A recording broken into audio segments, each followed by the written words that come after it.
Hello, everybody, and welcome back to another Toonkind D&D game. We are playing the second part of Puppet Loosely Strung. I am your DM for this evening, your host, your best friend, and your I guess I'm still a psychiatrist at this point. That's still in theme. Avi, and today I thought you were Oh, you cut out. silly little rabbit. I thought you were going to say silly little rabbit. I mean, I can be. No. Too late. Too late. No. I have bunny ears and everything. Anyway,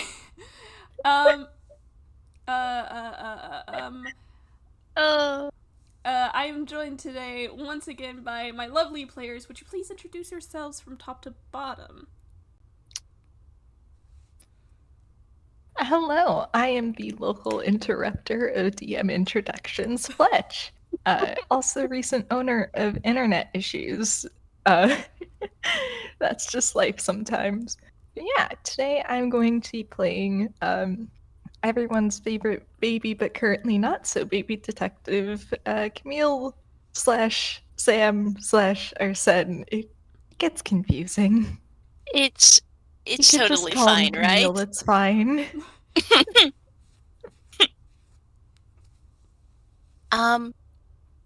Hey there, I am Morski-ish, also known as Morski. I am here with my lovely lady detective Moria, and it's really funny seeing her be so short compared to everyone else. Yeah, Moria's like 5'1". Yeah. I mean, yeah, she is. It's still funny for me to see. Generally, well, Camille is still shorter than her. This is not the case this time. Finally, Moria is the shortest one in the room. Yeah. I am Oatmeal, and I'll be playing the professor. It is very rare that Professor is the shortest one in the room. I think Yeah. I think he would say something if he was. Yeah, honestly. Like, Yeah. the only thing I can think of is like when he and Tome had an FPS. But yeah. Easy have simply easy have March, Tome, and No. and Tome, Secret maybe- thing. maybe Dr. Routine from the Daisy Chain saga. God. Oh god. I personally think it's funny because if I remember right, Professor is like right in the average height range for Dragonborns. oh my Oh goodness. wow. Yeah, Dragonborns are big. tall. Huh. Yeah. And on the other end are kobolds. Kobolds. Yes. Anyway. No middle sliders. Anyway, I should stop checking DMs. Anyway, as I do a sneak. We are starting back up from where we left off. But before we do that, I promised I would do a quick, previously in Toonkind D&D. In the last game, you guys, had been asked to help with a certain kind of, I guess you could say treatment. You've basically been allowed into Azumi's mindscape, and boy howdy, Yeah, that's one way to put it. Yeah. The this mindscape is very much high contrast grayscale, with very very few colorings except for like objects of importance and y'all's like eye colors, which again I took inspiration from Sin City despite never seeing the movie. And To be fair, it's a very good aesthetic. does a jig. Mhm. And this place, this entire mindscape has been covered in these red strings. No matter where y'all have gone to, like, these red strings have been everywhere, and every version of Azumi that you have found so far has been tied up in these strings. Yeah, even baby Azumi. Even baby Azumi.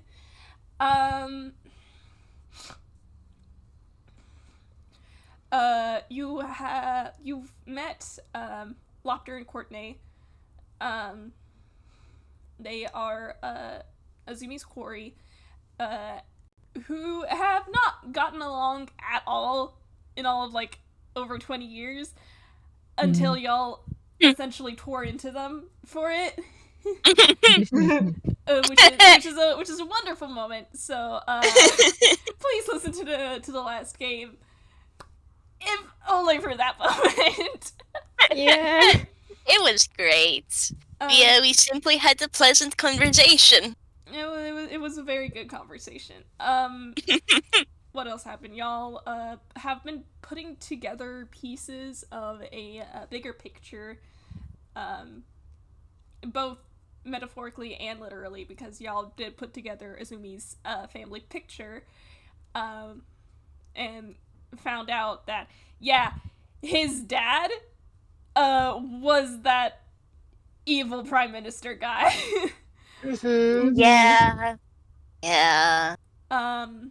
Interestingly enough, Azumi's memory of his mother is so faded at this point that you have not been able to see her face. You did find other memories of people in Azumi's life, however, most of them were not, I guess you could say,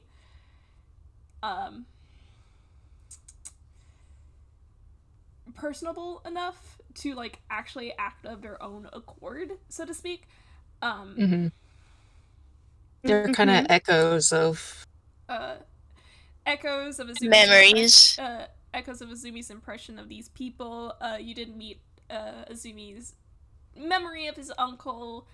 You also saw memories of Azumi's of people Azumi has met, such as the other speared rogues and Arata. However, the memory of Arata was very much personable, that you had a whole conversation with him. We even got something fun and neat from him, Yeah. which I'm still thinking about.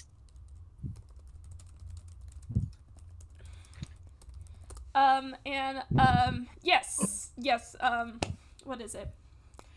During, the first puzzle, Moria solved, well, not Moria, it's y'all, all of y'all solved a, bonus puzzle in which y'all found out that Azumi has a crush on a certain someone named, Miss Yamazaki. Which Arsene totally isn't going to use for evil and tell Leo about. Moria definitely isn't noting this down for the future, so she can maybe say hi to this Yamazaki person. But that puzzle did net you a little good luck charm that mechanically gives whoever is holding it a single luck point. So Moria is holding on to that. But also, Memory Arata has given you an item that is a bit more dramatic than that. He gave you essentially what would be a physical form of quote-unquote trust. And the person who is holding on to that right now is Moria, so she has basically a single free use of the spell Shield. Yay! Yes, and the last puzzle y'all solved, which was where we ended, was y'all had been going down this corridor that looked like it would be for, like, leading towards the interrogation room. And this part of the mindscape essentially has started to, like, destabilize and fall apart. There were, like, lots of cracks everywhere. A lot more of those red strings. And you're starting to get the bigger picture of what Azumi was asked to do and how it affected him. Yeah. Yeah. Y'all basically finished the last interview question, and as I switch back to my notes, that's the wrong tab. There is one funny thing to add from this, though. Oh yeah. This is how Moria finds out who Trickster is! So... I think this was expected, because this is Azumi's mindscape. Yeah. Yeah. This game was also how Camille found out about Azumi's family situation, which is fun. Love how our characters all have different pieces and they got to put them together now for this. It's because Finally. Azumi never fucking talks about this. The only reason Professor had so many of these pieces is because he dragged them out of it. Mm-hmm. And the other two are nice. too nice. Shout out to the one time the back-to-back FPSs in which Professor grilled Azumi twice in the same day. Oh man, yeah. That was forever ago. Anyway. But yeah, y'all also took a little bit of damage from that last puzzle, but it wasn't a lot. It was like a D4 of psychic damage. Professor technically got by it, but passed the save and also has resistance, so you took no damage. Never punished. You cannot be punished for being a little silly. He is just simply a silly, not so little guy.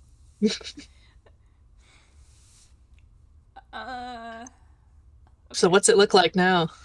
Y'all finished the last interview question, which was about Azumi having captured the leader of the Spirit Rogues, and how he had to lie for that. But y'all have essentially passed a puzzle, basically. There is a door. It is large, black, and made of like some sort of reinforced metal. It is available for you to try and open. Can I roll, I don't know if this would be insight or something else, to see if Professor can figure out, like, what, sort of, like, recognize what this door means? Because he knows what happened between, well, roughly, between Arata and Azumi, when he had him captured, and what Azumi came away from that thinking, but... Yeah. Yeah, I think that can be either insight or investigation. I'll go with investigation. It's a lot hard. If you need help, Arsene can roll investigation. No, that's okay. I took expertise. Right. So that's no, I have a +9, man. That's a dirty 20. Nice. Yeah, Professor, I think even on a low roll you would have gotten this because I think you're basically the only one who Knows that. knows about this in this party. Yeah. This entire hallway did give you the vibes of like a police holding cell or something along those lines. The door again is looks like it would take a lot to take down if it was locked. there is this sense of foreboding and the feeling of your chest tightening. The best I could explain it, because you are in a mindscape, is the sense of knowing what you have to do but not wanting to do it. Yeah. Well, that's fitting, because that's kind of... he's feeling something similar himself. But so he stops and puts a hand on each Arsene's and Moria's shoulders. And he says, "Do you know what this moment is?" I have a guess, but I was never told, no. Same on my end. Oh yeah, I did Okay. forget to establish the Gori are still with you. They've just been quiet ever since y'all tore into them. They've had a lot to if think they're still about. here, Arsene will kind of look back like, but if we do need to ask someone... No, I happen to know. Yeah?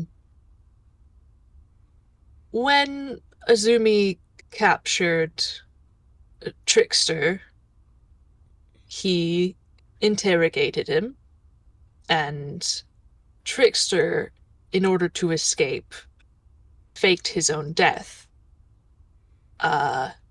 In a way, convincing enough that Azumi believed it, and impactful enough that he felt guilty about it. And so I believe that is probably the scene that we're going to see. Or something similar. Okay. Thanks for telling us. God, I think I forgot that's technically what Professor thinks this is. Yeah, I think as Professor explains that, because I'm pretty sure Arsene doesn't know the full story. He just heard a few. He just knows that Azumi was really fucking mad about something a while back, and the pieces have finally clicked together. Yeah. Mm. Yeah. So he's More- kind of just. Not only that, one of the interview questions was about Endo giving the order to kill the leader of the Spirit Rogues. Mhm. Yeah, like, so Moria hasn't heard about any of this from Azumi directly, but there's been everything here. Moria also has experience from her old job, so like, she has a feeling. Yeah, I think She it's knows this on genre. our. Yeah. Yeah, On our she sense knows end, how it's more, these things work. It's more just, oh, that's why he was so mad about me faking my death. Takes you, Looks at you. shakes you. Listen, he's smart, but he's also very dumb. And I think it probably does something to that effect. Does sort of Shauna's face as Professor explains, as he's just, oh, that makes sense, and does not elaborate. Professor's gonna look at him. Like Moria looks over as well. What? What? Lofter and What did he Courtney- figure out? Lofter and Courtney are giving you a look. What? What makes sense? You figured something out, yeah? I think, Unrelated to. Oh, you go. yeah. I'm trying to figure out who is saying this. I think Courtney kind of has his hands on his hips, and he has like a very unimpressed look. And he goes, I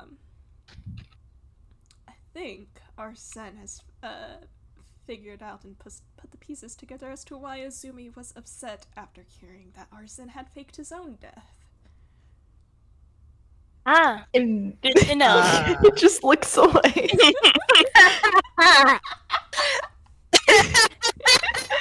Yeah. I can imagine that would be a point of contention. Yeah. Understatement, really. In my defense, it wasn't like I wanted intending to fake my death. Right. No Walker kinda just, no like, more rolls than his my eyes. entrance time. Well, I mean, if someone tries to kill you and you survive, and it just so happens that everyone else thinks it isn't really that Yes. much. yeah. Yeah. Kids. And it just hugs. This is a teenager. All right. So is everybody prepared for something violent? Yeah. Yep.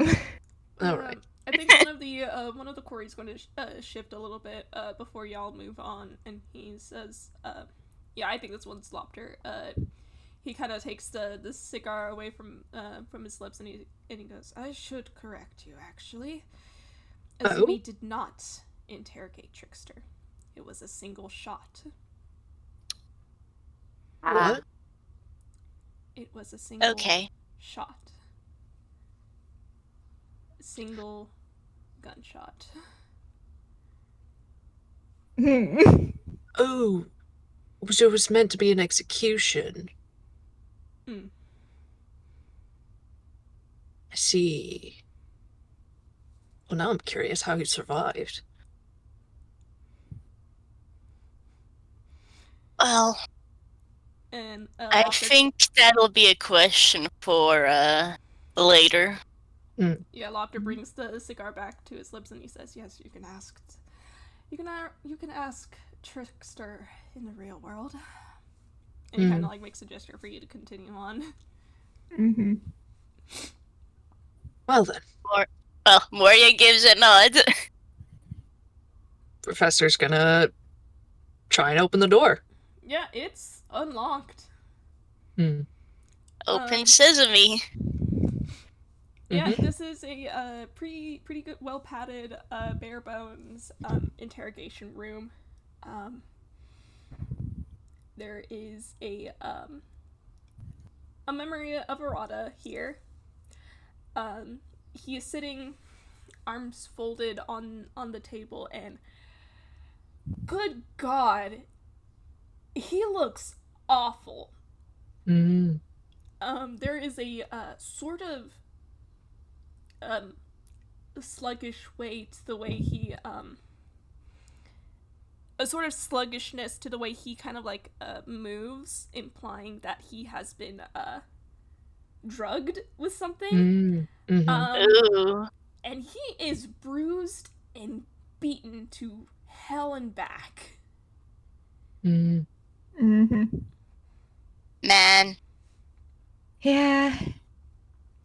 But as you guys enter the room, even in this state, Arata kind of just looks up at you, and there's like this sort of like fierce determination. You're not even like entirely sure it's there behind his eyes.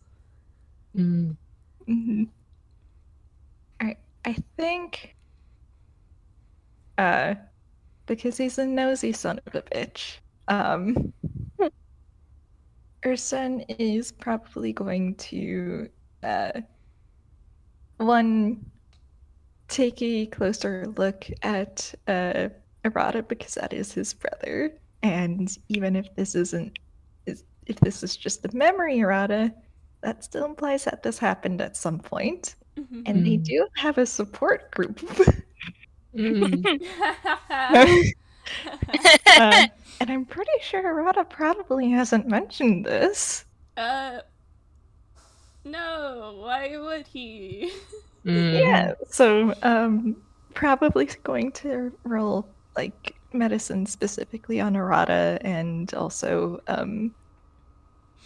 take a look around the place at large. Alright, so I think you can roll medicine and either perception or investigation to investigate this. Same modifier. Yeah, love that for I was going to say Moria would like to take a closer look at Arata because ooh, and take a look around the place. What else can she see? Alright. Yeah. Go right ahead. Okay, that's what I thought you'd say. You Okay, so it's an ass. average roll, which makes it 19. Okay, so let me write down 19 plus 8.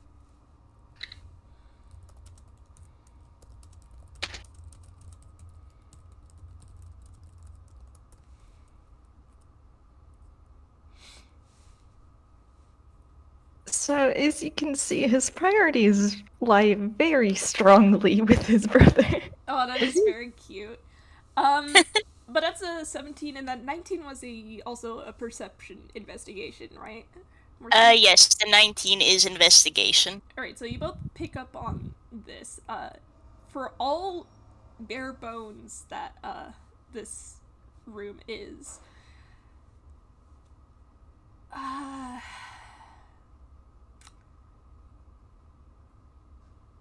I did not think I would have to talk about this. This is why this one specifically is not in the content warnings list. There is an empty needle on the ground. Camille, with the medicine check, not only is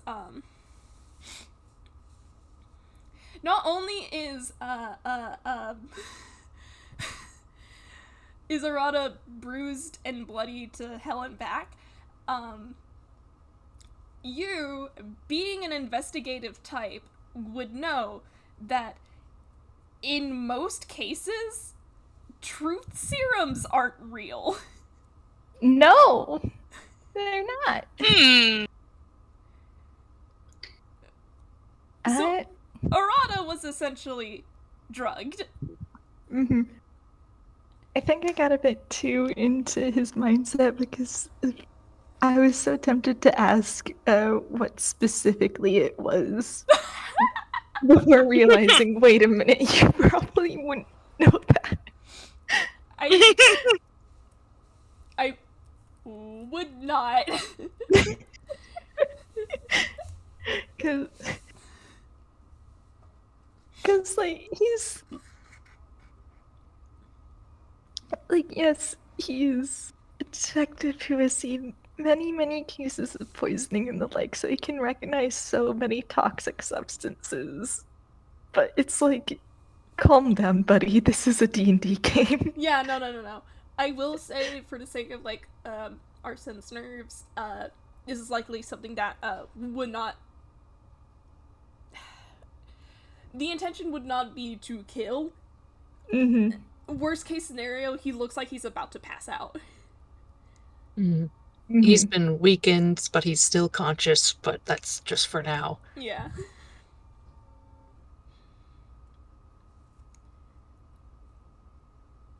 Yeah, so he is definitely taking note of all this and filing it away for later. Threateningly. Mm-hmm. Good. While you're up close to Arata, while you're like doing that medicine check on Arata, are you up close to him? He probably is getting closer cautiously, but isn't about to touch because sometimes, especially if substances are involved, like physical touch can very much send them into a fight or flight panic, and considering there's no place to go, Yeah. he's so he's very much not doing touchy yet. Yeah. As you step closer, there is that sense of like him kind of like squaring up. But Mhm. like when you get close enough, he does lean in forward to you as if like to say something. Arsene will also lean in to listen. I should emphasize. For all he looks like he is about to pass out. He's in such a terrible state. Arata looks like that kind of like determination, the certainty that he still has the upper hand, basically. Mm-hmm. You get that vibe as he leans in and he just barely a whisper, and I'm not gonna whisper because it's not gonna pick up on my mic. You hear him say, "It's okay. I got a plan." Arsene bites back his first response. Which is, no, the fuck you aren't okay, buddy, but okay. So he's fighting that back to not fuck with things too much, and kind of seeing as if he tries to speak, he is going to be snarky. He just nods. That the Moria in my head mostly just really wants to give Azumi and Arata a hug both. They need it, honestly. Yeah. Hope the Azumi and Arata outside are ready to square up for that hug later. Oh my goodness. Arata has no idea what y'all are seeing. That's a problem for future Arata. Professor closes the door behind him, and he's just gonna mage hand that syringe into a corner, muttering something about poor Sharp's safety. We love to see it. Yeah. Arata's at like hearing boss music. You can't normally hear the rhythm, but it's decided to make an exception just this once. Just this much. Yeah. Well, Leo's hanging out outside the ellipsis. Oh my goodness.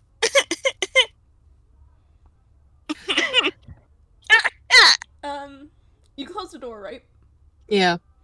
Moria, with your 19. There is a dead body that seems to have like appeared from behind the door. You don't recognize who it is. It just seems like a police guard that was in here. Oh shit. Okay. Can she, considering this is her, what can she tell how that person died?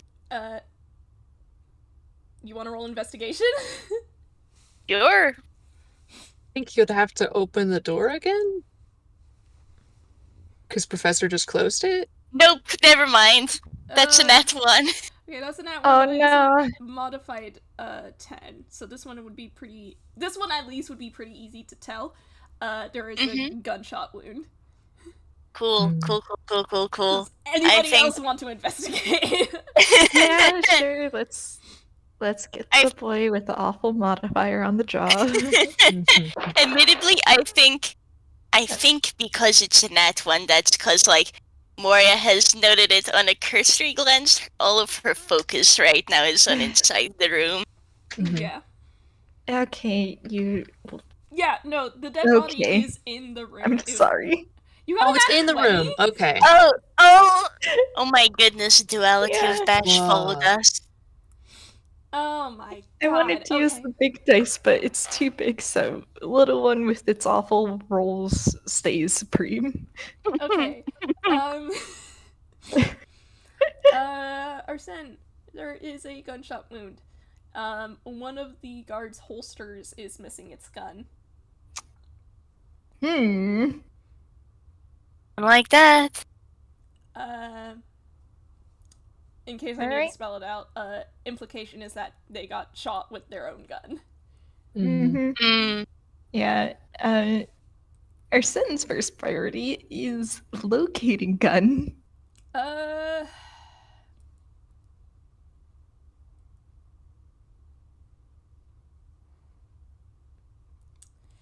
That is a fucking nat 20. And I'm trying to figure out how to pull this off because I did go off my notes a little bit.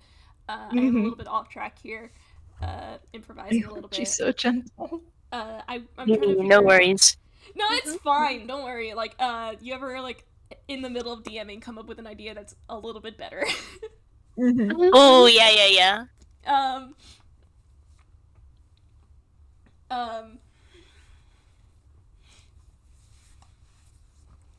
That is a fucking nat 20. The red strings, seem to pull down towards something behind y'all, because y'all were still kind of like crowded around the door. Y'all kind of came in, and I know Moria and Arsene stepped forward, but there is another person aside from y'all and the quarry. 2 guesses as to who it is. The first one does not count. Oh. Is it just like dark and we didn't notice them? More like It's more like this is a memory that Azumi is trying to repress, Mm. and it's skipping a bit. Yeah. Yeah, you know how in dreams, like, you blink and suddenly everything is different, but also it's still like the same place, and it's Sure. weird. Yeah. Dream logic is fucked up. And Moria is mostly like, I'm looking at that one of hers, and I think mostly right now her gut instinct is screaming at her a bit, so she's kind of on edge. Uh-oh. What is that gut instinct? She has a very bad feeling about what's about to follow. Yeah. Just, you know. You listen to your gut instinct, in her profession. So, they don't exactly know what's coming next, though, so for now she can only keep an eye out. Professor's gonna tap Arsene's shoulder and he says, "You don't have to watch." Yeah. Yeah, I think Arsene's also kind of having that realization, and let's see. I think he will kind of nod and will turn away because he is getting better. Yeah, Courtney, I think at least Courtney will. He offers kind of like an open arm for you, so like you can like basically offering an embrace so you can just kind of like hide away from it. I hand Courtney, little guy. Yeah. Just Yeah. a little guy. Just a little guy. He's doing his best to make better decisions, as much as it will help, because Yeah, you're basically just pulled into a pretty tight hug, and he kind of just like rustles the back of your head a little bit, as if to offer a little bit of that comfort as much as he can. oh, Bleh. I think like, Courtney, you're getting a note of thanks from Moria actually, and Professor, you just hear a quiet, "Are you ready?" He nods.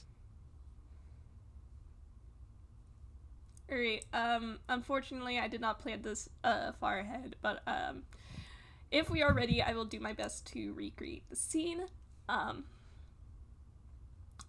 Azumi in his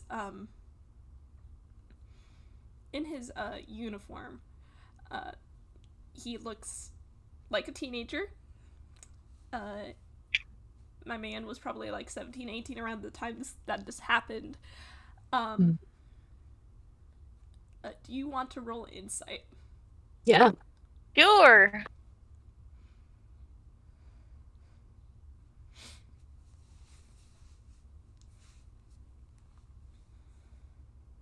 Man, that's a low roll. As I try to look at something real quick and remind myself what your stupid deception is. Oh, Moria does have the luck charm if you need. She does. I'm tempted.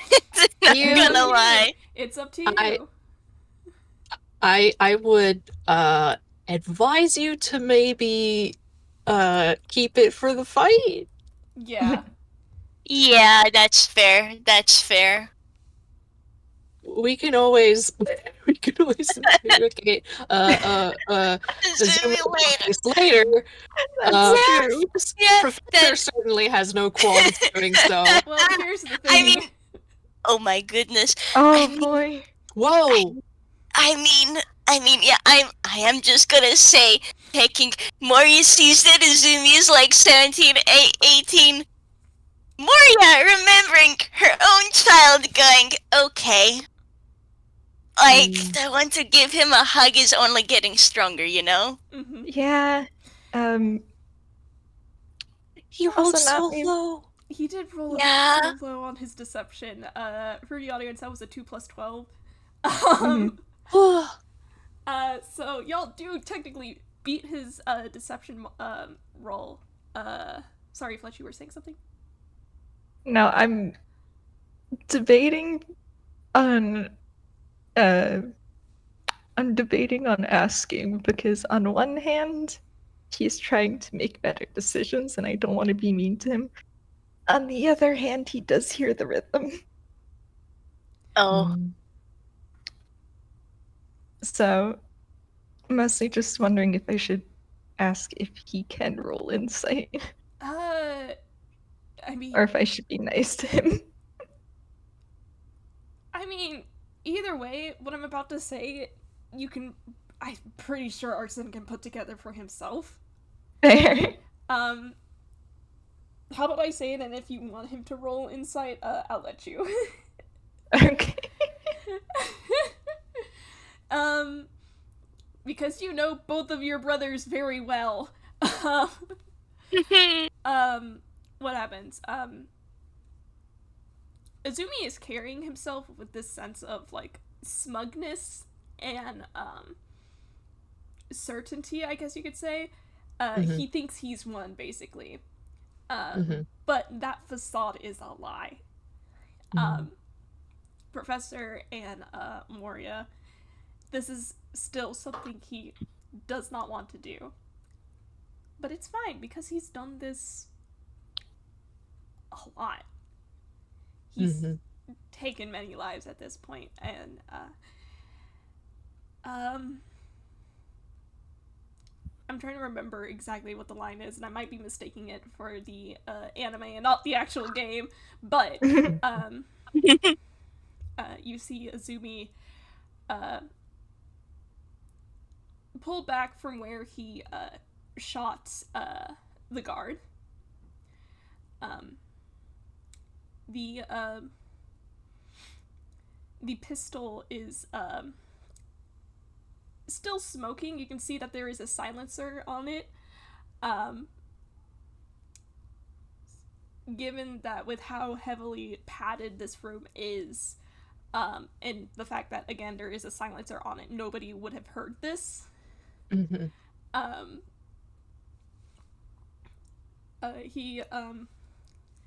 He points the gun towards Arata, who straightens up, and he goes, "Are you surprised to see me?" And, Arata does not answer. And, you can tell internally Azumi is flailing.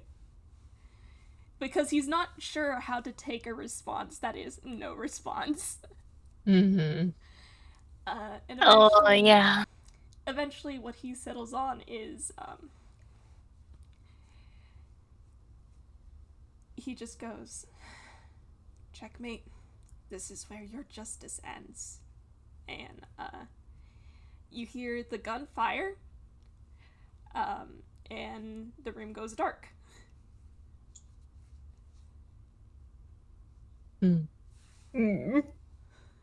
Professor Okay. has dark vision.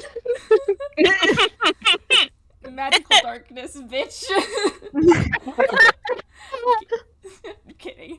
I mean, to be fair, we are parsing this through Azumi's memories, and he doesn't have dark vision. No, you can impose that if you so desire. It's less of a darkness and more like a transition.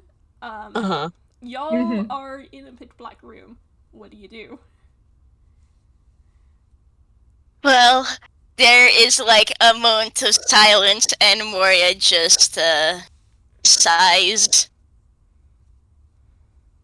Just Professor casts light. Okay, you cast light. Let me actually remember. I forgot what the radius on light is. 20 feet, yeah. 20 feet. yeah, 20 foot Uh, bright light and an extra 20 of dim light. Okay, no, that works. This room is not the interrogation room. huh. I'll just give this to you. There is a light switch. You can probably turn it on. He'll do that.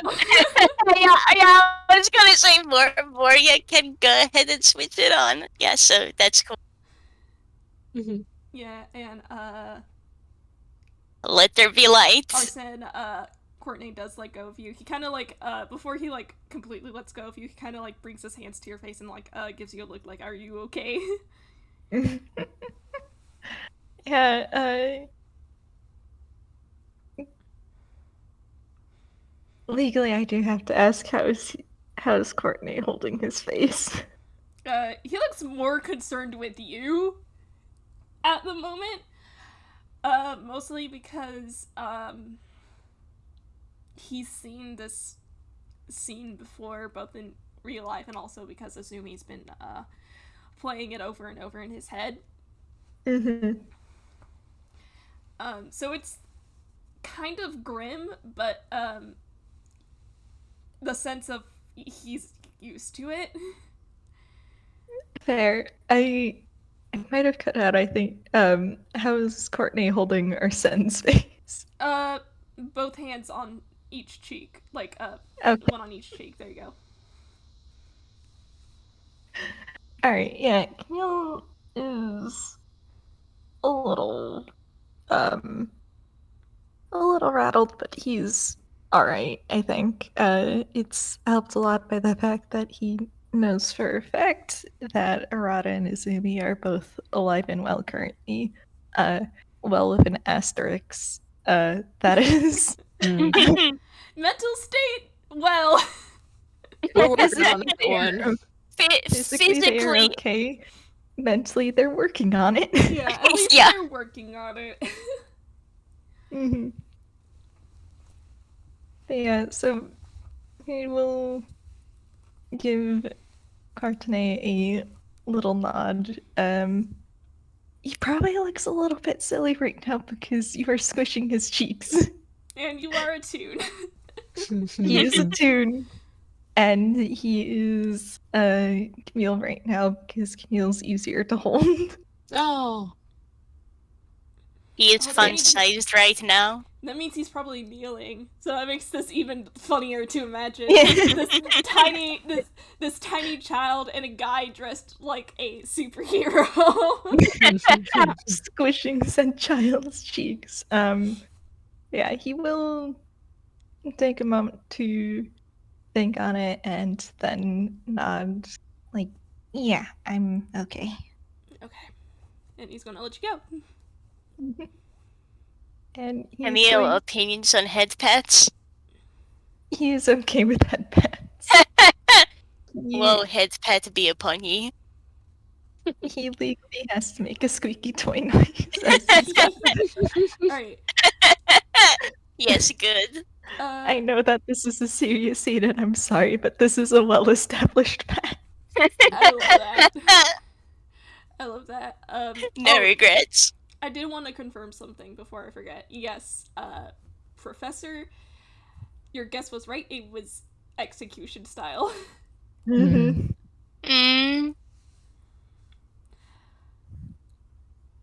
Mm-hmm. Yeah. Do you guys want to roll me a perception because you are technically in a new room? Yes. Sure. You place perception check. That's better. 22.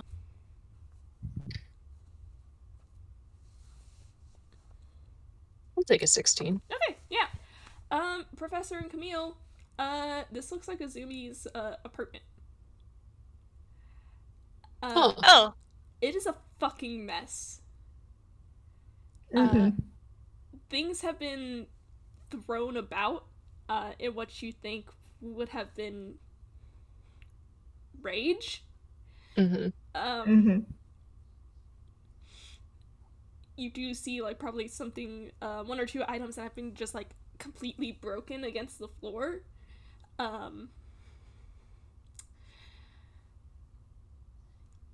Camille and Moria, the light to the door to the restroom is locked, but you can see that there is a hang on, actually let me make sure it's the right room. Oh. Yes, okay. The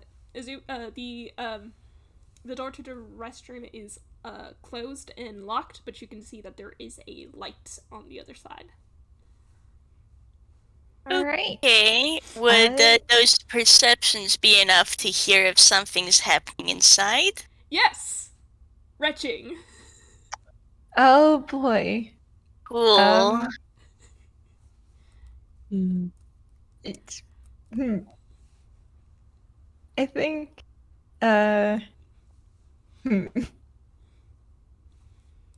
Neil's going to look up at Moria and kind of do a little knock motion. Sort of. Do you think it would be okay to knock? Because he doesn't want to just break in.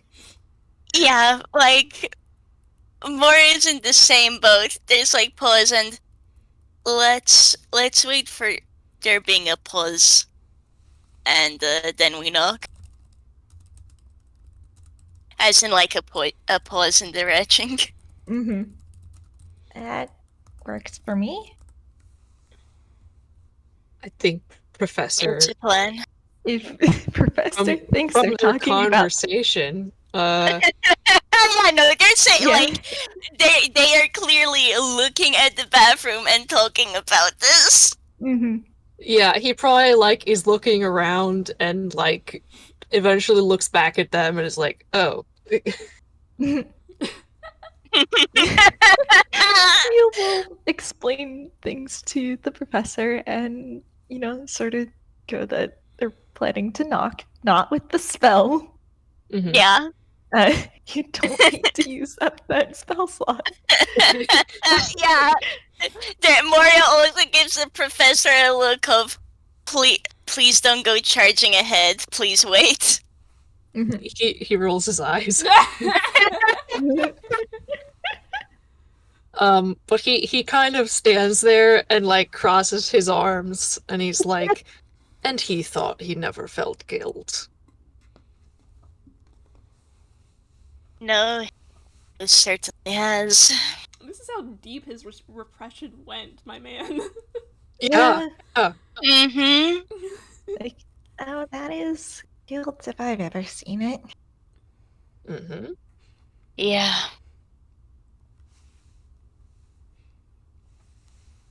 Which, incidentally, how long do they have to wait then Probably, before there's a pause?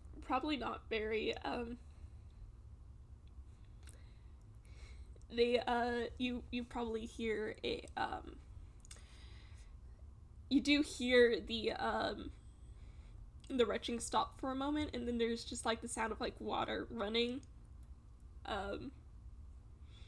So you probably have a good chance now. Mm-hmm. Yeah, Moria will go ahead and knock on the door then. Like, gives the other two a look, then starts going forwards. We'll give her a nod because, yeah, it's Yeah. they have the capacity to break in, but they should not. They'd rather not, so... You knock on the door, and the sound of running water stops.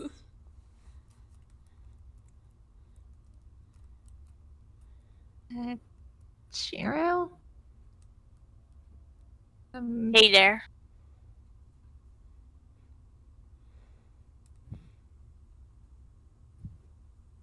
I forgot to say this. Again, the red strings are also in this room. You do see them kind of, like, converge, around the, like, the space between the door and the door frame. Yeah. Mm-hmm. Yeah. I'm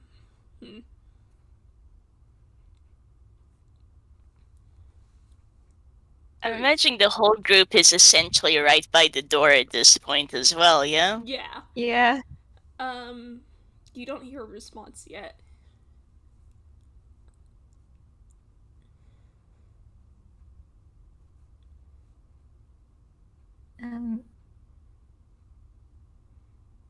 Can we open the door? Thanks, Professor. Sorry, I was being quiet because I was like, if he says something, it's gonna kill the mood. No, I like, love him he's... so much. Same. Like, he says that Moria gives him a bunk on the arm, like... There is and... This one actually does get a response. You just hear a very, very blunt and very kind of haggard no. Would you be willing to come out? Shut up. That seems about right.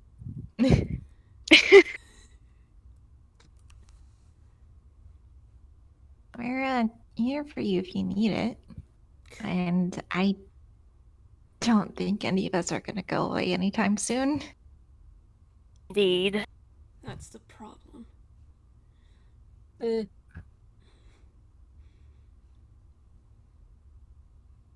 Think of it as returning the favor.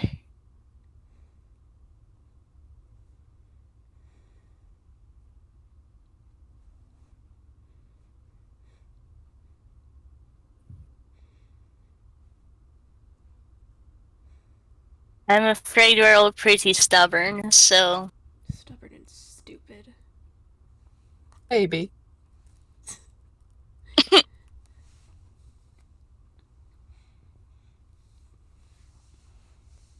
That actually did get like a Spartan response, I'm sorry. The plan, it's working! We might be idiots, but we're your idiots. Yeah! You can't get rid of us now!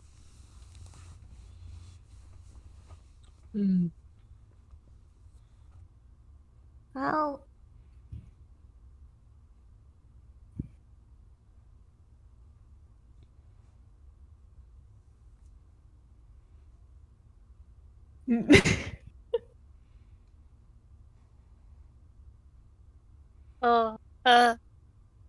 I don't know what to say.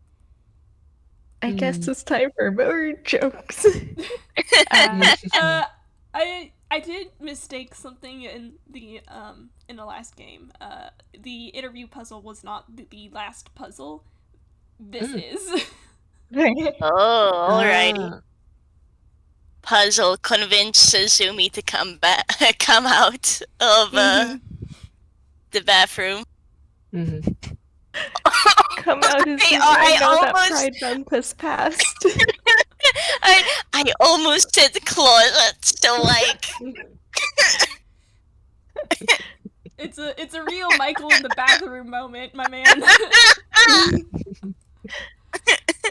Listen, we've moved from gay pride to gay wrath. I think he deserves to come out. and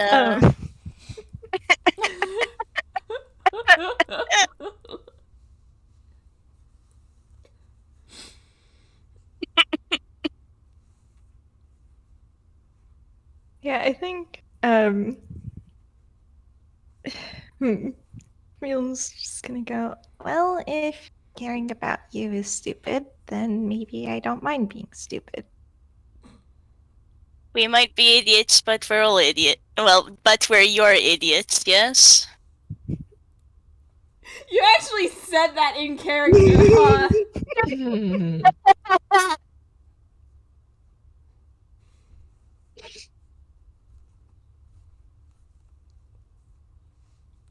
You hear a bit of shuffling on the other side of the door. It sounds a little bit like footsteps.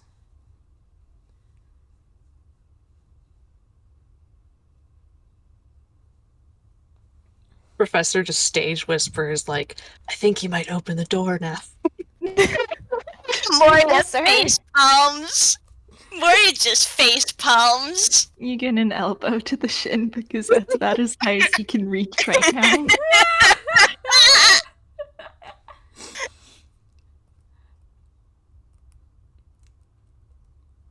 Yeah, you say that, you stage whisper, and Azumi is just like, why don't you just go to hell? I think Azumi hears Moria's face palm too. Been there, done that. Was it festive? Did you get you some could mirrors? As a matter of fact. Oh my goodness! Listen, comedy works. So I guess they're just becoming. I guess Well- they're just leaning into it. I love all of these dumbasses. They're great. Listen, dear, it's difficult to have a serious conversation when we can't see you. You can kind of hear him kind of just,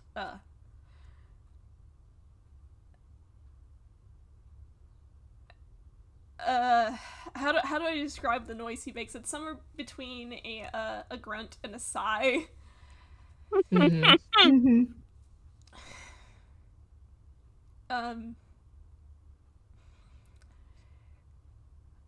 None of you have actually tried the door, have you?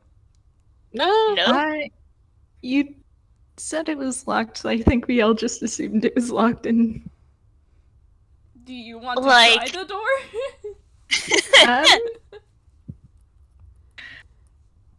Camille I feel asked like- the professor not to use knock. I think that's all that we actually did. Okay. Mhm.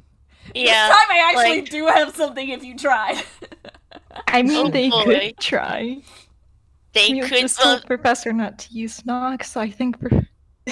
If Professor wants to try opening the door, he can. Like, Moria only knocked, like, literally earlier. He's But, not. The problem is he's not gonna. he wants Azumi to open it. Alright, that's fine.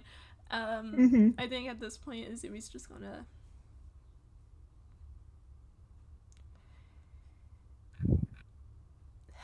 How do you phrase this? Good God. My idiot detective boy, who's also a murderer, Mhm. he has the range. he goes,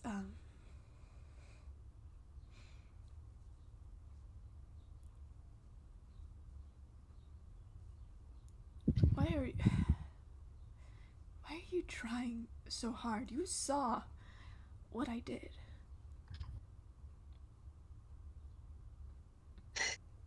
I saw that you We didn't did. want to do it. Is it really so surprising that we care about you anyways?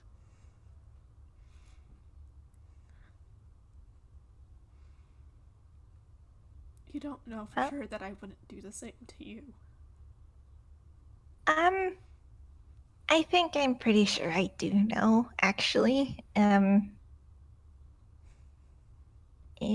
fact, I do know that you're the person who has done so much just to help me when I was at my lowest, even though it would have been very easy for you to just walk away. Instead, you forced me to get help, even though you had to drag me kicking and screaming into doing that. And if you if you were someone who genuinely wanted to hurt me, then you wouldn't have gone through all of that. Maybe you were a person like that at some point, but I think that you've changed and it's hard, but you're working to be better like we all are. You've grown as well, you know?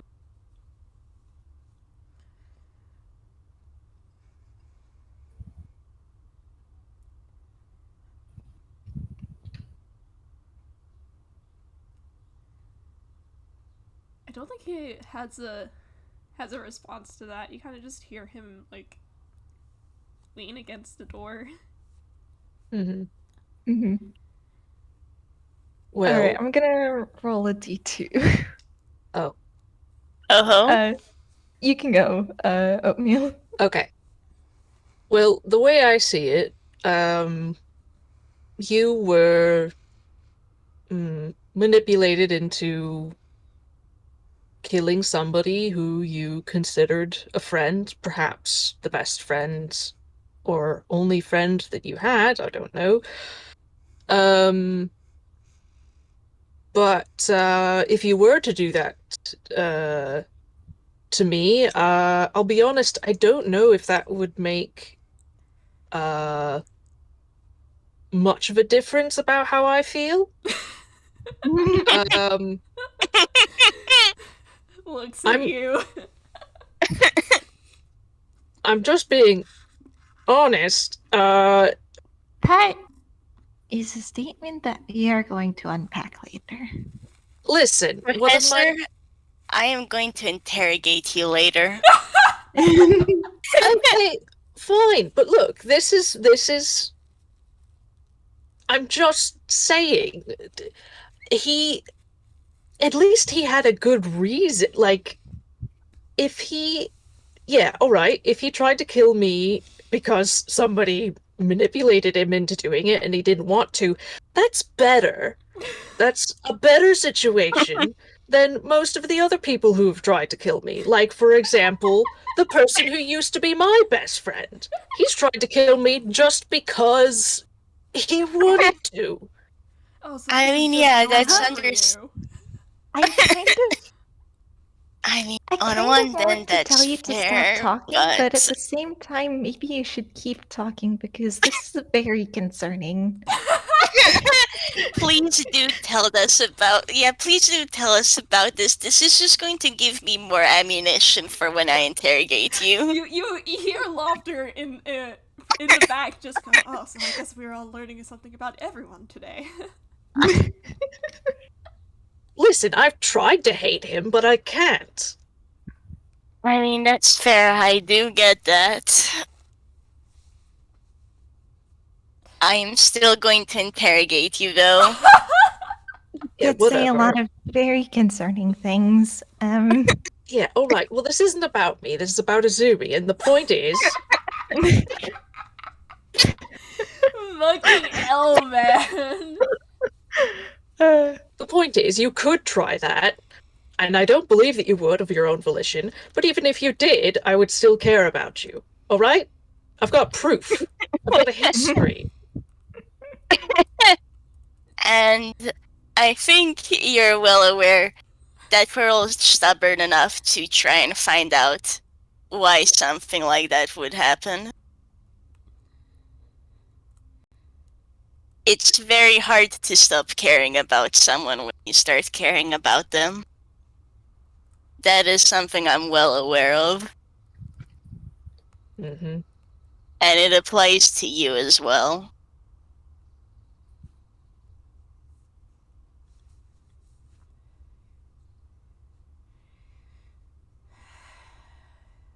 I'm trying to decide how he responds, if he even responds. Fair. If he doesn't, then I can possibly do a funny. Okay. I'm tempted to just let you do it anyway. Oh, Because there is one incredibly stupid way of performing a maneuver in which the door would normally open. Oh. Arsene's height is variable. So if he leans on the door in return as he's talking, there's a very good chance he could just put his weight on the handle. You put your weight on the handle. You're like turning it, right? Yeah, probably not really on purpose because sometimes when you switch height a lot, it's very hard to keep track of where all of the parts of your body are. Okay. Here's it. Normally when a bathroom door locks, the handle does not move. The handle turns, implying that this door is not locked, TM, but that there is something holding it closed. Like Azumi. Like Azumi. I realize in retrospect, saying that while Azumi is leaning against a door probably doesn't make a lot of sense, but you get the impression that it's not just Azumi holding it closed physically. Ah, there's something else. All right. is it all those strings by any chance? No, as far as you can tell, the strings just go through the door. Mm-hmm. Or, you Okay. know, the space between the doorway and the actual door, you know. Yeah. Yeah. Yes. Mental block TM. Yeah, I think Arsene will kind of notice that and will definitely quietly relay the information to the others. So it does seem like they're going to have to address something before that is clear. Sorry, could you repeat that? Arsene's kind of just relaying the information that he got. Okay. Cool. Cool.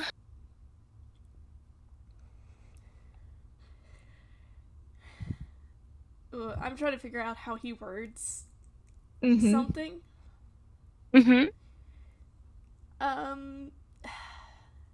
Because one of Azumi's fears is either he'll hurt them or they'll be hurt indirectly because of him. Because none of the people that Azumi has ever cared about before coming to Inkwell have actually stuck around. Mhm. Yeah. And Man. yeah, I'm trying to figure out how to, like, he would phrase that. Mhm.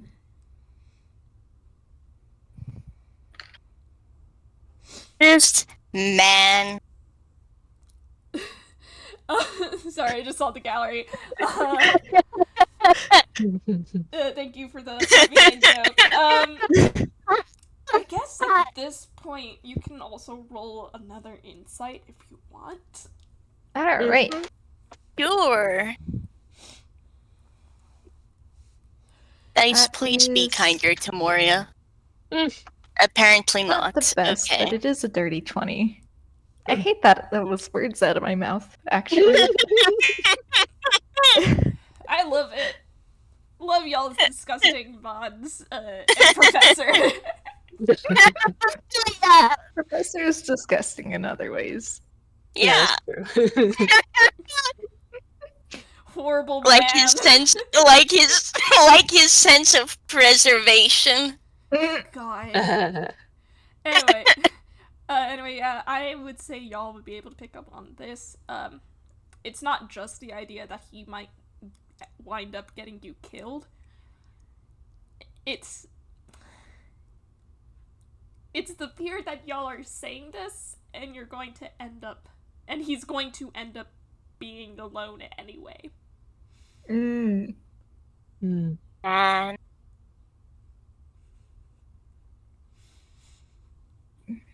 Because being cared about, wow, that is terrifying to him. Mm-hmm.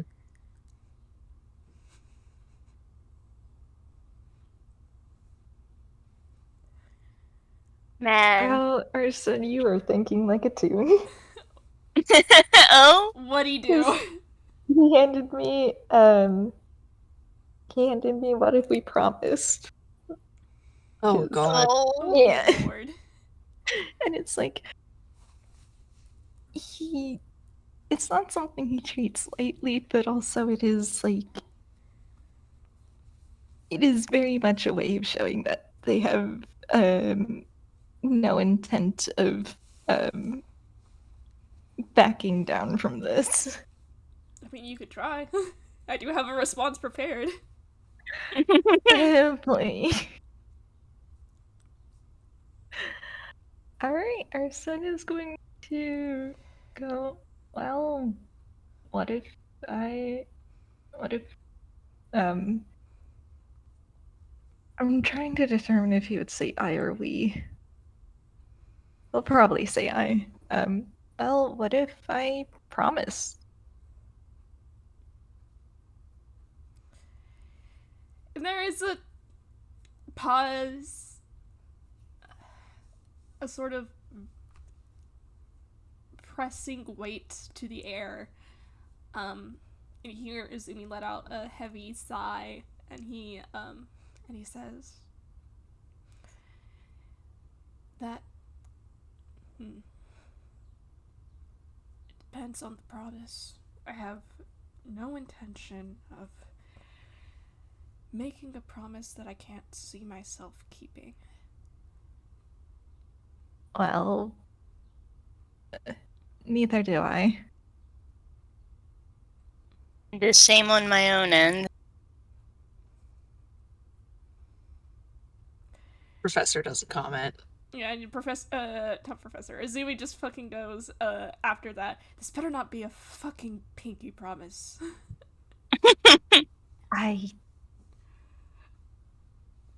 Arson is just, it can be a normal promise.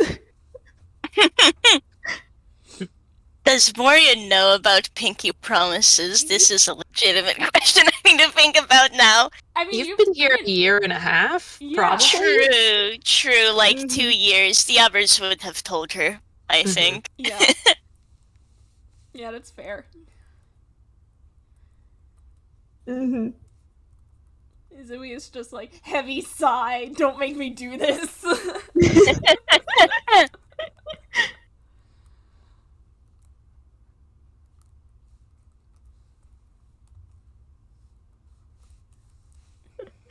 I'm sorry. Man, Moria's also given me specific wording for what she'd say for her promise. Yeah.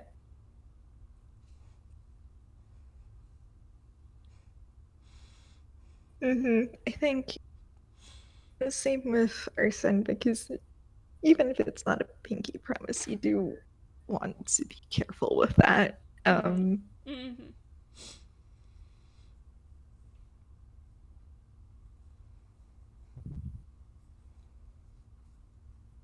I'm so sorry to Professor. Rip prof. If you two want to say something, you should, because otherwise Professor is going to interrupt with something else. Oh boy. He's gonna try to change the subject. Oh man. Okay, Fletch, do you want to say something or shall I go ahead? You can go ahead because I'm still trying to get the words together. Fair. Azumi, while I can't promise nothing will ever happen to me, we don't live those kind of lives. I can promise that I'll do my best to stick around. Or that if something does happen, I'll do my best to get a message across. Okay?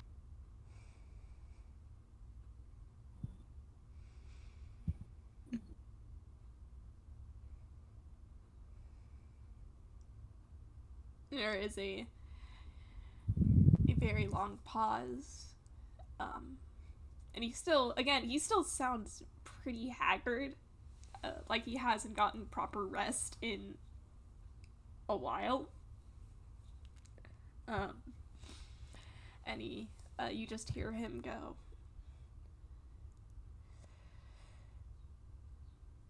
okay.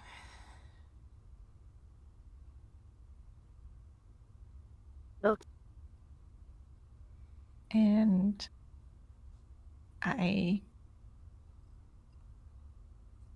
I can promise the same, that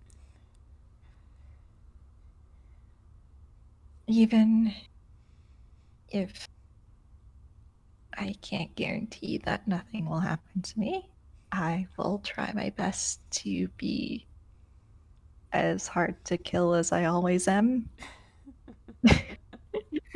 You better. You Okay. actually do hear him laugh at that. You better. He's not. Let's all stick to that, yes? Mm-hmm. And that no matter what happens, I will try to do my best to understand where you're coming from and to work things out with you.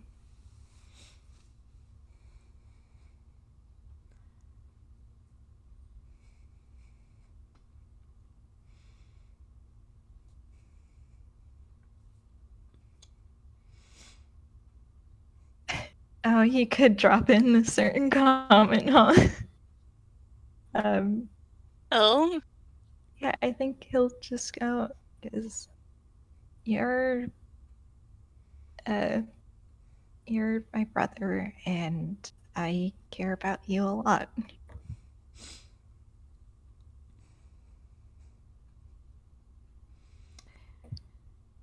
It's a little bit more affectionate this time when he just says,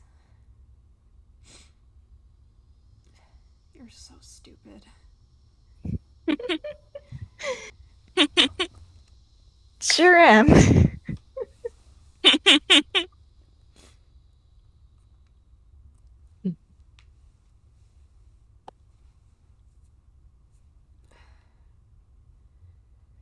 Holding these stories very softly now, I hope you're aware. and it's time to look over at the professor and see what his plan is. See, What are you up to, you terrible, terrible lad? I personally think that, like, at this point, Azumi would know enough about the professor to, like, make the guess that professor is not the kind of person to make promises all willy-nilly, even in a situation like this. So he's just kind of, like, silent for a moment.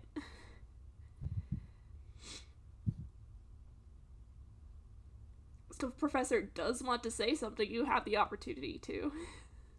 Yeah.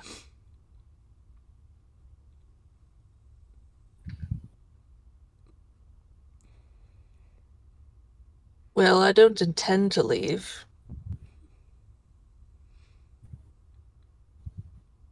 Is it very sarcastic? Yes.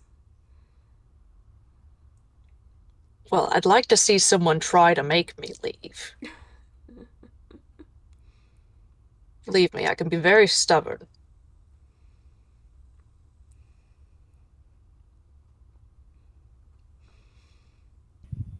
Alright, I think that's good enough for him. Yeah.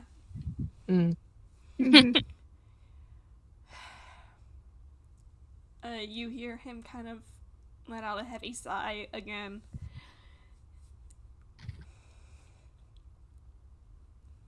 And you do hear him kind of shuffle. He's no longer leaning against the door, and you just hear him say, "Alright, fine, but I can't promise that you're going to like what you see next. Just be careful, okay?" Mm-hmm. Okay. All right. Right, and you hear footsteps as Azumi steps away from the door.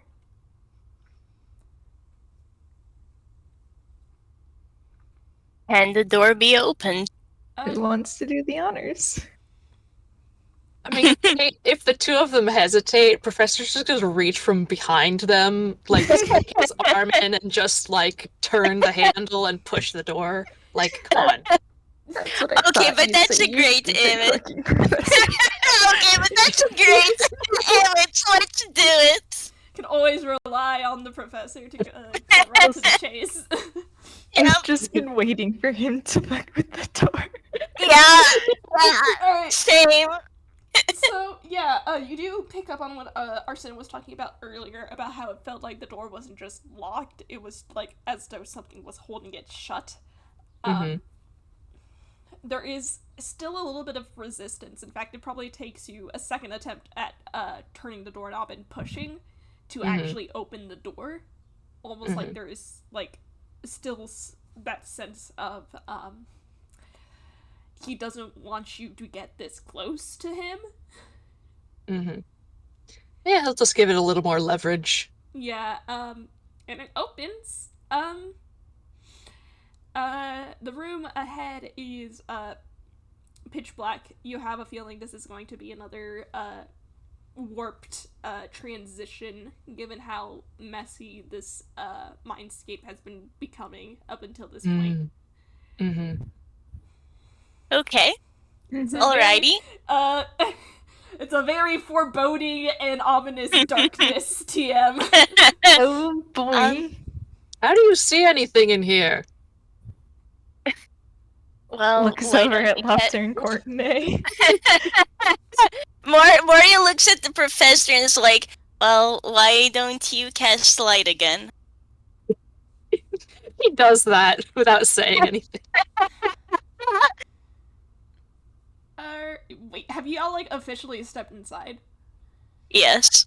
Sure. I think so. Okay, in that case, I was in the impression that y'all had just opened the door, not stepped inside. I think we had. I think we're stepping in now. Okay. Yeah. Yeah. As you step in, you do see the darkness kind of fade away. This is not a bathroom. This is an engine room. Huh. Oh boy. For Okay. a cruise ship. Oh boy. I love having context my character doesn't. I have a feeling from things I've heard from certain people. I look at her lovely DM. Professor just goes like, well, shit. Do you know what this means? Yeah, this is where he dies. Oh. Okay then. Great. Why don't Love y'all, that. make me a very quick perception roll. Also, DM notes before we even get into initiative. I will take a break because, boy, howdy, we need one. Yeah, fair. Let's see, perception Okay, you far said? better. 25. 12. Woof. F.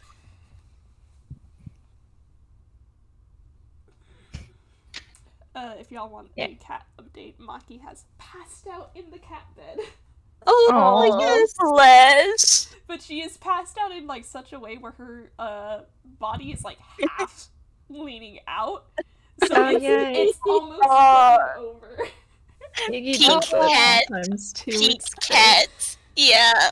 Um, yeah, I think your boy might be just a little bit rattled since Professor very casually dropped, "Oh, this is where he dies." I mean, yeah, fair. Moria, meanwhile, hearing that and going, okay, now's the time to pay attention. Okay, Mhm. all three of you. Again, this is the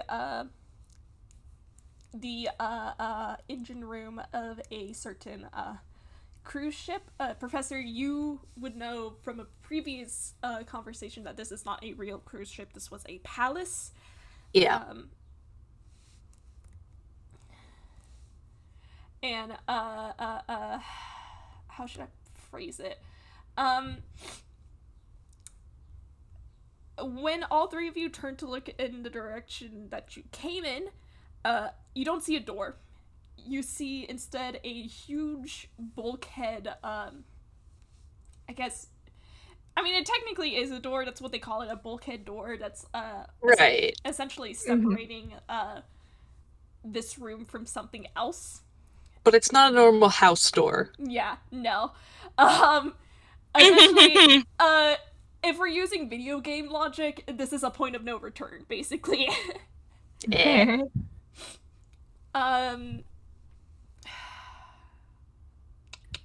Yes, okay. I would say the three of you can pick up on this. You can hear the sound of someone slamming their fists against the other side of the bulkhead door, and there are people shouting Azumi's name. Oh, The spirit rogues. the I have to pull something up real quick. Oh boy. oh boy. This is the right one. Okay. Moria and Arsene, y'all are the first to pick up on this one. You do see Azumi. He is in an outfit y'all do not recognize. It is well, how about I just share this picture?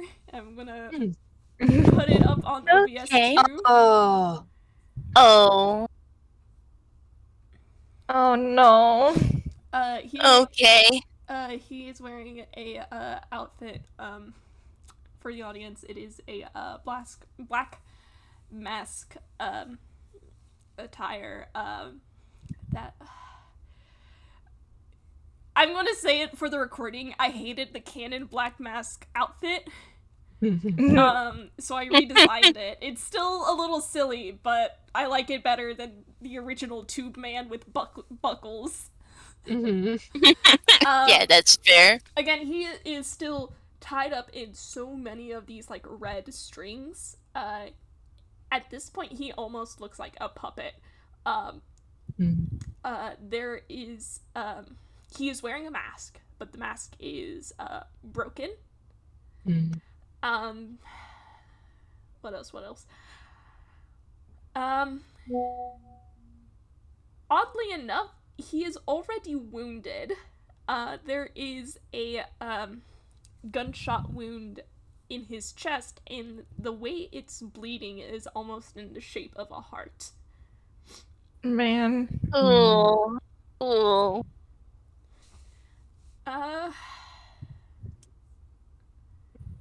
Moria. Yes. You got a 25 on your perception. Mm-hmm. Sorry, I read the audience. Tube Man Final Fantasy Edition.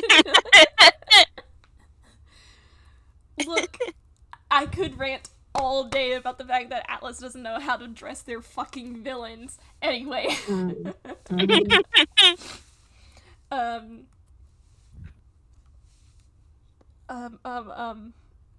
You got a 25 on your perception. Yes. This is not the only person in this room. Cool. I should emphasize, my man, looks, to be, kneeling almost like he is in pain. He looks like he has just gotten out of a fight, and is about to get ready for another one. Oh. Mm. And, Feel free to go on. and he is kind of staring at you all with a sort of wariness. Mm-hmm. Okay. Real quick, you said there was someone else in this room. Yep. Can Moria see who that is? Yes. As I pull up another picture. Uh-oh. Oh, sisters? Like,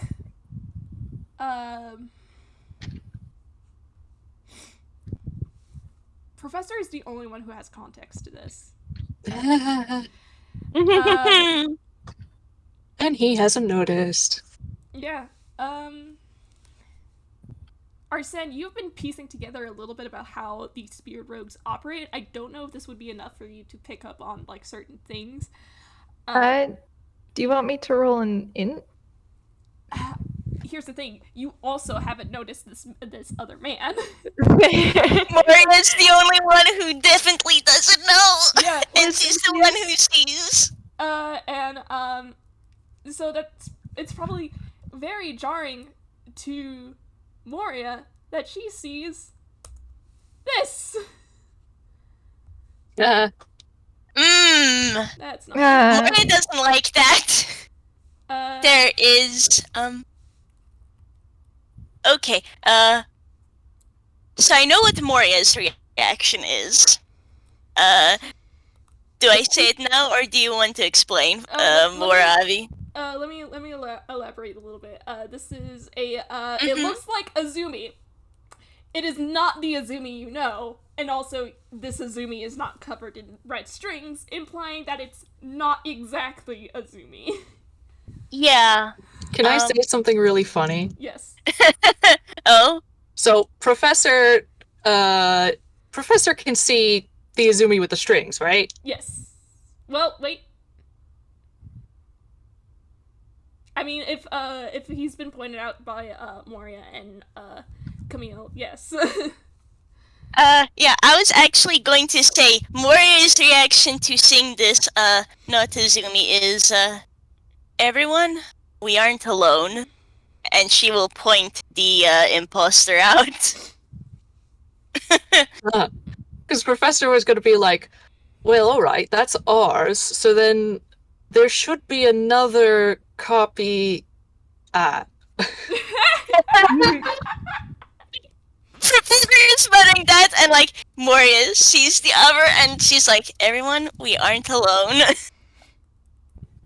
Incidentally, she's pulled out her lance. Oh boy. As I have to find another picture just so I can have it prepped for when it's officially time to show it off. Oh, where did I put it? Give me a second, guys. That's not it.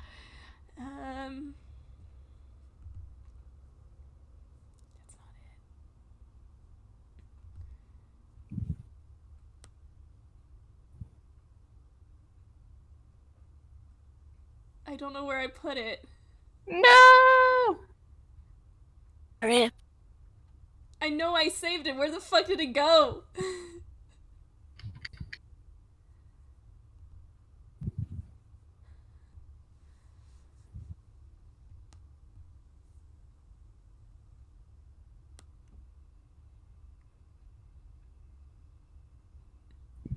Oh, okay, I found it. We're good. Hey.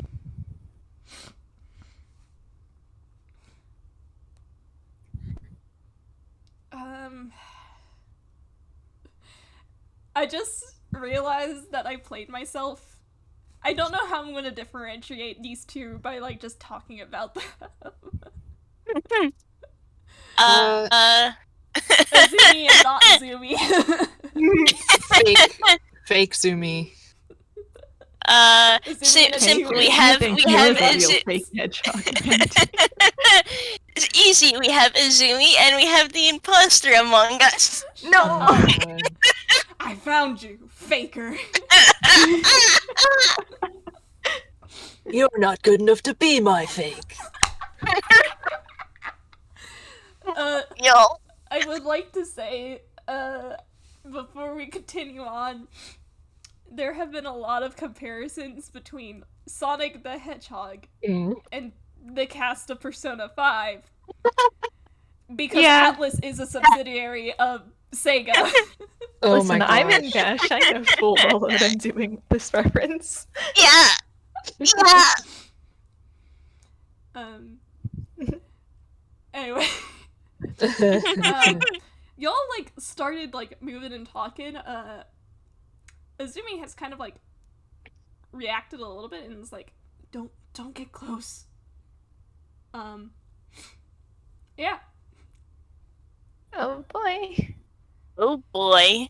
Yeah, see, I'm so sorry to Azumi, but Moria's instinct right now is to step between him and fake Azumi. You step between the two of them and, you see the strings pull, and Azumi's arm, which has been holding a gun, points directly at you. That's festive. Alright. Okay. Fun.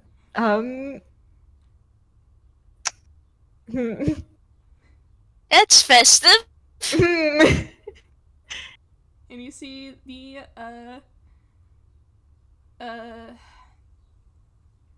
fake Azumi kind of give you a smirk. He kind of like rubs a hand against his face, and he goes, "Didn't he tell you? He'll end up being the one to kill you."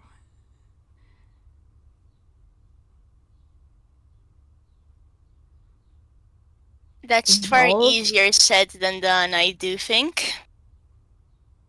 God, using so much of my strength to keep Arsene from being a normal, being a teenager about this. Leo has been an influence on him, and I can tell. I love you so fucking much. Oh my goodness, oh my goodness. See, now I'm curious.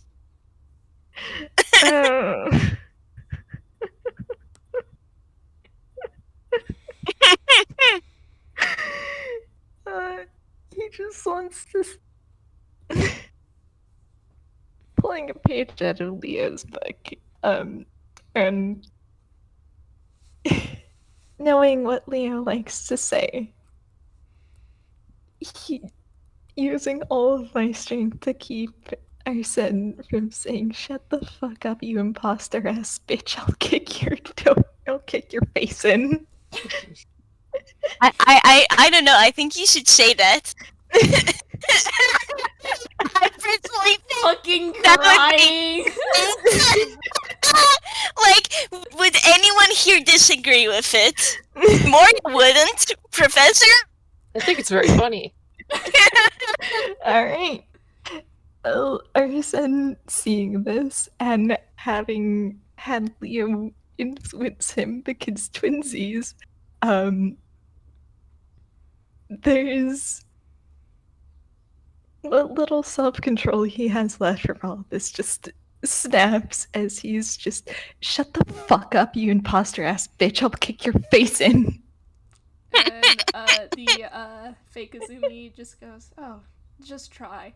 And he points his gun at the real Azumi. As I pull up another picture. Special shout out to Marcy for being so wonderful in drawing this piece Man. of this game. Man, yeah. Marcy, you did great, but also I'm fighting you. I'm shaking you, that's really good. It's very good. Admittedly, Moria internally is action number 1. Break fake Azumi's arm. I'm so sorry. Professor just puts his hands on. He's like, "Can we all just calm down for a minute?" He's trying his best. Moria isn't moving. I don't see what the issue is. Arsene is just an angry teen. Yeah. Listen, this is what happens when you put him with his brother for an extended length of time. I love that. Now his other brother is getting threatened, like... Mhm. I mean, this isn't even his brother. This is just an imposter of his brother. Anyway. He's gonna. He is.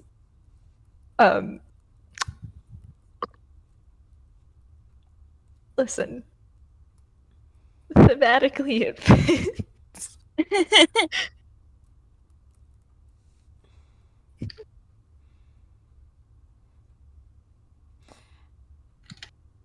See, I want a monologue, but I feel like that would be over dramatic. I think you should. No, are you kidding? It would be great. I think you should. Yeah.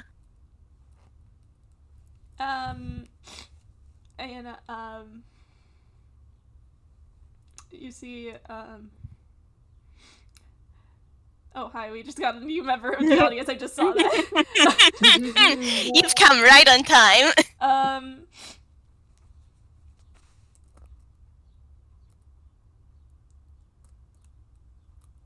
As I lost my train of thought, you see,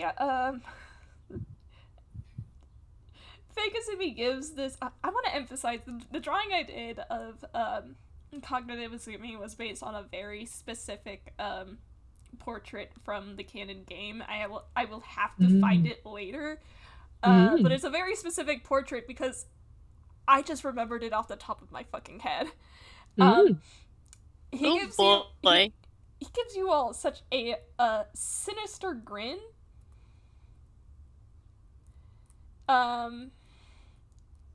He's just what does he say? No matter what he says, I'm going to be honest. It's just gonna be some dumb fucking bullshit. So like knowing that, and knowing how y'all's characters are, I think it's just gonna be very fun. Anyway, as I try to figure out what he actually says, he says, "Oh, isn't this just so festive? Funnily enough, we both knew this was always going to be the end game."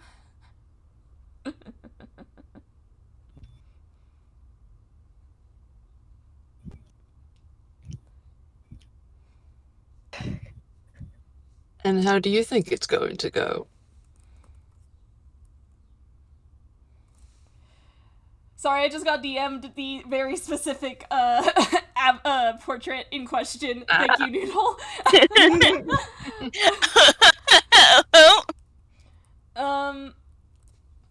I'll show it later. Yeah, I think this is exactly how this is going to go. You say that Professor and Fake Azumi keeps grinning at you. It is very gross and nasty because this is not Azumi. And you do see the strings that are tying Azumi up kind of jerk. And Azumi... Okay, yeah, that's good enough. Azumi pulls at them right at the last minute, and there is a gunshot, and a bullet whizzes past, essentially arcs right over your head. And as Azumi misses the fucking shot, the strings, again, essentially all but yank Azumi away from the rest of y'all. And you see Fake Azumi sigh, shake his head disappointedly, and just goes, "Shame. If you want something done, I guess you'll have to do it yourself." And can you all roll me initiative? Yeah. Yeah. Sure. Nice. Arsene, I swear to fuck, okay. Oh, nice, an 18. I have to remember.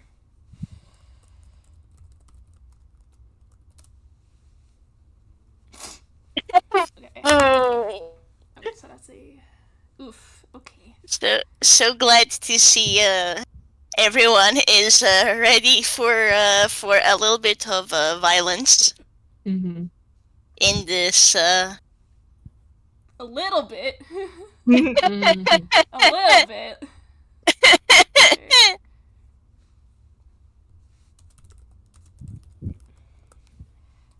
I have to make 3 initiative rolls, don't worry about it. Oof! Someone got boy. that one. Oh boy. Anyways, 3?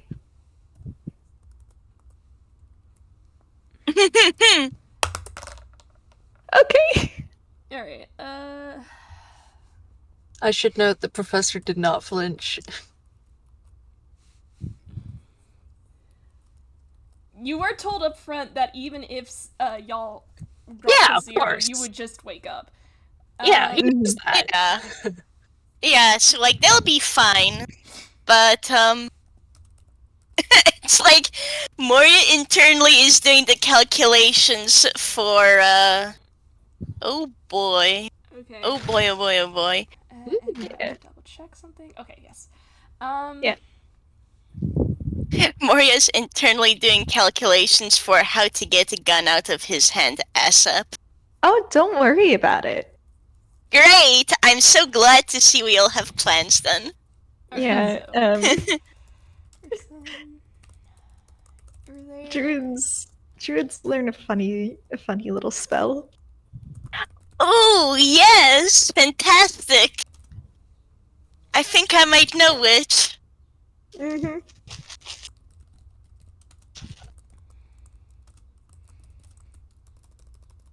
You mind me guessing on screen? You can guess, yeah, it's probably exactly what you think it is. Oh, By Oh, any yeah. chance, is it heat metal? Phew. oh, I'm so excited. It's a good one. Yeah. Listen, my boy likes his fire damage, so Mm-hmm. We do Hey, love he's that. valid. We do love fire damage in this house. Alright, so I'm gonna post the initiative and then we're gonna take like a quick 15-minute break just so I can go to the restroom and also wash my face. Yeah. understandable. Yeah, I'm gonna make myself another tea, I think. And I think you're gonna strangle me for one of the names in this. Anyway. Thank you. Hmm. You're great, Yeah. Avi, but also pick you. Listen, kids. This is for the listening audience. Not Azumi in the initiative order is labeled as self-hatred. Does a heart emoji. I am going to take a break. We're going to meet up in like 10-15 minutes. Okay. So yeah. See you then. Hmm.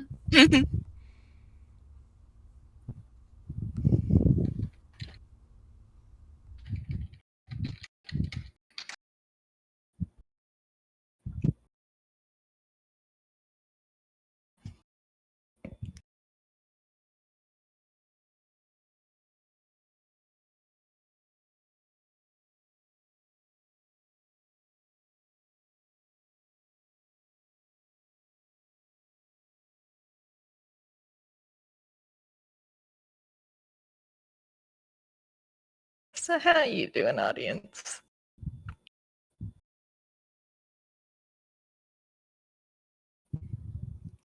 Yeah.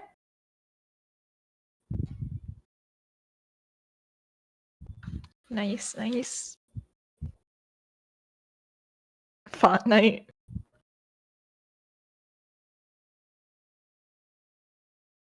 I can't believe you've fallen to Fortnite.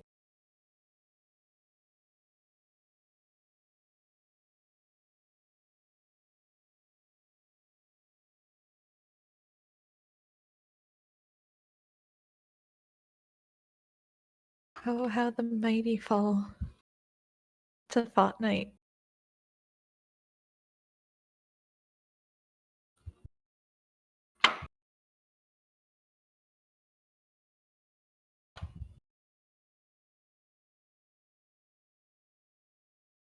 Also, yeah, this is game.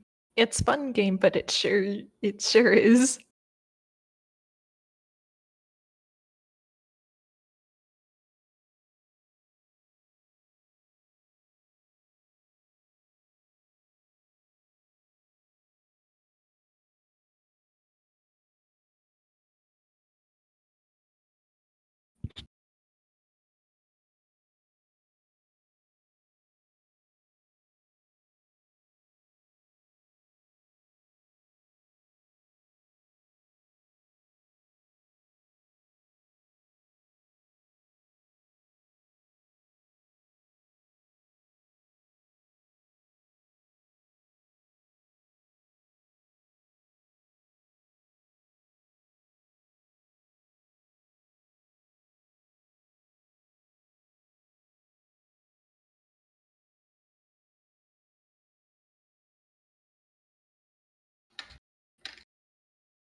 Oh, puppy. That is a really luxurious looking dog nest, though.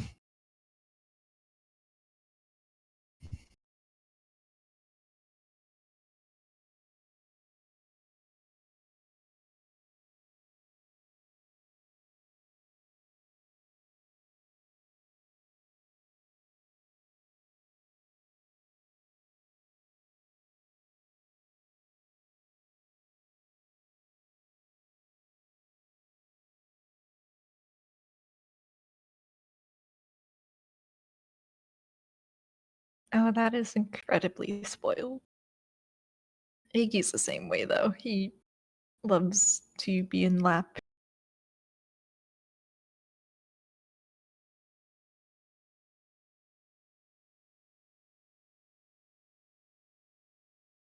Look at him.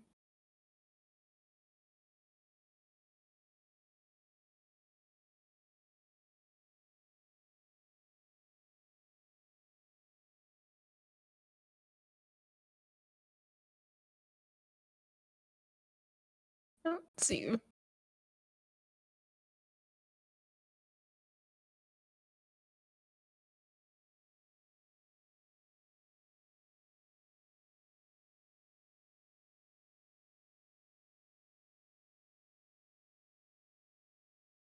Hello, I have returned.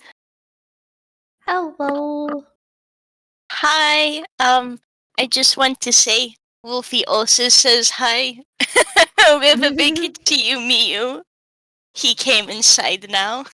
Aw.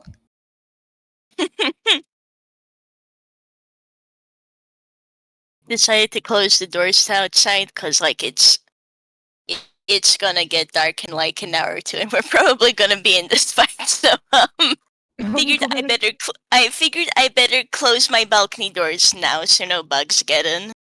Yeah, that is very smart. So yeah, and Mali Briach decided he wishes to come in. Mhm. So I know I'm looking forward to causing a little violence. How is it on your end? I'm getting some good insults from my source. Oh boy!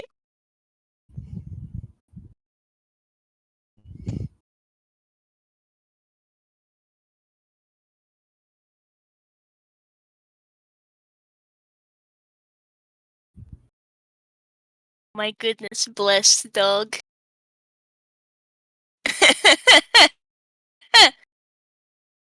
Those are some very good dogs. They are.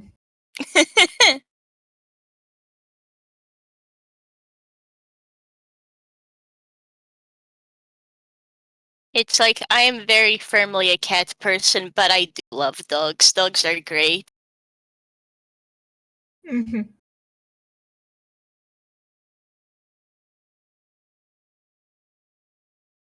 I miss my little puppy dog, but I will see him again at the end of the summer.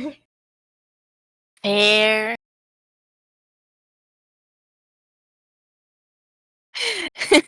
I think he'll be ready to flop right on top of you as soon as you come back. Oh, definitely.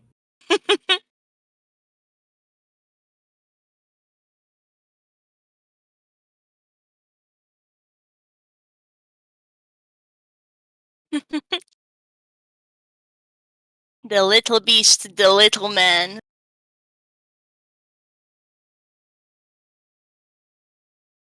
Yes, Man, I the know my. little man will return for crimes.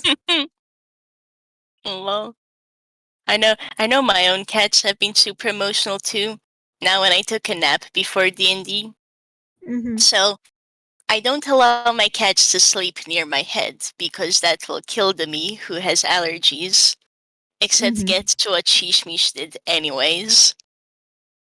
It was. I can tell because my pillowcase is smushed in a very specific way. Oh no. So like I was curled up on the side, so I'm fine. Thankfully I didn't need to change my pajamas, but like I am going to need to change my bed later. Mhm.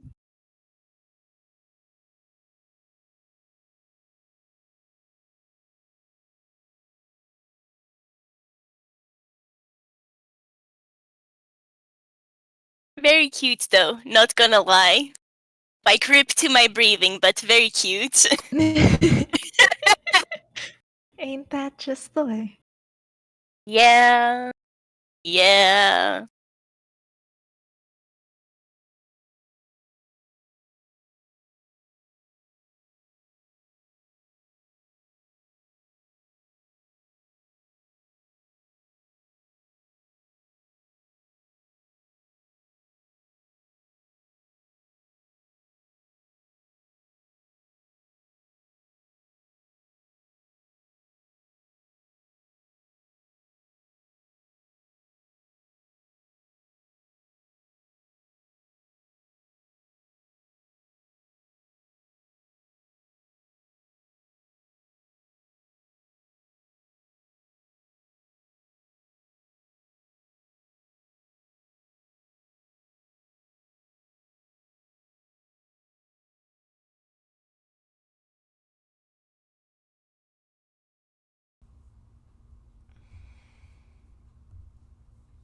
Okay, I am back. Okay. Welcome back. What I miss? Chatting about pets. Yeah, pretty much. Okay, that's fair. I am I am in a mood because what was the YouTuber's name? Hedron Rockworks, I think it is. Oh, the super sparkly D20. Yeah, he just posted Oh. a new video like an hour ago of curving a D20 out of a topaz, and it is the sparkliest D20 I have ever seen.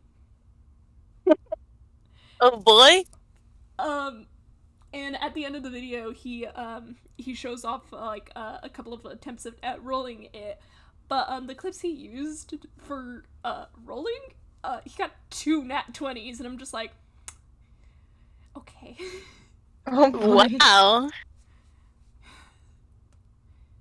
I mean, I I would love to see some poor behavior on the part of one of our audience members. Oh boy. Do tell, Marzi. Oh, Hey. Oh, yeah, behavior. I see it. I see it. Good for you.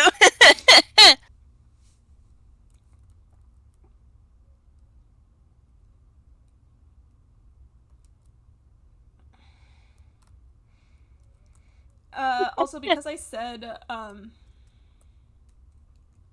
that I did get sent the image in question of the avatar that I was basing the drawing off of. I'm going to send that spoiled for Scopo. Alrighty. Oh, holy peck. Ah, yeah, that guy. It's that Holy guy. heck. That guy. Messed up. It's this guy. This fucking guy. This fucking guy. Yikes. It's the meme of like baby boy, baby with Azumi, and then Yeah. evil with self-hatred. Yeah, exactly. Correct.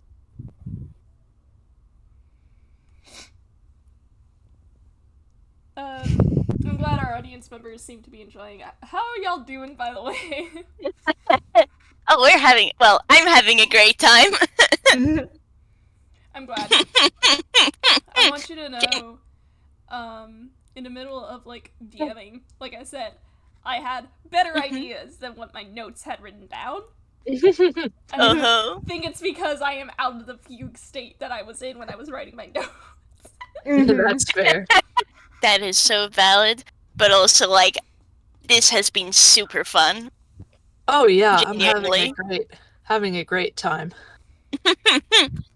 I gotta tell you, during the break, I both acquired and then got rid of hiccups. That's amazing. Oh, wow. Yeah. Oh wow. I was like, no. Like, I was like, no, I can't have hiccups during a game. Okay. Not during this dramatic moment, huh? I have to switch screens. That's not it. Sorry, listening audience. I just showed the wrong thing. I don't think we saw anything. I'm on OBS. Oh, right. Oh, fair. Okay. There we go. And I think pray for me, y'all, that OBS does not OBS, that Discord doesn't fucking die as I stream the map. Worst case scenario, we will just go to me taking screenshots. Ooh, alrighty.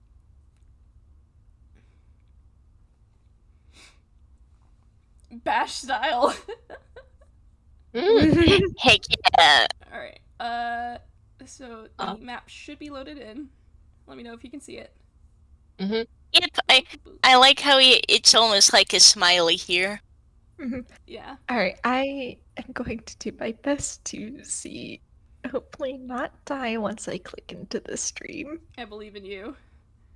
You got Okay. this. I look in the audience. What arrived? My boy! Oh yeah, you have. Oh boy. You have shoddy internet in Orlando, don't you? All right. If you want me to, I can take screenshots. I think it's good on my end, as long as you all can still hear me. Yes. Yeah, we alright. can. We will let you know if anything changes. Fair. Mm-hmm. But yeah, what arrived was my boy. Your boy. Anyway. My boy! Your lad? Yeah! I'm sure it will get context eventually. There was an image of... Yeah, there he is. Oh, hello. Hey, nice, your lad. Anyway, Boy! It is a figure. it is your boy. The lad, the Strunkly himself. Anyway, Are we all ready to continue? Yes. Mm-hmm. Okay. Yeah. So just to go through each of the tokens, the red one is self-hatred. The brown is Azumi. Lofter is black. Courtney is white. Professor is yellow. Moria is blue, and Arsene is orange. Cool. I need to review something really quick. I forgot to do this during the break. Mm-hmm. Oh, I have noticed, Mhm. there doesn't seem to be a specific, place in the order for Azumi. Yeah. Wonder what that's about, huh? That's cool. That's great. Oh, hi, Wolfie. I see you've come to meow at me. Do you want to settle behind me while I D&D? Okay, he says yes. We are safe.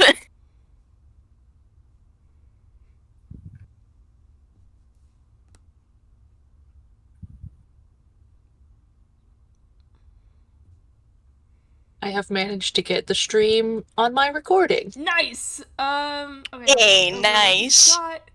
Um. I've gotten better at doing that. Hey.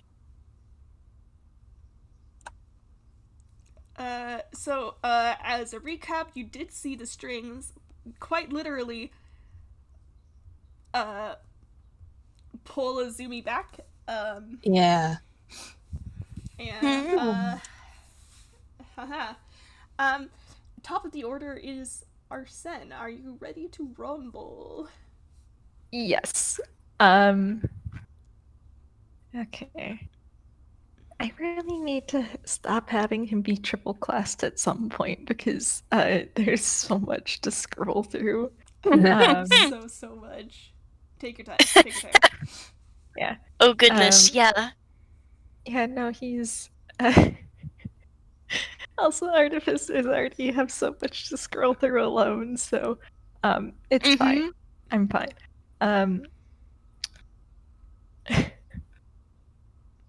Yeah, I think I know what I'm going to do. Let me just grab the spell. He is going to cast heat metal, and as he does so, he is going to say, you can take that gun and shove it right up your ass, fuck you. We love Leo's influence on this boy. Anyway, None of approval. okay, so you heat the metal. Any creature in physical contact with. Yes, so obviously he's going for the gun that self-hatred's holding. Okay. So I think you roll the damage if I understand right, and then I roll the con save. So roll that damage. So that's 9 damage. 9 damage, and I go into my own private channel to calculate this bullshit. Okay.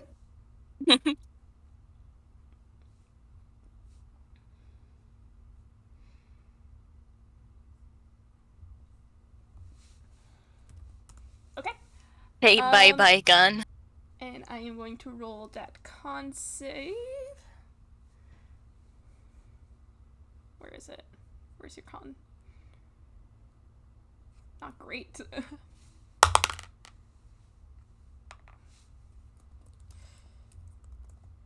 Does a 19 pass? Damn it. It does. It is still a red hot gun though. And so he's gonna have disadvantage on attack rolls and ability checks. Okay. Alright.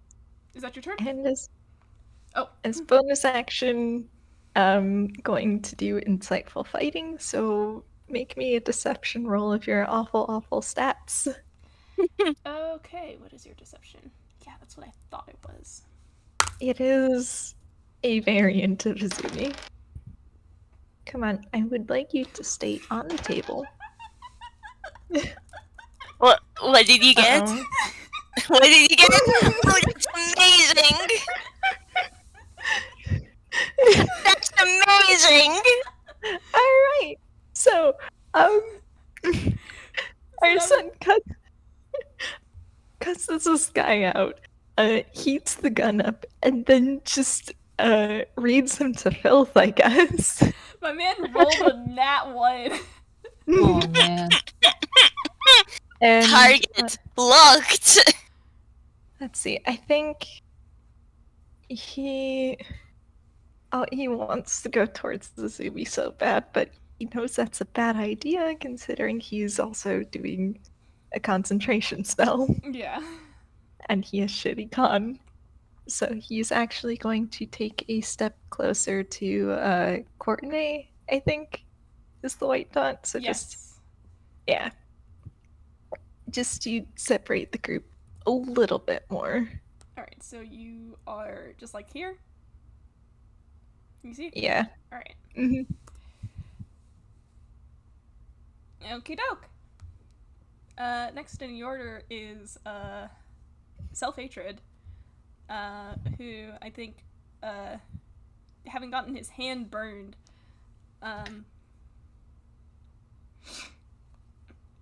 alright, let's see. Yeah, he looks a little unbothered by the fact that he got his hand McBurned. So I think he's just gonna drop the gun anyway. You know what? Fair, I guess. Yeah, and I'd have to decide what he does. I have to find a spell description.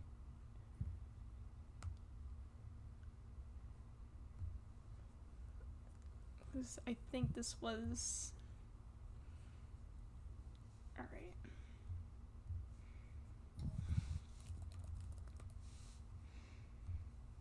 Da, da, da.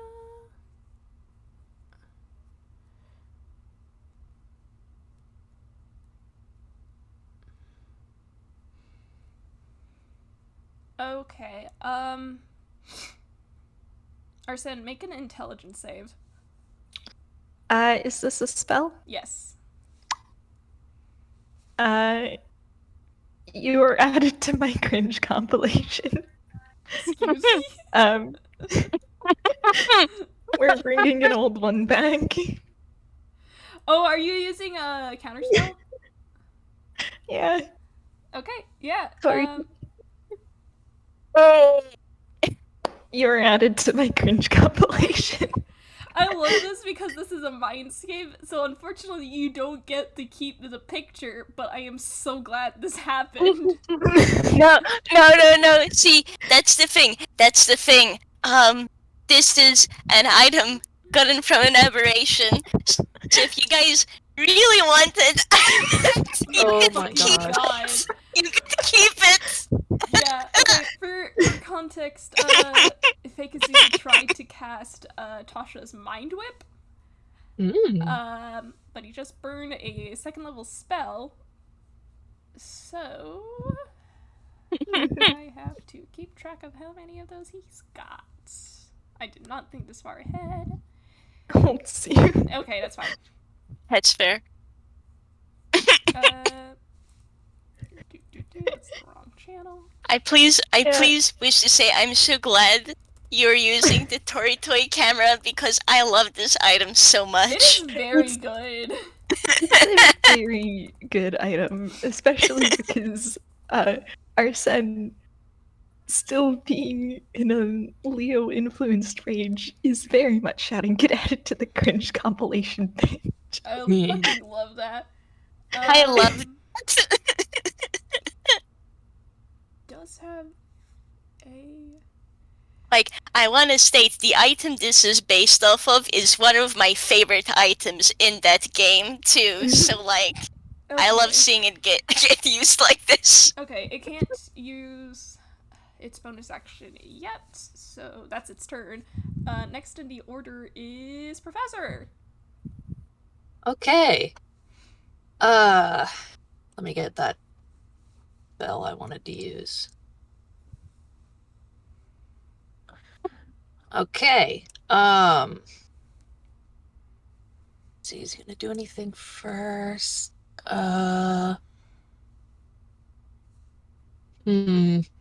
Sorry, I just. How stupid do you want to be? Oh boy, I just reread the channel description for the rolling channel. I forgot I put that there. Nice. We wild would be proud. We wild would be proud. I never noticed. Well. Anyway, I think he's going to, how far? He's going to take a step back into the right, so into the, diagonal, right down square. And then he's going... Right here? Yeah, okay. Diagonally. Yes, right there. Exactly. And then he's going to cast Slow on Self-Hatred. So I'm going to pull that up. You need to make a... Wiz save, isn't it? Let me make sure. That is a Wiz save, yes. Okay.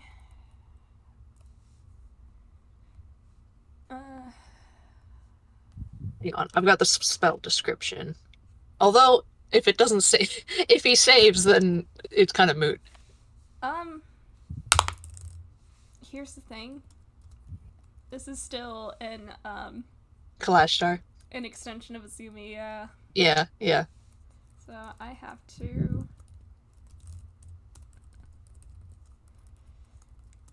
roll again. Oh! Okay. I don't think this passes. That does not pass. Yo. A 14 does not pass. So, concentration spell. This does not count as a condition, does it? It does not. No, it's not a condition. You alter time around up to 6 creatures, so, I guess just him? I guess I'm choosing just him, because everyone else seems to be on our side, yeah? For the most part, it seems that way. Alright. Or be affected with the spell for the duration, up to 1 minute. Okay, so that could be the duration of the fight. Speed is halves, -2 penalty to AC, and dex saving throws. Can't use reactions. It can either use an action or a bonus action, not both, so you do have to get the choice. You can't make more than 1 melee or ranged attack during your turn, regardless of any funny abilities or magic items. If you want to cast a spell, there's some rules. It might not work, or it might be delayed. Oh, yeah. Okay. And another saving throw at the end of each of your turns, to try to get rid of it. Okay. This is gonna be fun. Because I think the last time I ever got with Slow was when I was running a different boss fight in Bash. It's a good spell when it works. Yeah. Is that one of the ones that was a curb stomp in Bash, or? I don't think it was a curb stomp per se, because there was more than one, like, quote-unquote bosses, but yeah. Because I know that there were a few bosses that, yeah. I want to say Bash's, favorite tactic for my bosses is asking me if there is metal, and then casting heat metal. They call it the Cooked Book. Oh my gosh. I'm learning so much Bash history today. This was like year 1 Bash. I think back fondly. Anyway, is that your turn, or do you have any bonus actions?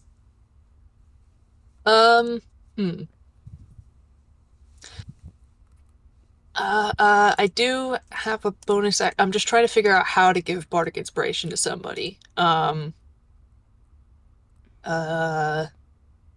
da, da, da. Maybe give to Camille in case he needs to roll concentration for the heat metal. Would Bardic work self-hatred for did that? drop it. He Self-hatred did Yeah. drop it. dropped the weapon in question, so... You both have bad con. Listen, you're gonna you're getting a bardic inspiration soon too. This is just Professor's first turn. I am gonna give it to yeah. I am gonna give it to Camille. I think Professor just goes like well, I mean in the real world he does win, so I think we're going to be alright. And that's your bardic inspiration. You have a God. you have a D10. Damn, a D10? Yeah, I'm a level 10 bard. God, I keep forgetting. Anyway. Granted, my stats are so fucked up that he only has 2 bardic inspirations to give. Oh dang! Wild. Leo has like 5. Wow. I need to fix his stats. I can Yeah. help with that. Feel free to poke me when you do, just so I can give the okay on the server. But like, dang, yeah. Absolutely, yes, I will. Ask Fletch for bullshit stats. Yeah, do what I did. I don't know if I'm gonna re-roll, but I do need to like he has a feat that he's not allowed to have. I can get rid of that. Oh, that's fair. Valid. Alright, so if that's your turn, it is now time for the layer action. Oh boy. Oh boy. Oh boy.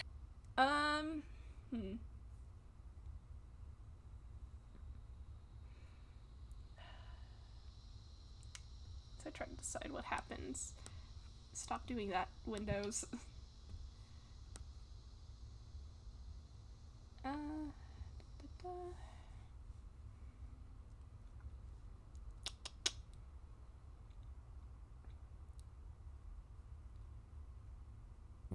Alright, here's what happens.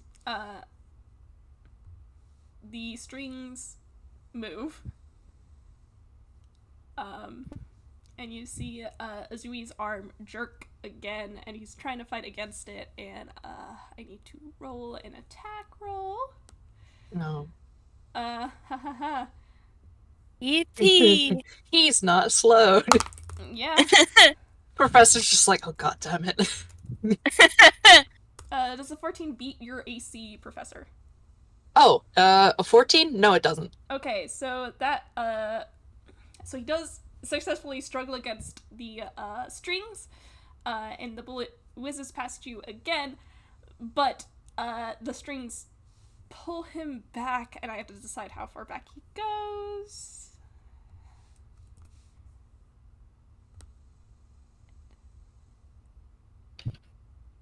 There we go. Okay. And that is the layer action. It is Moria's turn. Cool. So first of all, bonus action crimson right. This is how is it? Rite of Flames. I'm just gonna roll the d6 real quick.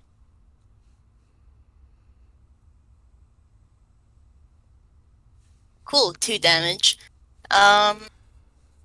And for her action, Blood Hunter gonna Blood Hunter. Self-hatred. Would you like some bonkers? Alright, so you're just closing in on the distance, right? Yes. Okay. You are so lucky you can't take reactions right now. I'm going to going to appreciate that muchly. Thanks, Professor. Oh man, that's a roll. 16. Yeah, it does not hit. Dang. Don't you have multiple though? Yup, I am rolling again. Okay, That's a more hit. like it. Great. Roll. This is a d12 plus 8 plus d6 then. Ooh, fun. Fun, fun, fun. Oh, take 21 damage. Oh, fantastic. And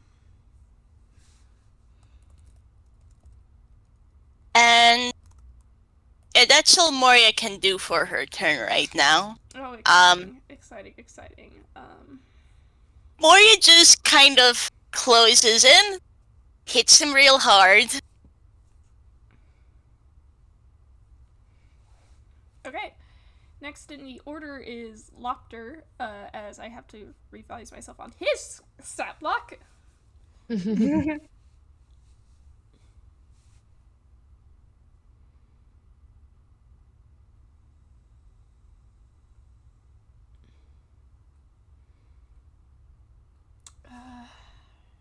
Yeah, you would do that, huh?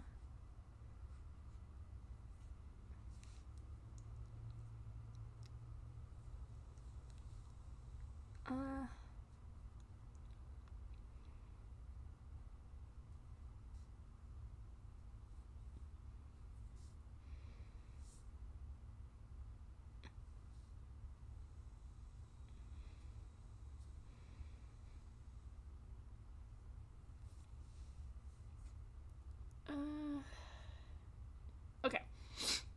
He is going to cast. I need to find the spell. He can only cast this once per day, so he might as well use it. Boy.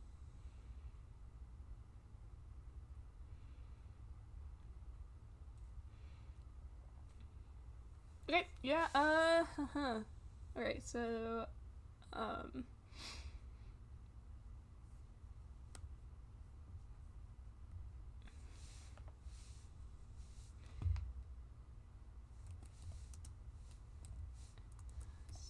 have to remember that it's a advantage on this, or... Ooh! Oh no! Oh boy. This was a wit save, that, Self-Hatred had to make. Unfortunately, the second roll was a nat 20. Ugh. Damn. Yes. So, essentially, I'm sorry to say this, but Lopter wasted his only use of eye bite. Oh, Yeah. God. Oh, it's such a good Expensive. spell. You hear him curse under his breath, as this happens, and that's all he can do right now. And then it is... Actually, I think he's going to take a couple steps back just so they can break up formation. Yeah.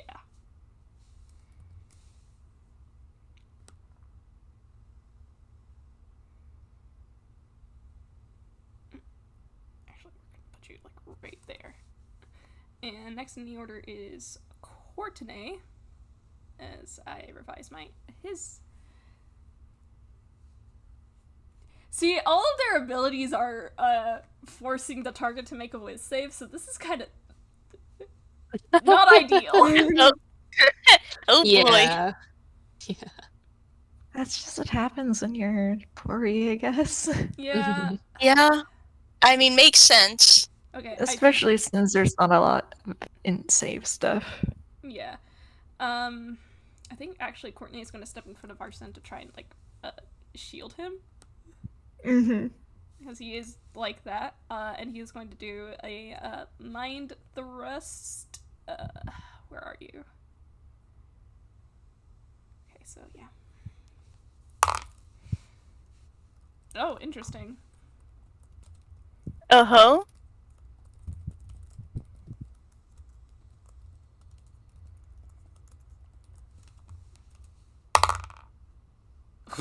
Okay. So he did fail this whiz save, and he takes...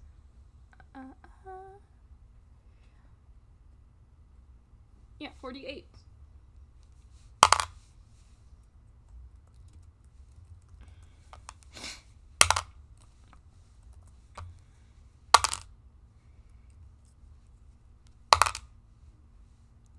not a bad roll for damage.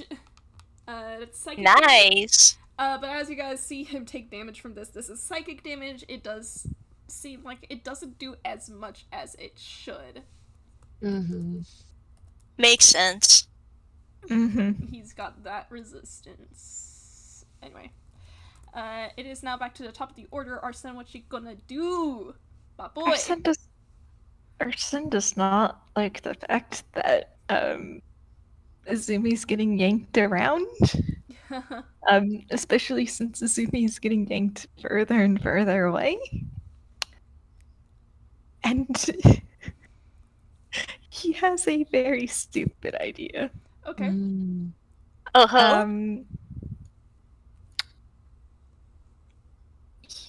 So druids learned a little something called the movable object, and it doesn't specify that the object cannot be something that's worn. So, So what are you gonna do it on? let's see. We need to look at the picture of Azumi. Scrolls all the way back up. He is probably going to do it on Azumi's outfit itself if he gets there. The outfit? Alright, can you send the description of the spell? Yes.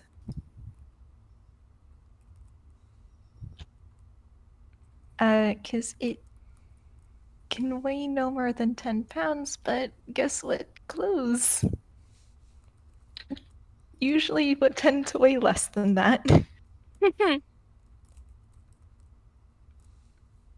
Alright, you touch an object that weighs more than 10 pounds. No more than 10 pounds, then becomes magically fixed in place.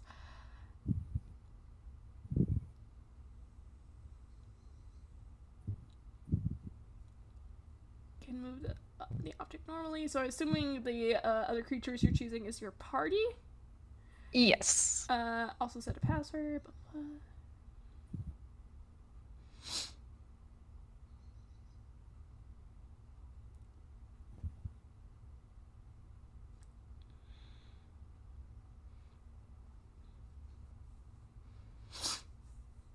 Okay. Interesting. So you cast that. That is very fun.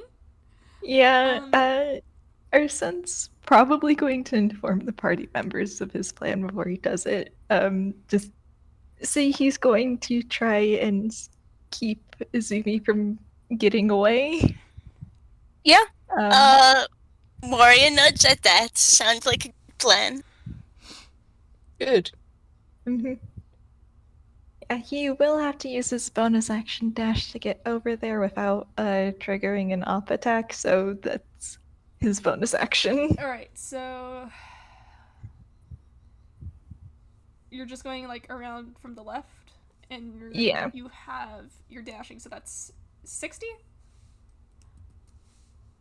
Yep. Okay. So I believe it's 35 to get over. Okay, let me...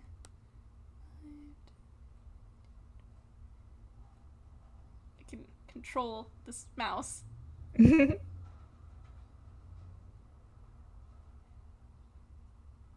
It's like right here? Yeah. Okay. And you're here. You get up close to him. Azumi looks entirely frazzled. And a little bit pained. Yeah. He's just, I'm really sorry about this, and is going to, gonna cast immovable object on Izumi's outfit. Alright, yeah, you're casting that. Yep. He is now stuck in place. Held. Held. Mhm. At least this way he can't get away, but at the same time, it's not ideal. So, yeah, he is he'll probably stick there. And I think his future plan will probably be trying to take care of the strings, but he's used up all his stuff for now. Okay. That means next in the order is self-hatred. And he's still under slow. So I think that means he can either choose to use a action or a bonus action, right? Yep, Okay. I think so. one of the two, but not both. Oh, I did fuck up. Oh, He had a -2 penalty because of slow to his AC, so that does mean that that 16 would have hit if you want to retroactively add that roll. Oh, sure, I'd love to.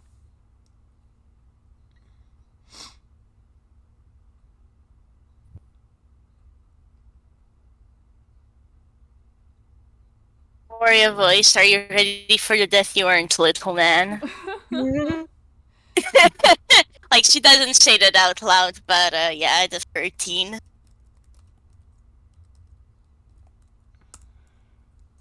Okay. So that's fun. It is still his turn. He is going to... Well, you really did decide to just get up and personal with him. I mean, that's kind of what she's best at doing. Alright, who is within 30 feet of him? Do I want to do that, or...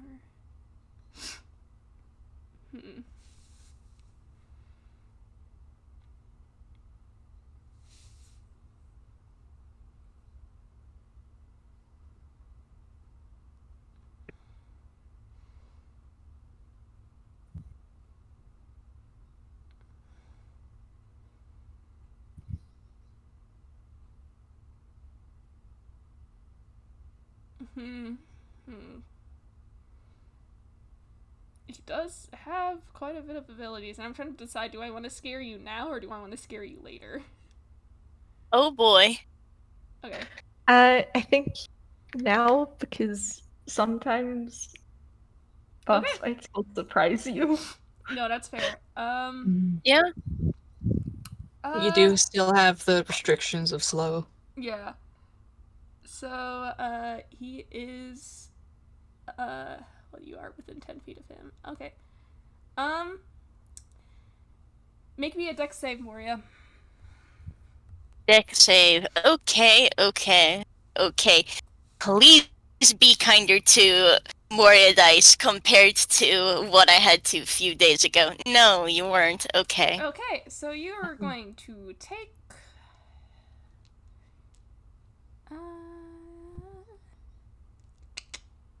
Okay. 5d8. Okay.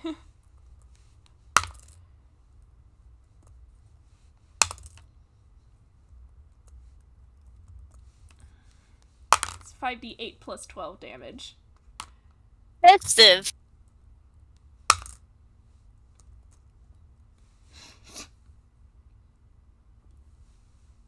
And you are also going to be pushed back.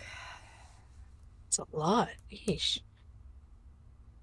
So you're gonna Okay. take 24 damage, and you are going to be pushed back. How much was it? Yes. Okay. Yeah, you're pushed back.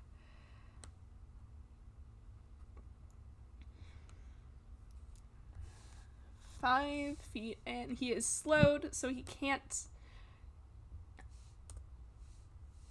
take his full movement. It's half movement, right? Yeah. Yeah.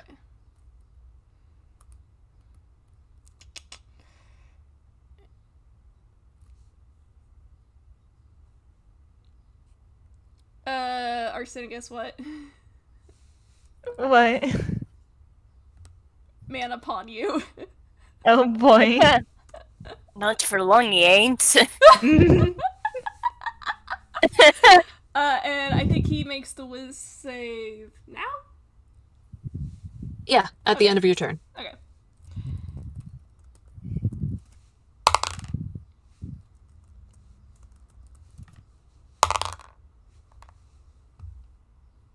Ugh. Ugh. That's a 20. Oh no. Yeah, that'll pass. Alright, well, we got one round. It was not as bad as it could have been. And Yeah. remind me later to roll that recharge on his next turn. Mm-hmm. Oh boy. Okay, it is the layer action. Isn't it Professor's turn Wait, now? no, it is Professor's turn. Go, Professor. Sorry. Nice. You're good, you're good. Let me just... Let's see, what is the range on this?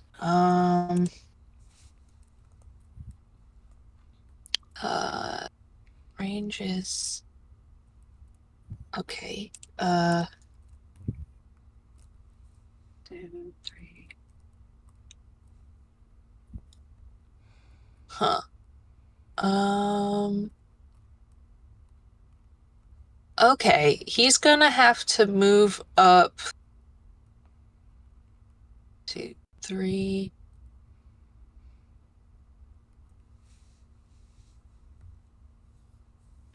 He's gonna have to move up like 3 squares, I think. Just directly up? Yeah. That's For this 15 spell to feet. be in range. Okay. Because what he wants to do is cast Intellect Fortress on let's see. If I cast it at 4th level, I can do it on 2 people. So I'm gonna cast it at 4th level and give it to Moria and Camille. Wait, what did I just... Intellect Fortress. This one. Yes. Okay. For the... It is concentration, so I'll keep track of that.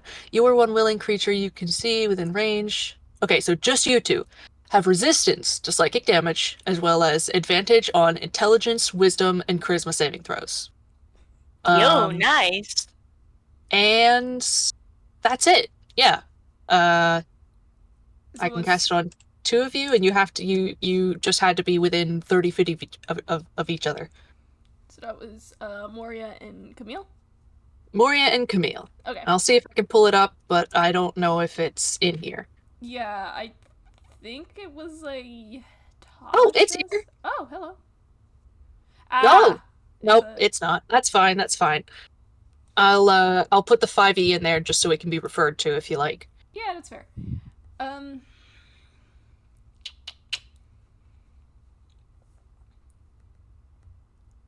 Do you have any bonus actions? Oh, yes, that's right.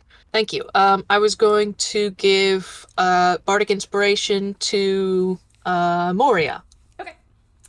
Thanks. D10, yes? A D10, yes. Alrighty. So he goes like, this ought to help somewhat. Thanks. Yeah. Do you know what all that can be used for? Do you want me to remind you? That would be helpful, thanks. I think it's like saves a check, like ability check or Or rolling attack on roll. attack, right? Yeah. Yeah, exactly. Ability check, attack roll, saving throw. Okay. Okay, cool. Typically, you want to add it after seeing your roll, but before knowing the outcome. So you can say like, "Oh, I rolled a 10. That's probably bad." But if but before the DDM tells you whether that passes or not. Yeah. Yeah. Okay, cool. And if that is your turn... Yes, that's my turn. Thank you. It is now going to be the layer action. You see the,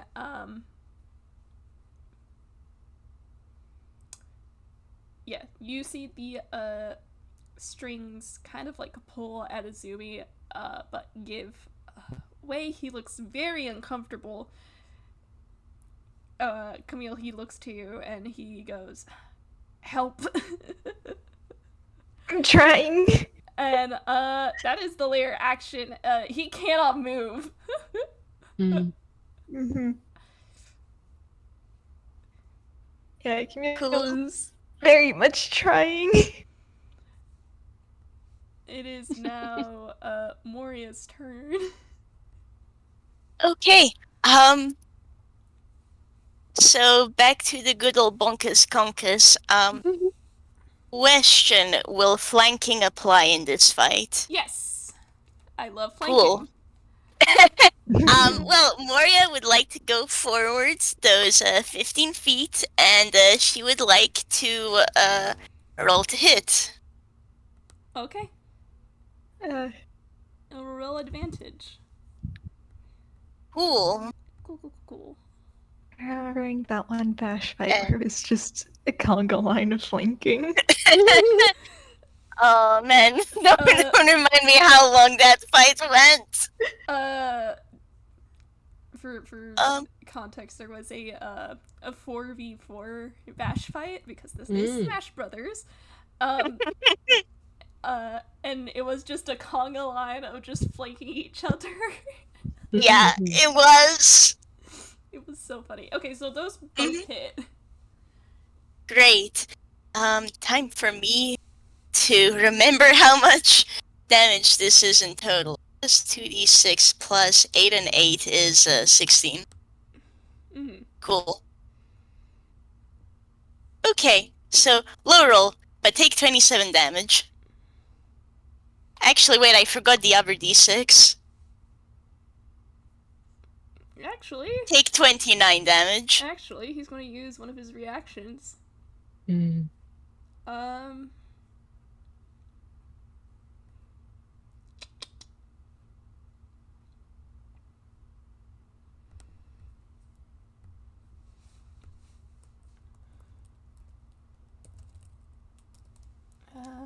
Where's my d8? Okay. 6 plus 3. Okay. So, you said a 29 minus 9. So he actually takes 20 damage. Okay. Alrighty. And let me think. Oh, being that she is a blood hunter, she's going to go ahead and use a brand of castigation on fake Azumi. It is psychic damage, so instead of being 5 psychic damage whenever he attacks Moria or someone within 5 feet of Moria, it would be either 2 or 3, I think. Okay. I can take resistance. A picture of this. Yeah, resistance. But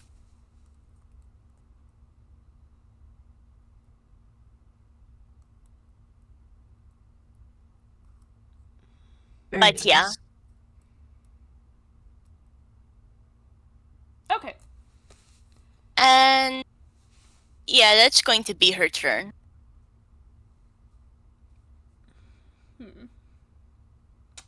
Okay. Lopter, are you going to do something stupid? Oh boy.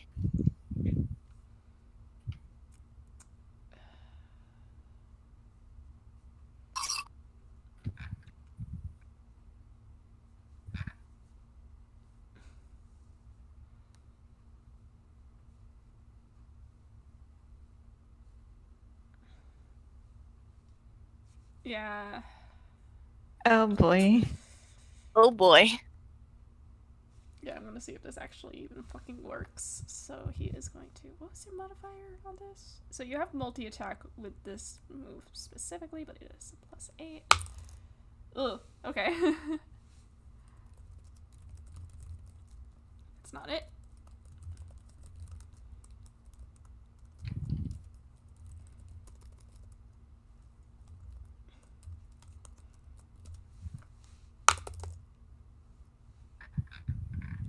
Oof, okay.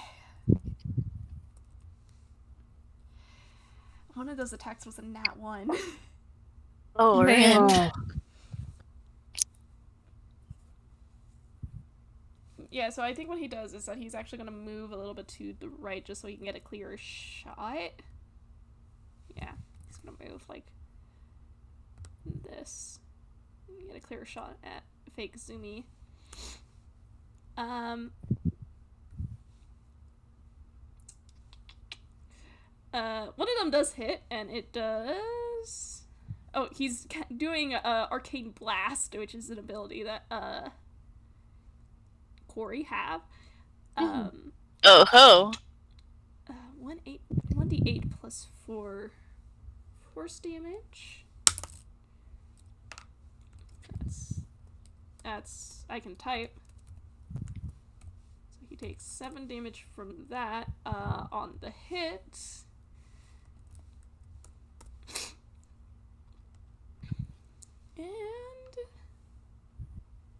And on the nat 1, you see him struggle to aim again. 2 of the party members aren't there, so he kind of fucking misses, and it hits one of the strings holding on to Azumi, and it's I have to reread something.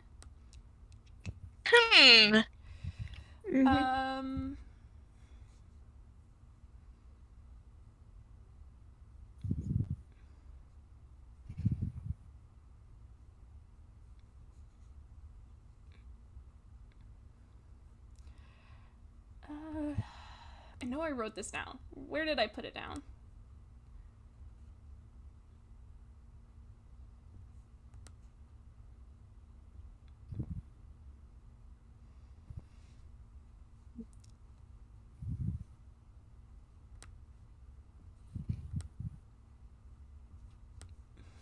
Yeah, I think it was like that. Okay.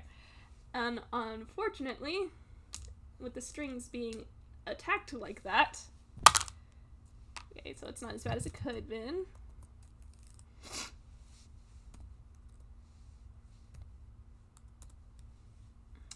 Azumi takes 6 damage, but the strings that had been holding up one of his arms kind of detach, like they've been cut, and his arm just kind of hangs limply. Next in the order is Courtney. I have to keep track of 2 fucking different the woes of being a DM. Next, you're making. Next in the order is Courtney, and I still have no idea what the fuck he's doing. His best. Yeah. What's Psychic Anchor? What? That's a spell. Yeah, oh, it's one of the homebrews. Okay, let me see what it does.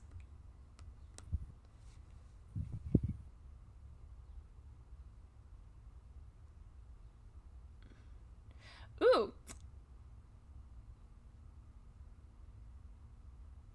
Okay. Let's do this. What is your...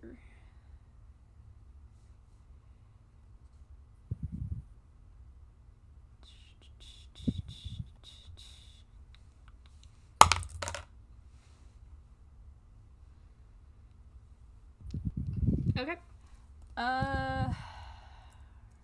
7, so that was an intelligence save from self-hatred. Gets a 13. And, he's under the effects of Psychic Anchor.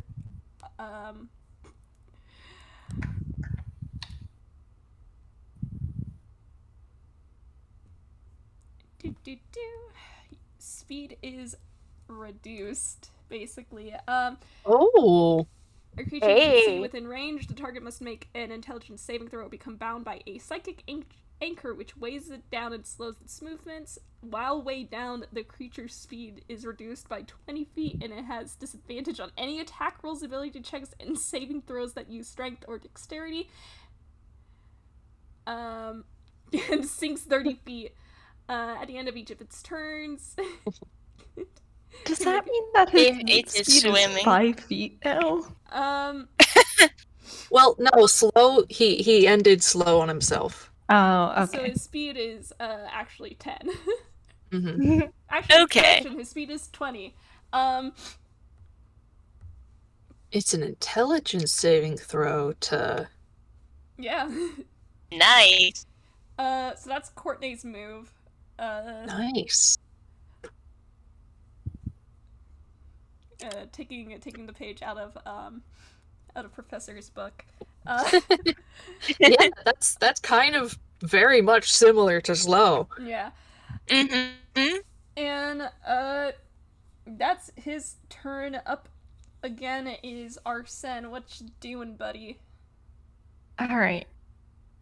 Arsene took note of the attack on the strings and that it does hurt Azumi, but at the same time it does seem it's better than him getting yanked around, so he's going to blow his last second level spell slot on... I'm sure you want to do this. Oh no.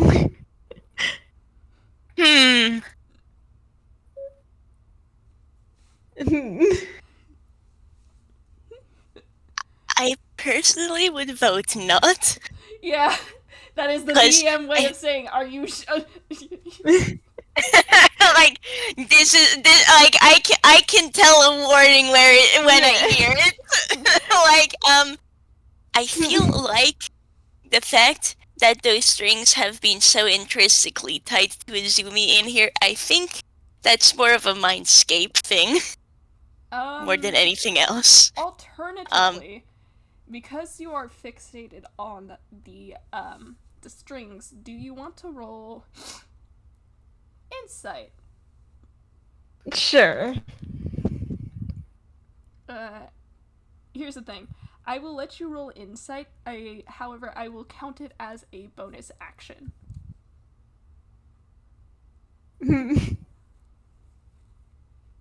Yeah, because Camille's plan was healing spirit, so that way Izumi would get healed and not suffer the strings being cut so badly, but that's May a I bonus remind action, you so... that you have a level 10 healer on your party. Listen.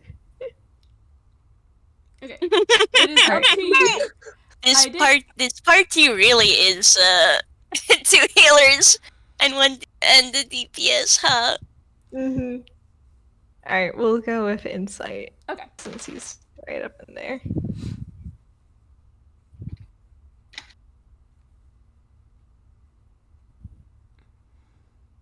So what's the 28 get me? Okay. Camille, Arsene, my boy, my buddy, my dearest friend. Arsene, my best friend, Arsene. This is a mindscape, and a lot of the things that you have been seeing up until now have been metaphors and interpretations and symbolism for things that Azumi has been struggling with. The strings have been ever present throughout this entire mindscape, and they are forcibly holding him up. And they are a bright, dangerous red. It does not take much for you to put 2 and 2 together because you know Azumi. He is your big brother. The strings, following the idea of symbolism, are representative of lies. You cut out at the last bit. They are representative of lies. Oh.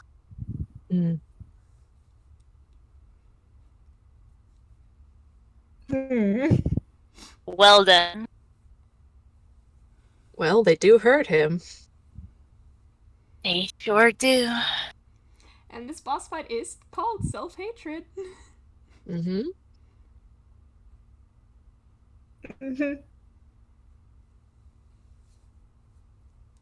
I'm gonna have Camille share that information because you are giving this information to Mr. There is only one truth. an XP of the guy named One Truth. I love you so fucking much. What do you say? Yeah, he's going to he's basically going to relay the information that the strings represent Azumi's lies, and you know, there's sure do be a lot of self-hatred going on right now. Yeah. Mm-hmm. With a 28, I will say, because you are putting this together, it should be clear to Arsene that the best way to get Azumi untangled would be to confront those lies. Alright. After hearing Camille, Professor just goes like, I have zone of truth, was that help? I don't think it's think more now is the- metaphorical than that, Professor. I don't think now is the best time. Let's first deal with this guy in front of us, and then we can talk. That's alright, it's a concentration spell anyway. I love the idea that, like, Moria's duking it out with Azumi's self-hatred here, and this banter is happening. Wait, it's not a concentration spell. I love that. I just checked. Even Okay. then, Zone of Truth doesn't compel someone to tell No, the truth. no. So- Yeah. Also, that would be kind of mean right this moment. Yeah. You know, more than just a little. Yeah.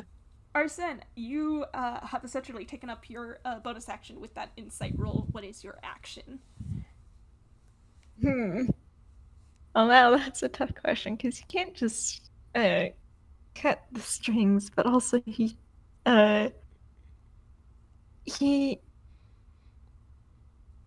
Camille's not the most logic-oriented person, despite being a detective. Mm-hmm. You say that you say that like most detectives aren't at least pretty emotional. I mean, we wouldn't be here if that weren't the case. Well, you see, Sure, sure, impression of being logic bound and stuff, but also, have you met any of the detectives here? I love you. yeah, you see, most of them try to at least have the guise of being logic-oriented, or like give it a try. He doesn't even try. He's I mean, You could try to hit self-hatred. you could. He's right there. You'll even have advantage because of flanking. Crying. Mm. I give you a hint, and this is how you treat me. Sorry, Abby. I love you guys so much. Listen, I'm trying to Love you figure too. out what to do with that hint, okay? No, it's fine. Take your time. Take your time. It is Mhm. your turn, and it is ultimately your decision. I mean, talking is always an option, question mark? Exactly. Heart-to-heart time in the middle of battle, don't even worry about it.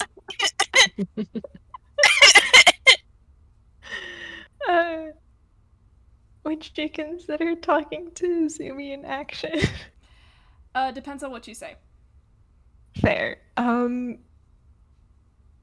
Because I think once he's put that together, he's going to say something along the lines of, like, he's here to help and he wants to help, but Azumi's going to have to confront the lies. What? That's Azumi talking.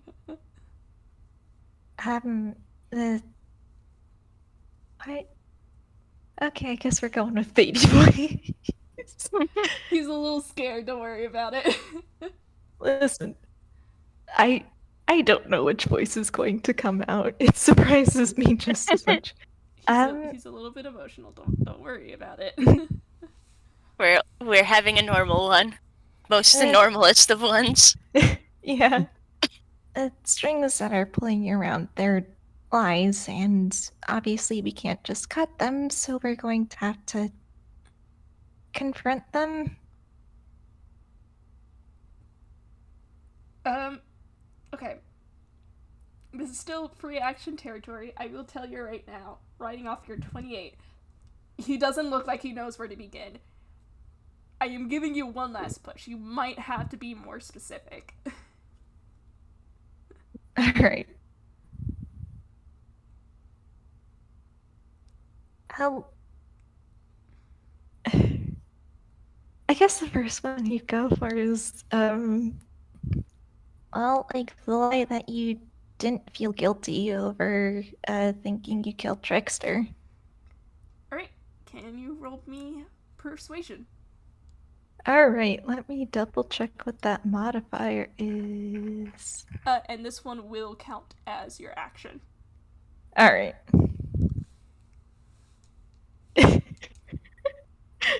He really is just completely ignoring self-hatred right now, and I'm sorry to everyone else in the party. I mean, that's valid. He's doing something really important right now. Moria approves even, like, hey, she's the one good at hitting things. She can do that. Alright. Dice don't fail me now. Okay.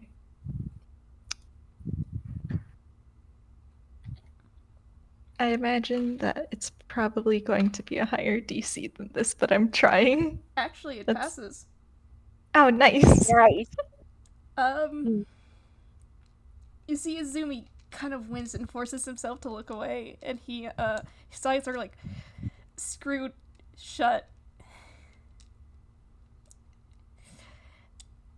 And he takes a deep breath. He takes another one,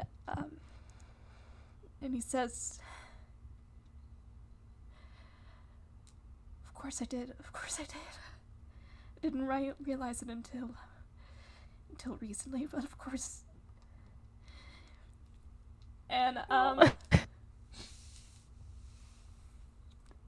some of the strings detach from his other arm.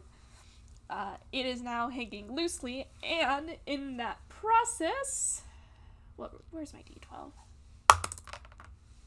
Aha!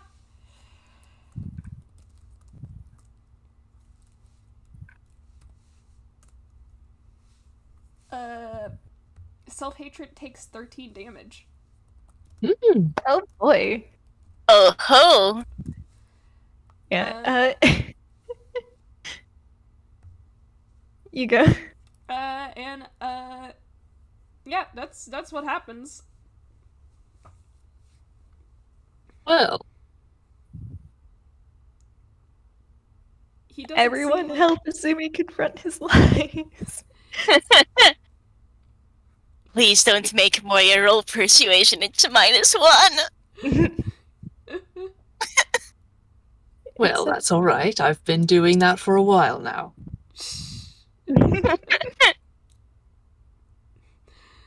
One of the Korea, I'm not sure which one, just goes, stubborn old man.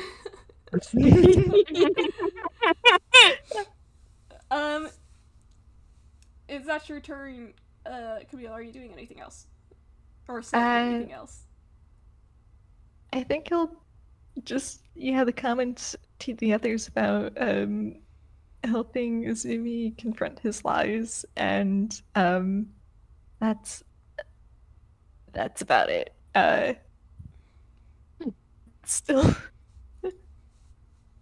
Still completely hyper focused on this and not paying attention to the guy right behind him, I guess. Oh yeah. He is next in your order. Yep. I'm sorry, but Camille's standing his ground for worse. Okay. Alright, so if that's the end of your turn,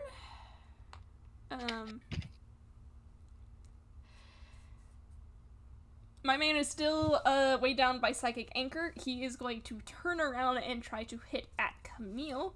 So that means he has disadvantage. Wow. Never mind. What did he get? A 2 on the dice. Amazing. Yeah, he reaches for his rapier, and he has a multi-attack with it, so he got a, Okay, he did not get a nat 1 on the other one, so... So that's a 10 for the first one. And...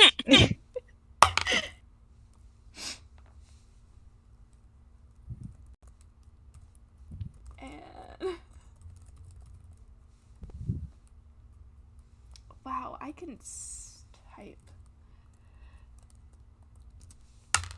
You're so valid. Okay. And he got a, 14 on the second. Both miss, and Camille is immediately snapping back at self-hatred. Like, you aim like you're drunk, dipshit. Love that. Iconic. And he is kind of, yeah, he does make a intelligence saving throw at the end of its turn, so... Oh, homie! That was its intelligence save. That was a nat 1. So it's still... Self-hatred is still weighed down by psychic anchor. Oh shit, did I lose y'all?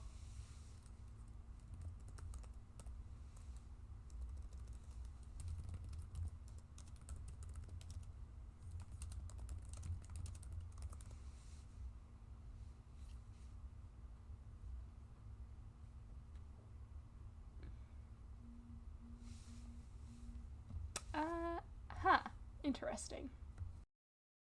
Oh, then we lost.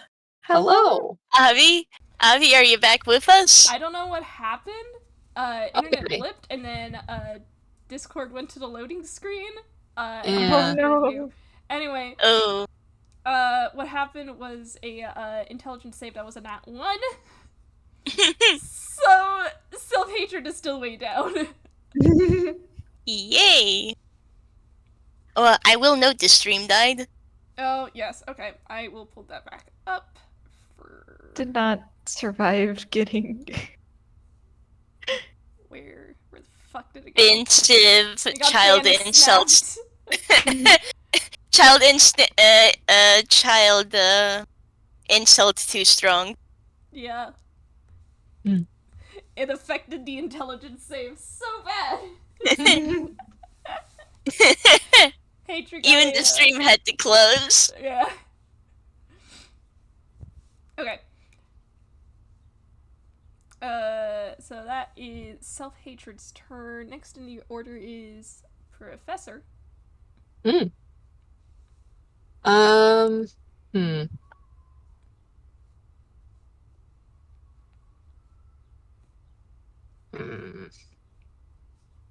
Is there something you want to... I will say, for clarification, trying to convince Azumi to confront something, that persuasion roll will be an action. Okay.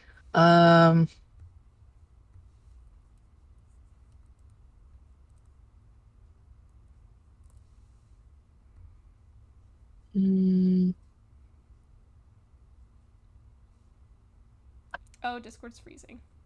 Oh no, Discord. Oh dear. Okay, we're good. Never mind. We're good. We're good. Okay. Everything's fine. Heck yeah. Alright, I think Professor will do that. I think he's gonna say, well, alright, can you admit that you have friends, particularly Arata? Because I think it's very clear to everybody else that that is the case. Alright, roll your persuasion. Ugh. Isn't persuasion your best mod? Uh-huh. And it's a good Nice. thing because that was a bad roll. This might still not make it. How's a 13? Does Oh not. no. Darn Oh, it. F. You see Azumi winces and he tries to say something, but he kind of just pulls back a little bit instinctively. Like, it still kind of hurts him, physical, to confront this. But that is your action. Do you have any bonus actions that you can do? I don't.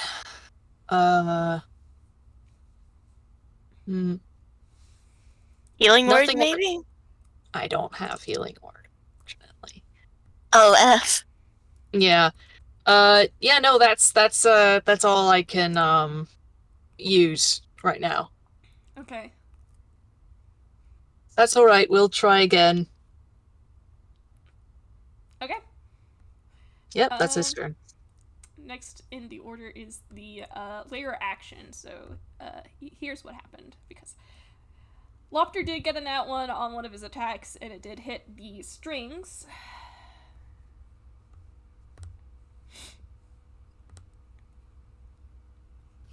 Wait, is it layer action or was it? Yes, it is layer action. Okay.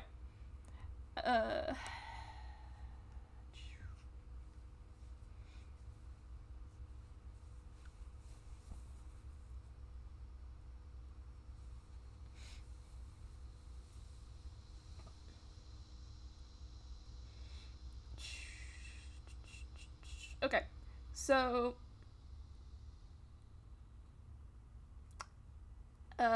the strings that had been cut by Lopter's attack sort of reach back down and tangle themselves back into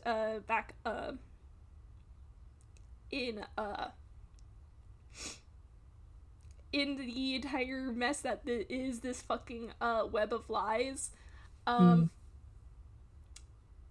Indicating that, yeah, no, cutting them down would have not gotten you any progress.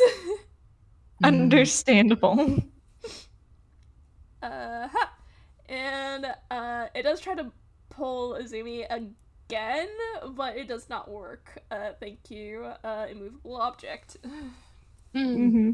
Hey. It is now Moria's turn. On one end, Moria knowing full well that she is far better at the actions part of showing she cares, but also wanting to help.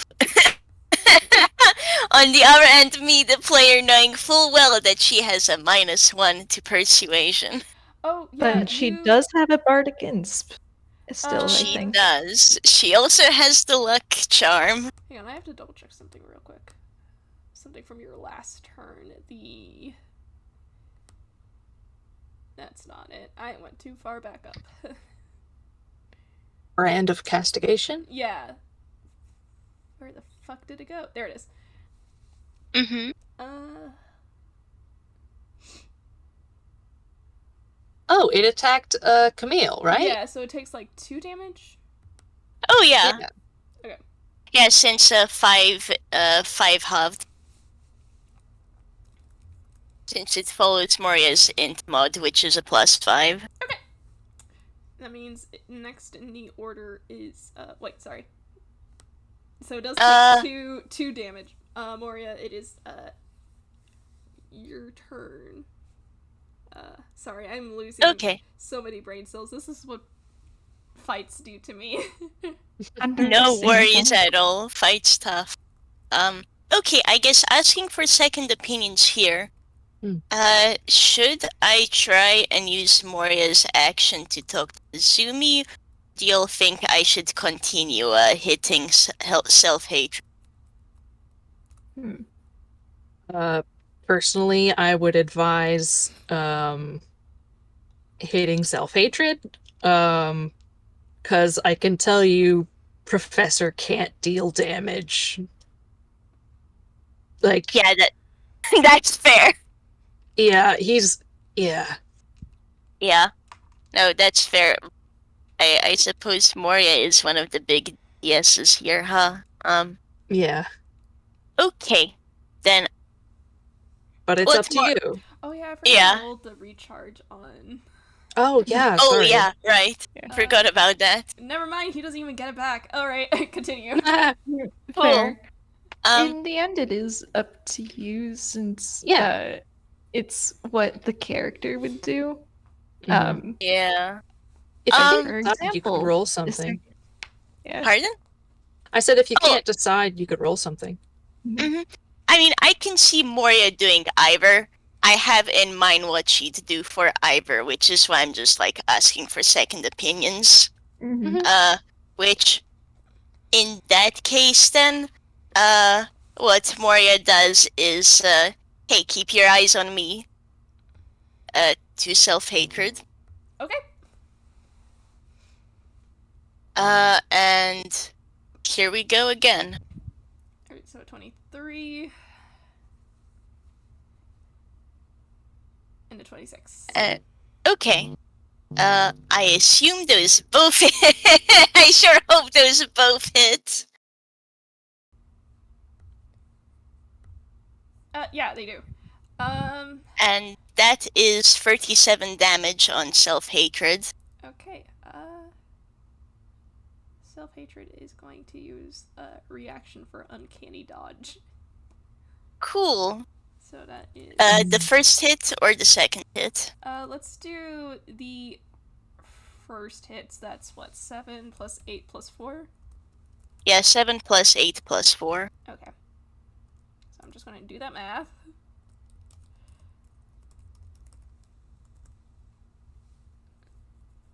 So that's... Okay, so 9 plus 9 is 9 plus 9 plus 8 plus 1.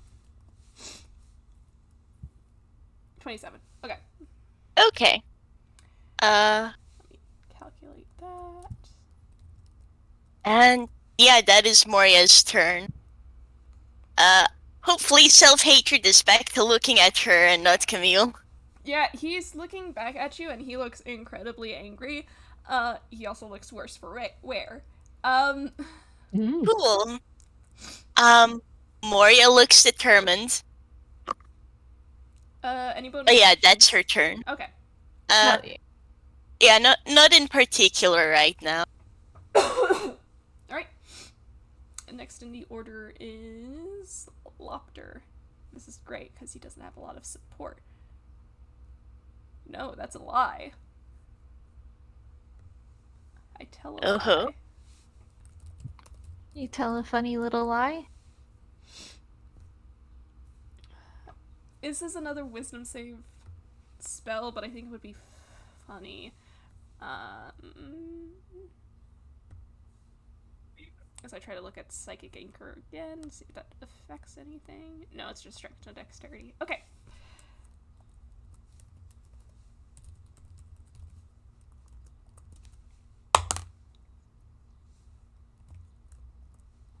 Oof.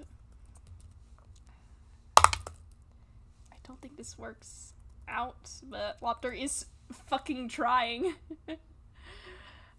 What is your DC? Yeah, no, that passes. He did cast Confusion. Oh, that's a good one. Hey, nice. Okay, yeah, no, it doesn't work out. Anyway, that's his turn. Next in the order is Courtney. Courtney, what can you do? You have fucking heroism. How could I forget? Oh, Oh, amazing. No, it's concentration. Damn it. Alright.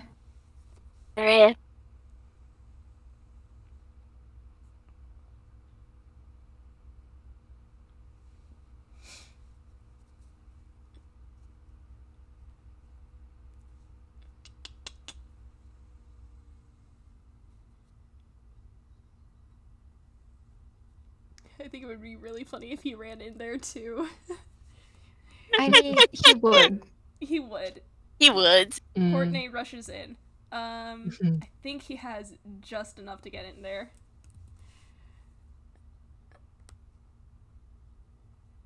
Yeah. So he's right up here, and he's going to do an idyllic touch. As I try to remember what the fuck that does. Okay, yeah, it's a spell attack. Oh, fuck yeah. And, that does... D10 plus 4 force damage. Oh, that's max damage. So he takes 14 damage, and he also has to make a whiz save.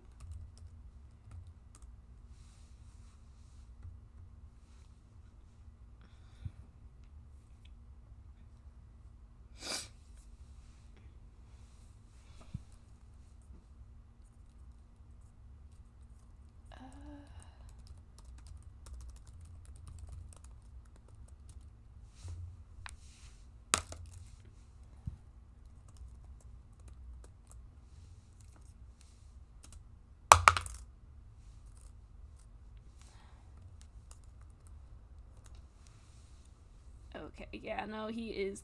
I don't think he's affected by idyllic touch. Yeah.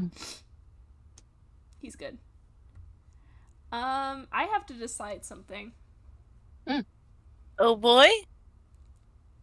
Because I did put legendary actions. Mm-hmm. And I'm trying to figure out if I want to do this. Oh boy. I do want to strike fear. So here's what's happening.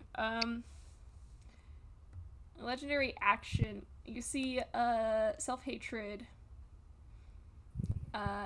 Turn to face Moria. There is a very distinct look on his face that looks like almost insane rage. And he takes a essentially a charging position. And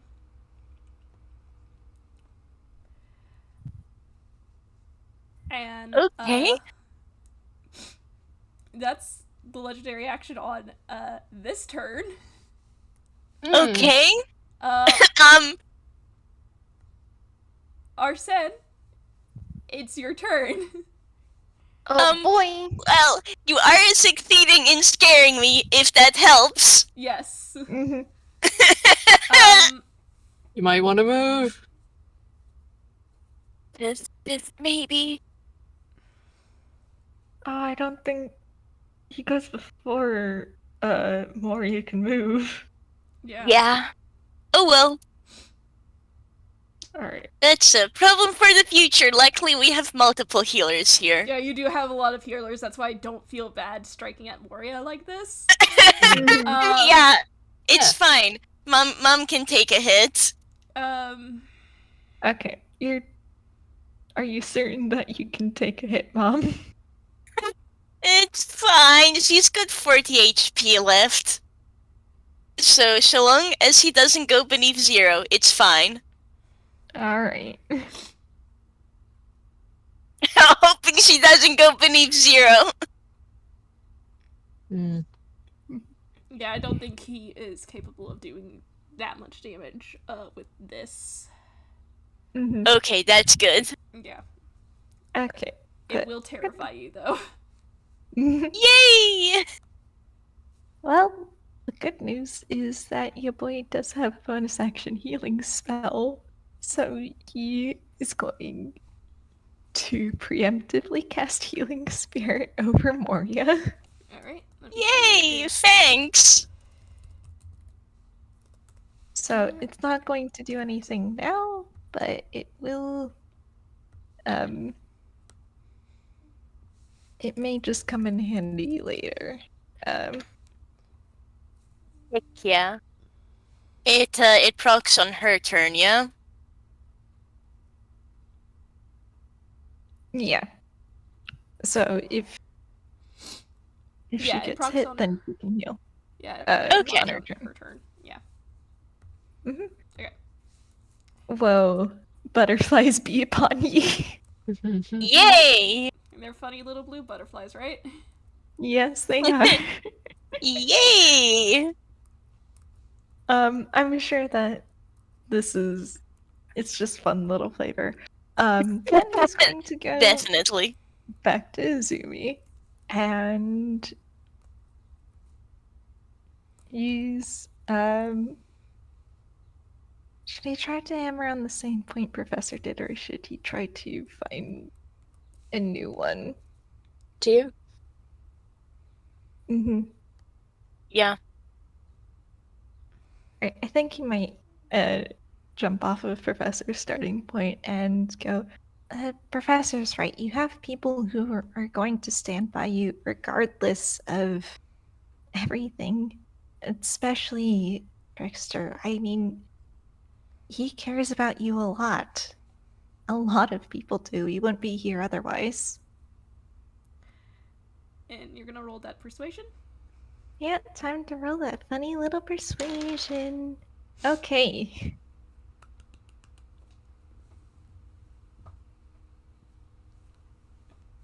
Ooh, Nice. Nice. I should see if this dice is Loaded. I feel like it yeah, I feel like it keeps giving me good rolls. Alright, you see Azumi kind of wince, and he says, I know, but that's the most terrifying thing. And, yeah, yeah, let's just go with this leg guy, because I think it will be funny. The, strings tying up one of his legs, are undone, and, he is kind of, like, just hanging limply, from where the strings are keeping him held. And, self-hatred takes 10 damage from that. Y'all are doing real good. Nice. Unfortunately, since that is your turn, that means the rest of the legendary action procs. Unfortunately, this does damage regardless of AC. Cool. Let me see, alright,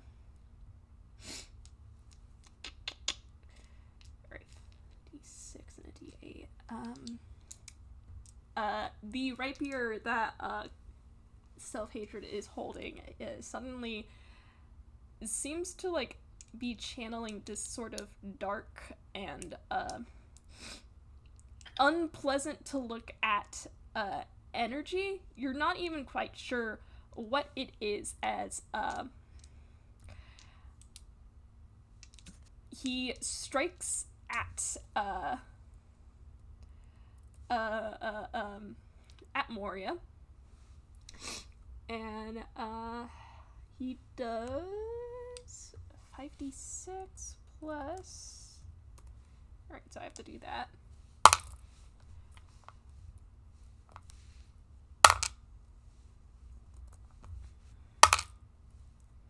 Ooh. Oh boy. Oh god.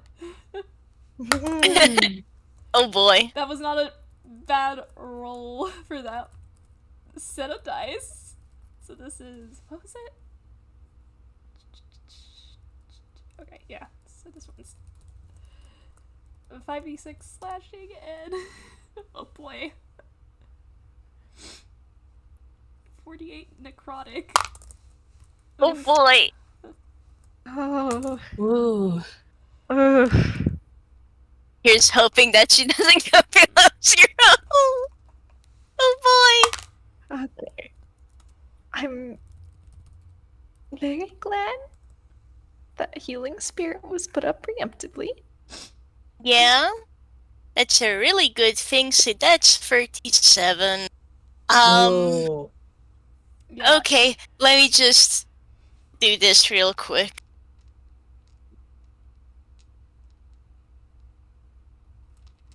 Ugh. Okay, so Moria's at 4 HP. Like, she grunts, and I imagine even in this mindscape, that sure is some blood dripping, but, Yeah. There is like the energy that had been like imbuing the rapier flits about with like purple, almost flame like radiation, basically. mm-hmm. I don't know if Arsene has ever seen this specific scar, or has seen like Arata's scars, but I know Professor has. Mm-hmm. This is the attack that almost killed Arata. Ah, cool. Oh boy. He just kind of hisses. Yeah, Moria doesn't give much of a reaction. There's a grunt. There's definitely a lot more blood now. But Yeah. she's still standing firmly, even if it's pretty clear she's not doing the best right now. Right, and next in the order is in fact self-hatred. I think it would be funny if he tries to go after Camille again. I think it would be funny. Yeah. He's like, get the fuck off of me, old woman, and then just goes for Camille. Whoa, that is not going to happen. Alright, so he still has disadvantage on this.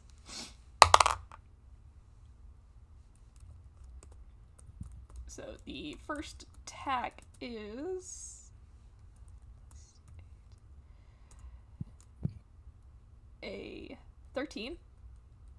Miss. And the second attack is going to be... Oh, thank God for disadvantage.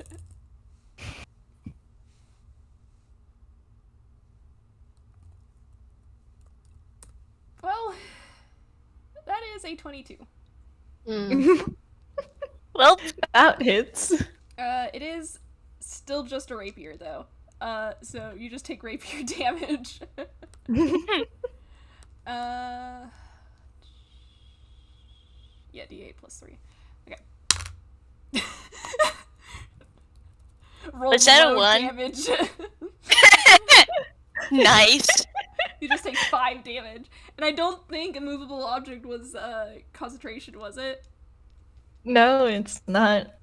He just takes a hit in terms of gold, though. What? Because of the material components. Oh. Oh. He can afford it, Oh. but you know, Okay, that's fair. That's fair. that's the reason why it's not like concentration or anything. It's because you have to spend 25 GP to cast this. Oh, That was so jeez. Oh. shitty. Oh. Jeez Louise. Finally, a use for gold. Oh, God. Fair. It's a second level spell. Goodness. Yeah, Anyway. it's I guess It's to be fair in base D&D, that's nothing. But in in Draft House, though, yeah. mhm. In something Yeah, like no, Bash, that would be pittance. Yeah. And doesn't base D&D gold literally do thing in thousands when you get to that level? Yeah. No, Jade is right. It's not nothing in D&D. So Okay. Alright, I'm being enabled. So it's self-hatred swings and misses, and Camille, being horribly influenced by his brother, says, "Mischief that bitch shit," and immediately gets hit. Bonk. Gosh. Ah! Dumbass teen energy. Yeah, face palming in the background.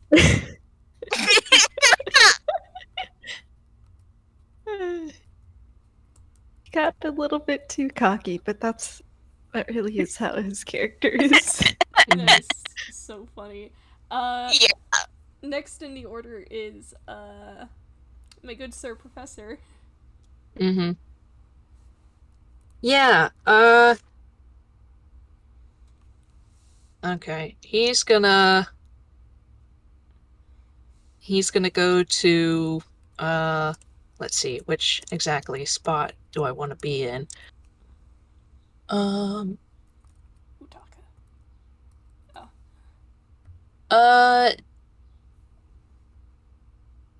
I guess right behind Moria would be good. Okay. And then You're taking 15? yeah, however much. Yeah.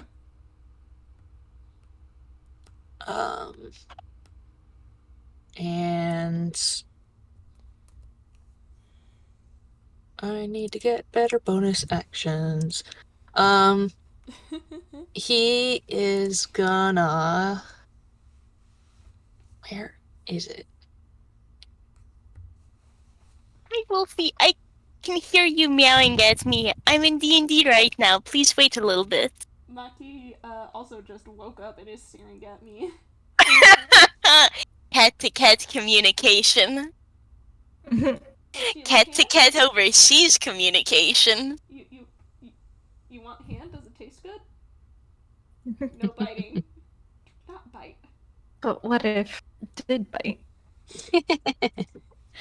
Alright, Professor is gonna use, this because she took so much damage. So he's gonna use Professor.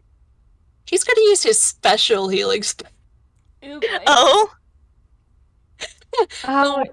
The one that you two know about, Fletch and Avi. Hello? He's going to be given so much shit over that, actually.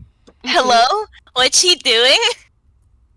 He casts a very interesting healing spell. You get healed for holy shit. That's exactly... Wait, that's... Wait, did I was that really at 3rd level? Yeah, it was. Holy shit. That's good. I rolled well. Okay. You take... Oh? You get 44 points of healing. Oh, snap. That's not a joke. So it brings Oh her my to goodness. 48. Yeah, she's back up to 48. Excellent. And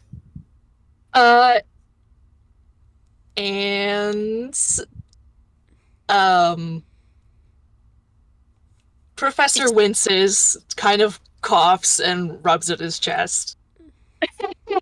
I'm going to roll insight on that bitch. Did he use life transference? Mm-hmm. You Kicks your pecker. You pecker. Like, there's like surprise from Moria, but like not a thank you. And then you get a sharper look at that cough. Mm-hmm. So that's a 28 on the insight. Did you take 44? No, I take half of that, so I only Okay. took 22. Okay. I don't feel bad about this because Professor is your tank. Yeah, guys, True. he still has more HP than both of you. Okay, that's fair. That's better. Yes. How much HP does Prof have actually? Like Yes. presumably more than 69, but Oh yeah, his max is 83. oh yeah, goodness. And he didn't take damage before this. Yeah. Yeah, he so like, took 22 points. He's fine. yeah, so lastly, out of character, it's fine. Mhm. In character. You know how Camille is. Yeah. In character. Yeah, no, Moria is also giving you a look. Azumi's a little bit too dazed to give you a look, but Mhm. It's okay. Camille's giving the look on behalf of Azumi in spirit. Because, like, that is a 28. He absolutely, live, Oh, I live, have a feeling absolutely. he can probably figure that out. live Lopter Yeah. and Courtney reaction.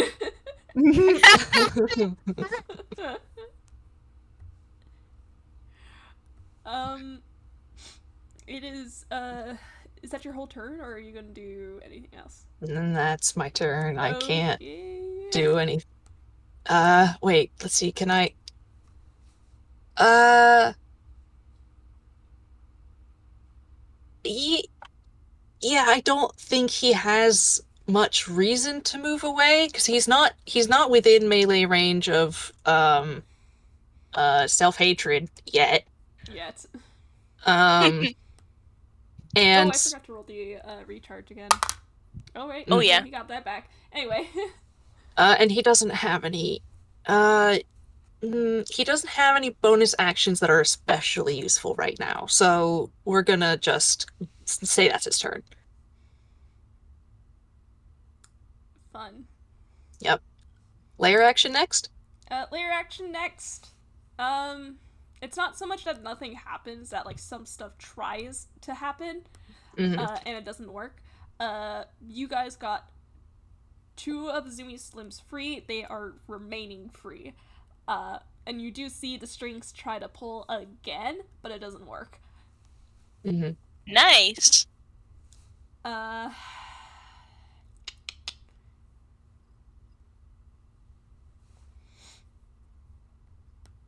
Alright. It is now Moria's turn. Cool. Well, back at it again, lads. Back at it again with Krispy Kreme. And what Moria says to self-hatred is, now when did I say you could look away? Nice. Yeah, it is a yes. Mm-hmm. Oh yeah, he does still take 2 damage. I forgot that. Oh yeah. Pew. Does a 19 still hit? A 19 still does hit. Cool. Then that's both of these. 2d12 plus 16 plus 2d6. Actually, okay. We're gonna Oh, uncanny the I was gonna say uncanny the second, but I'll just do it like this. We'll figure it out. 8 plus 8 plus 6. If I understand right? Yeah. So that means 11 plus 3 plus 8 plus 2. Okay. So he takes 24. It's And looking real bad. cool. Then the plan is working. And that's Moria's turn.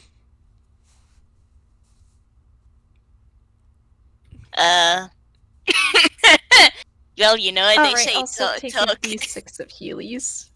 Oh, Oh. right. Thank you. 2. Ew. Wait, Still, that means she's. Isn't actually, let me look at Healing Spirit again.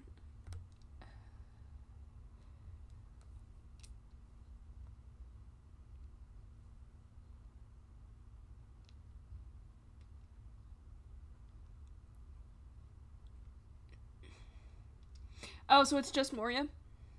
Yeah. Okay, so it's just Moria. Alright. Anyway. But hey, she is at 50 HP, so she is looking far better. Yay! Many thanks to both Camille and the professor. Mm-hmm. Lucky, why are you doing that post to me? Do you want to script this? Okay. Your tail just went thwap. Oh. Aww. Anyway, so that's Moria's turn. That means it's Lopter next. I think Lopter might try again for confusion. Yeah, he can't do that. If I remember what confusion is.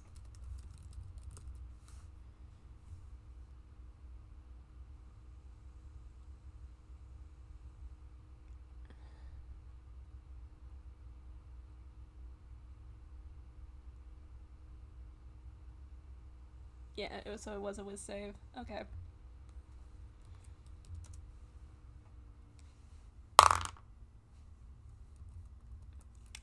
Alright, multi-line.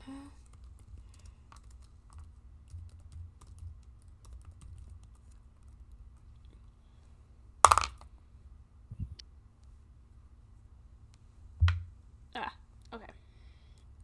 Nope. He's still passing. F. F.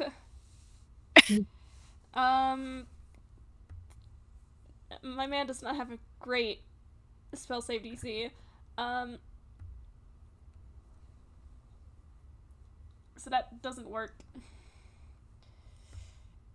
You do hear Lofter kind of just curse under his breath. I think he is actually going to step closer, though. Yeah.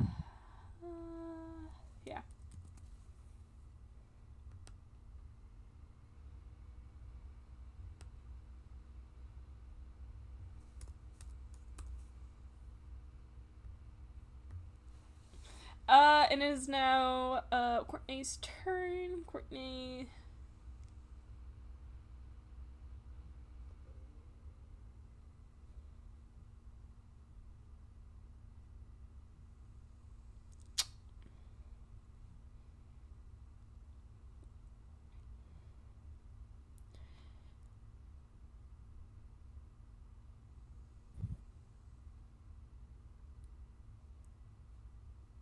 My God, Courtney.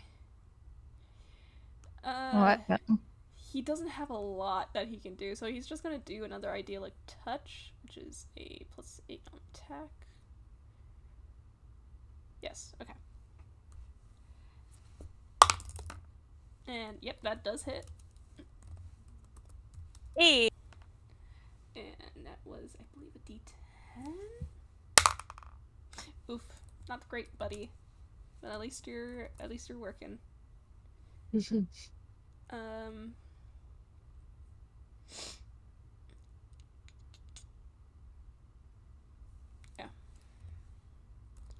And then self-hatred. So gonna have to make another whiz save.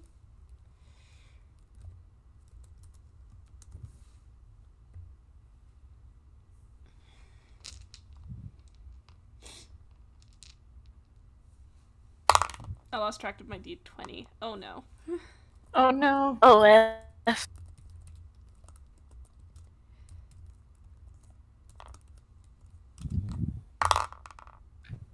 Yeah, he's passing this one too. I fucked up the typing, but it's fine. Or misspelled multi-line. Anyway, next in the order is our good friend Arsene. How you doing, buddy? He is putting aside some things to talk about later. It's fine.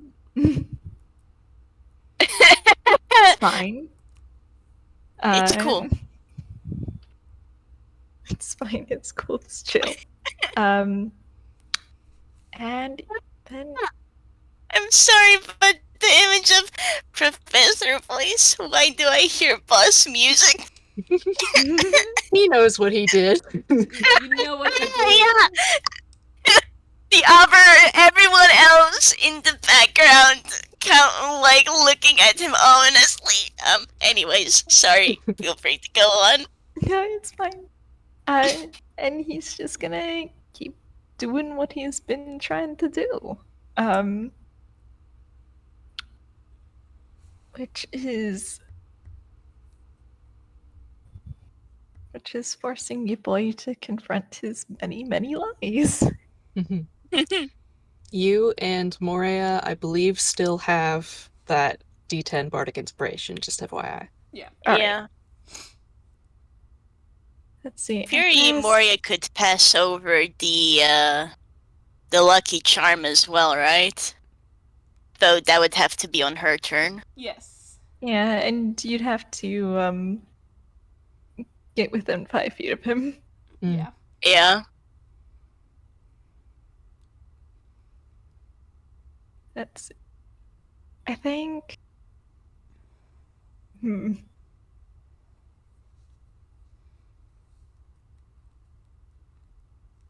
Because I have to do Oh, fuck, thinking. I dropped my dice. Oh.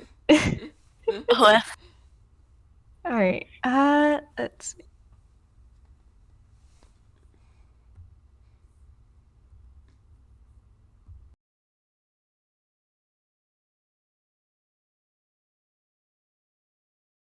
Hmm.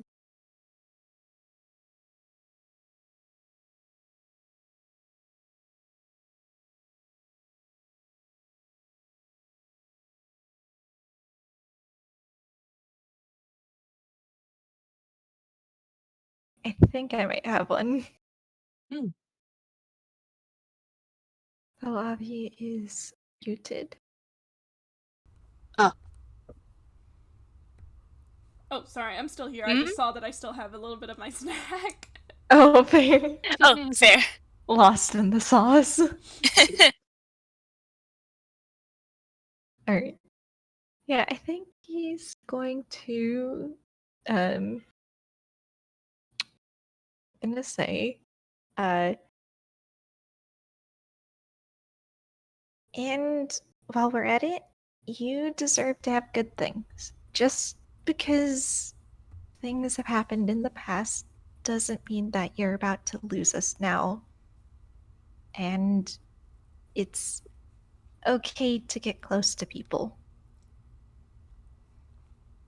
You're not just what you were. You're still you, but you've grown. Alright, roll your persuasion. All right. All right, we're gonna need that bardic insp on top of this. Okay. Hmm. Let's go. All right. So that is.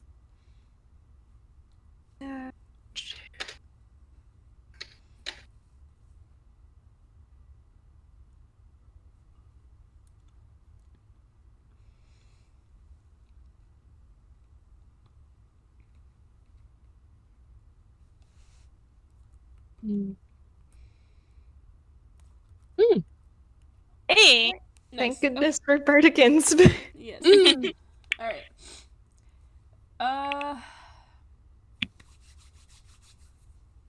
What does he say?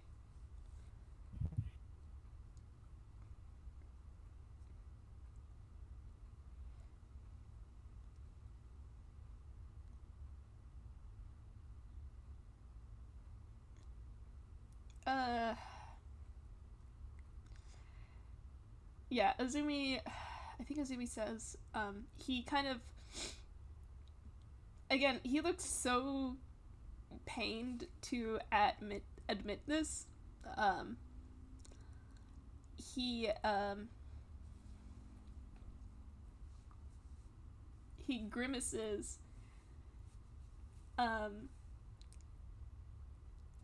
and,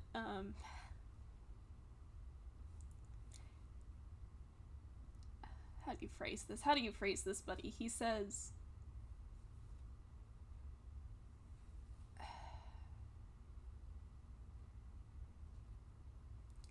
it's so hard to accept that. Every time I try, it feels like a knife to the chest. It definitely is hard. You don't have to go through it alone. Alright. The strings on his other leg untie themselves, and once again, self-hatred takes d12 of damage. Not a lot this time, but better than the last. Mm-hmm. I keep switching to the wrong channel. Alright.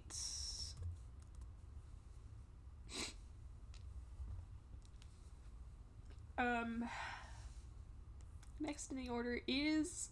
Wait, do you do anything for your bonus action? I don't really think he has anything he can do with his bonus action right now. Okay. Next in the order then is my man self-hatred. I want to do another funny he-who attack and see if I can cause fear. Oh boy. Who all is within 40 feet? All of us? I think that's All of of y'all. us. Yeah, Yeah, that's I all think y'all. that's everyone. Everybody make me a con save. Oh. Oh. I Wow. think. Cool. That's a flat d20. And I have Well, Moria does still have her bardic ins. Can I use the Yeah. bardic inspiration? I would say yeah. 13. Damn. Oof. Ooh. And I have to roll for Lofter and Courtney. So, the guy with the really good con got an at 1. Oh. We all failed this then. Oh. Yeah, this. Well, at least Lofter got a nat 20.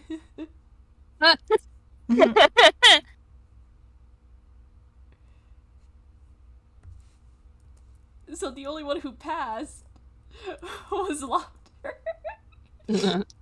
I mean, hey, makes sense. He's the only one further out. I do want to say for the recording before I forget that a lot of the moves that self-hatred is using is based on like actual moves from the Akechi fight in Persona 5. Ooh. You hear self-hatred let out a loud scream, and there is a blinding light, and everybody takes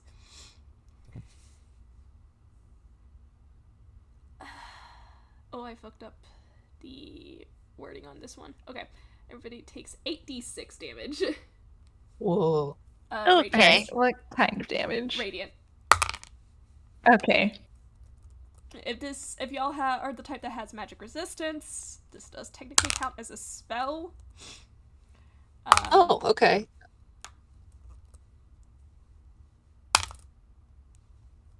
Oh, wait. I have advantage against spells and magical effects. So should I roll again to see if I save? Yes. Yeah. Do. Before I roll this damage. Okay, that's a 13. That still doesn't save. Oh, Poor prof. Yeah. Damn. the dice really said no.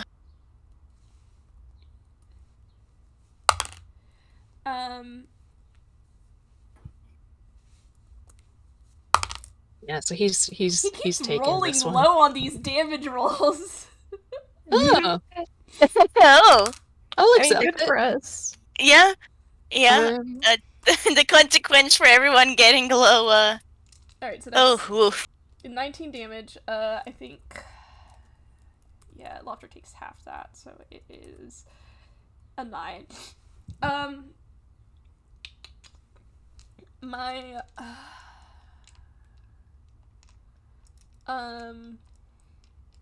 Unfortunately, that does mean that y'all who did not pass are blinded until the end of your next turn. Dang. Okay, so that'll be flat on the bonkus rolls. Oh well. Well, this is fantastic. Mm. Can anybody else see? Not particularly, no. It does look like a mess from over here.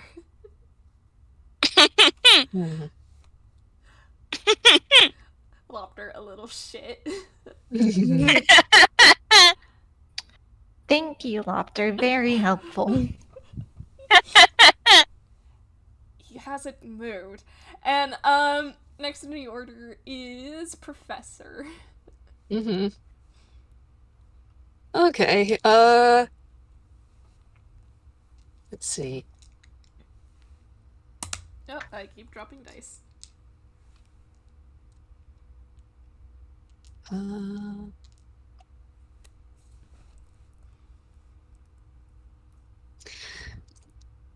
I'll be honest, I think he might be a little too distracted to think of like a lie for Azumi to confront. Fair. So he's going to do something very simple that he doesn't need to see to do. He's going to see, which level do I want to use for this? You did take a decent amount of damage. I'm gonna use let's see, is there anything else that I can't use here? Yeah, that's fine. I'm gonna use third level cure wounds on myself. Okay. Okay. And I get back 15. That's not bad. That's about average. Okay.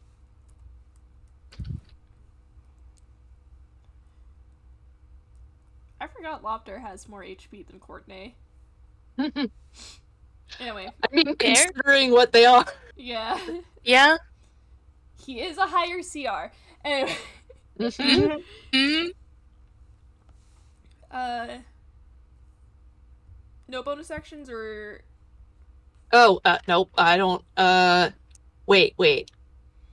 No, I think the one I have that I want to use, I think I have to be able to see. Aw, dang. Up. Ah. Let me just... Yup, no, I have to be able to see! That doesn't work! Yeah, just not gonna do that. Alright. I'm good. So, Wait, so can I that's- move? You can move, yes.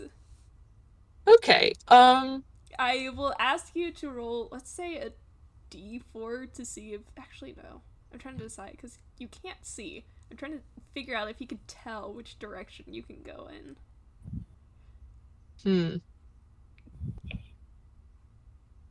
Professor stumbles into Moria's back. I mean, could he just go backward? Yeah, I'll let that go. Okay. Just like 2 squares, I guess. Alright, so 10 feet back. Alright, there you go. Yeah, thank you. You could just afford to be a little further from the action Just a little bit. for now. Yeah, that's my turn. That means you can roll a con, right? No, Oh. the end of turn comes and, the blinding is gone. You can see now. Oh, okay. Oh, I can see now. Got Yeah. it. Professor can see! Excellent. Hey! Layer action, again, a whole bunch of things try to happen, does not. Yay! I'm so sorry. No, it's fun. I'm at least glad that I got to show off that that's what happens. Mhm. Uh, Yeah. Camille saw it once and decided, no. Yeah. No, thank you.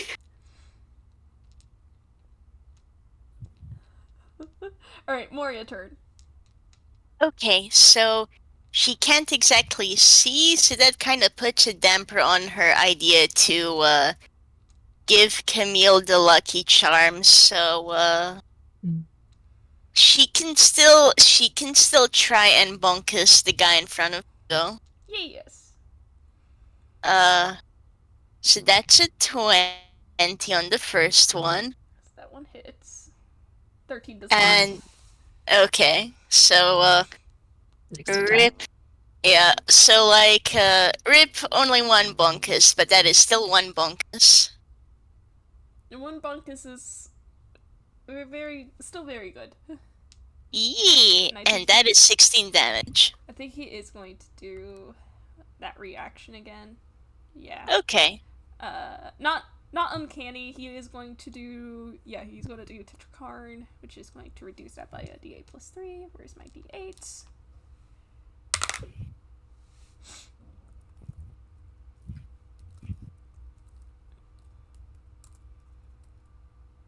Alright. I probably did not have to do all this math all like separately, but you know. Yeah, no worries. Okay. And that is Moria's turn. Okay. Next in the order then is... Oh yeah, it's one of my boys.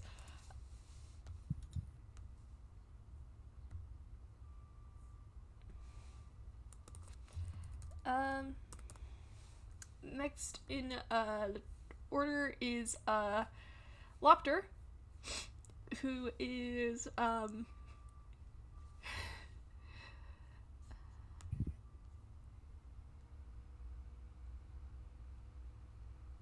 yeah, he is going to try and do Arcane Blast again. Oh boy! Look, the last 2 times he tried to cast the spell, it did not work. Mm-hmm. He does have a multi-attack on this, so... 4 plus 8...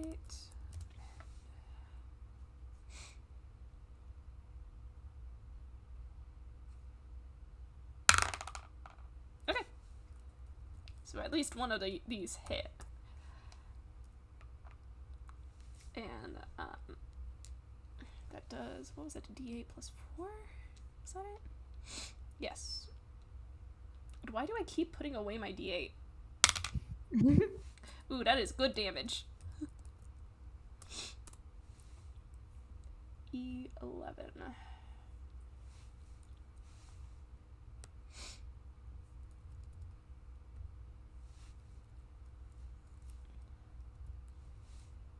Do, do, do, do, do, do. Okay. Next in the order is Courtney. What can you do, my guy? Not a lot. Oh yeah, I should roll... What the quarry doing? I forgot to roll his concentration on, pecking. Oh, the psychic anchor? Yeah, so I have to roll his concentration as a 13 plus... Because everyone got hit, yeah. Yeah. Mm-hmm. And that's... Alright, I also have to roll concentration. Oh yeah. I think I might too. Let me see what Intellect Fortress... It's a concentration, Okay. yeah. Healing Spirit's gone. I think... F. Yeah, no, self-hatred did Megan a lot and all those butterflies got incinerated. Oopsie. Intellect Fortress is also gone. Professor rolled a nat 1 on his concentration roll. Oof. Rip. At least Psychic Anchors is still up. Okay. So nobody has advantage on I mean, unless you're a Clash Tower, has advantage on the intelligence, charisma, and wisdom saving throws anymore. I still don't know what Courtney's gonna do. Courtney doesn't have a lot of your do, guys. Fuck it, idyllic touch. I mean, he could... Oh no, he couldn't.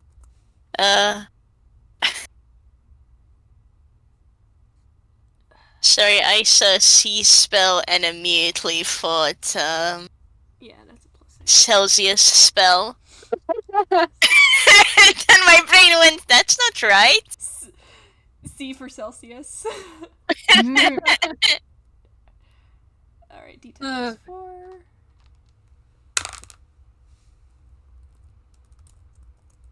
So that's 12.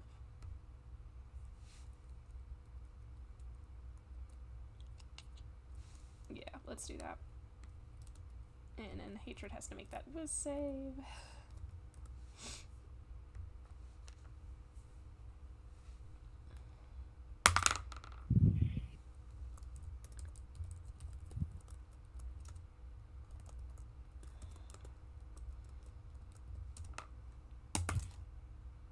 Oh! Hmm. Did this finally work? Oh. Hmm. Oh.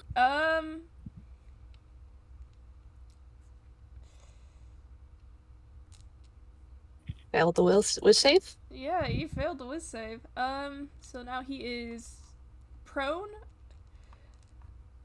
Specifically, he's prone in a fit of laughter. Oh. Oh my gosh. Nice.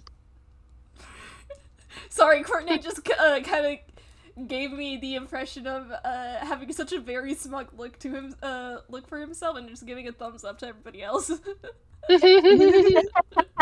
He gets a stunning smile back. So self-hatred is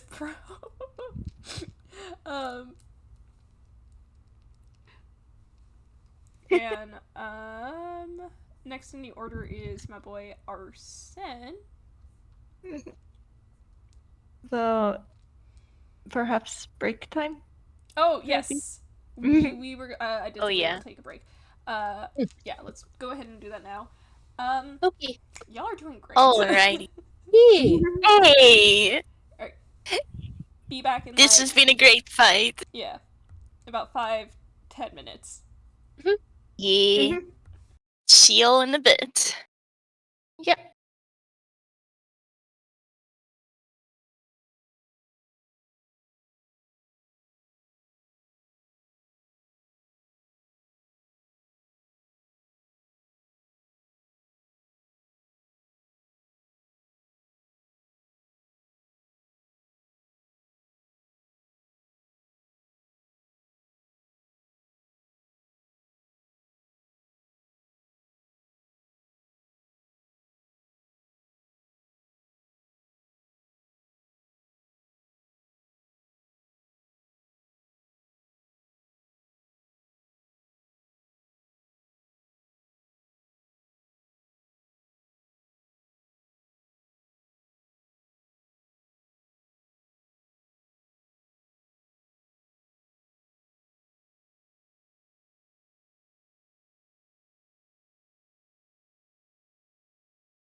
Do, do, do, do, do.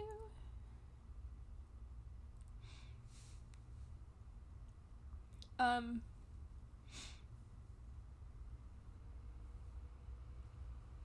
can at least say that building self-hatred's stat block was an absolute delight for me.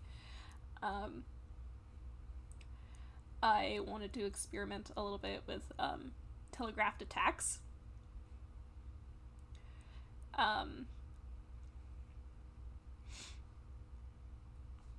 And I did not feel bad doing it for this fight specifically because I knew that they have like a good balance of oh no, that's fine. I did not want to miss I did not feel bad doing it because I know very well that this party is healer plus healer and DPS.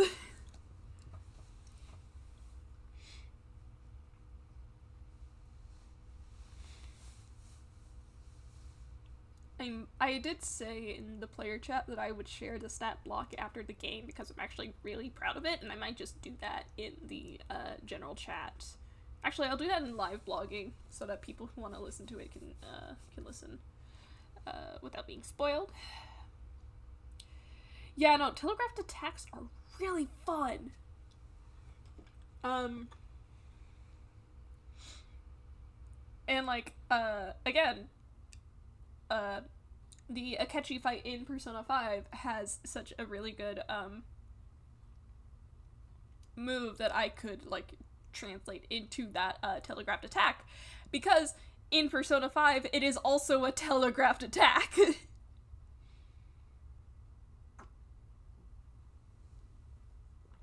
Yeah.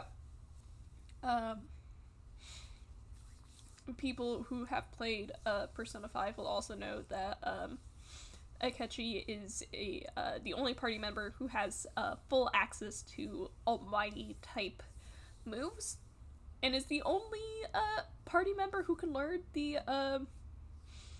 tertiary almighty move, which is Megidolon, which is one of the most powerful attacks in the game.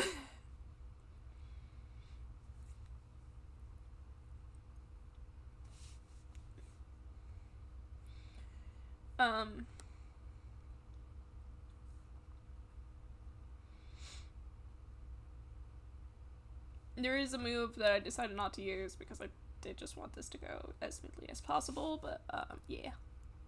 I might run this fight again for funsies as like a little fun thing for friends to do.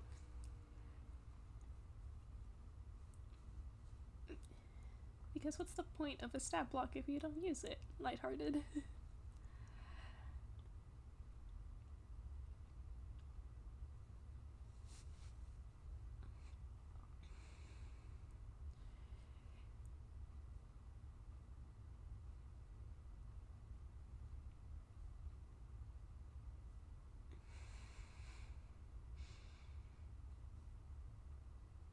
Yeah, I will say there is a lot about the stat block itself that I like adjusted on the fly because of how much damage output Moria does on her own. So yeah. But that's just par for the course with DMing. So like again, I don't feel bad doing that. Hi, I am back. Hi, welcome back. We're just talking about the stat block and the boss fight and whatnot. Oh, cool. Alrighty. And the Hmm? the potential of doing this fight, but like for funsies with a different group of with a different party. Ooh, that would be interesting. Yeah. Yeah, and I will be sharing It's, this stat block after the game. Ooh, heck yeah. It's I just had to do a bit of dashing. Now both cats are in the house. Ooh. And they have both been fed, and now I've managed to close my room doors, so it should be fine. Hee-hoo. Kitties. Maki is back in her cat bed. She's awake though. She's just kind of chilling. Isn't that right, baby? Oh, nice. Moral support is important. having a bit of a snack to wake myself up as well.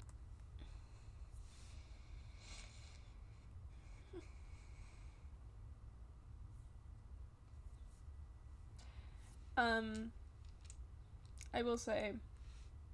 Actually, no. I'll save this Mhm. for after the game. Mm-hmm. So I don't want to spoil too much about the stat block before the fight's over. But Okay. I had so much fucking fun making it. That's really all I can say.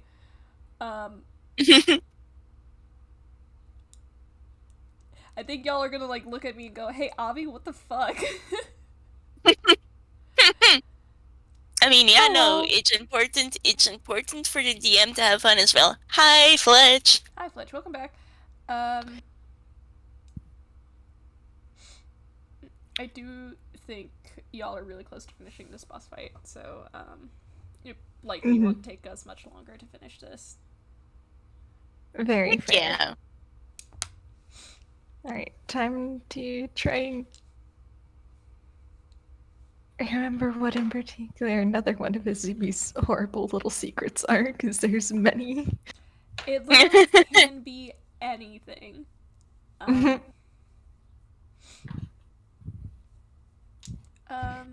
You're doing great.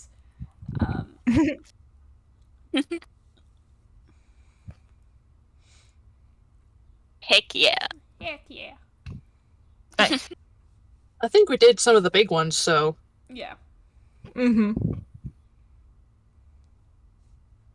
Yeah, like, let me think. One was I have them written people down. care about you.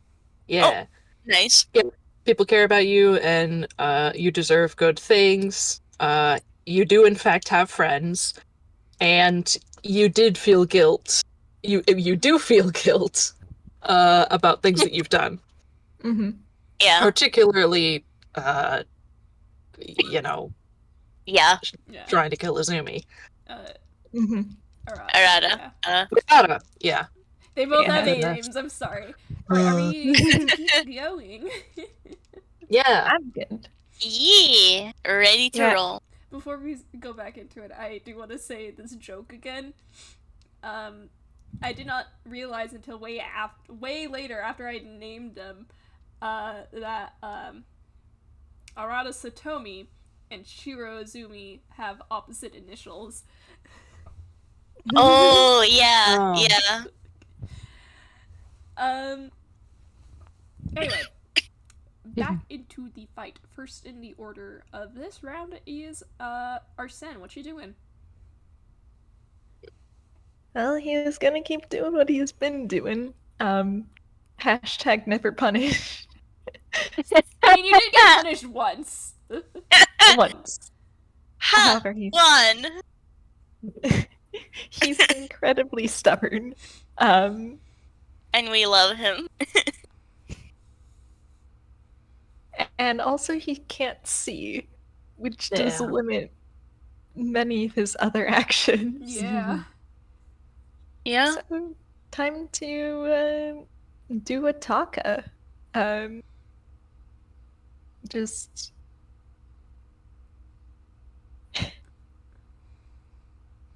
I think. And you know what? You're not a bad person. You like to think that you are, or that your past actions have damaged you so incredibly much that you can never be good, or that it's forever put you in the box of being a bad person. But you're not. You've been a good influence on many people's lives at this point. You've been a good influence on my life.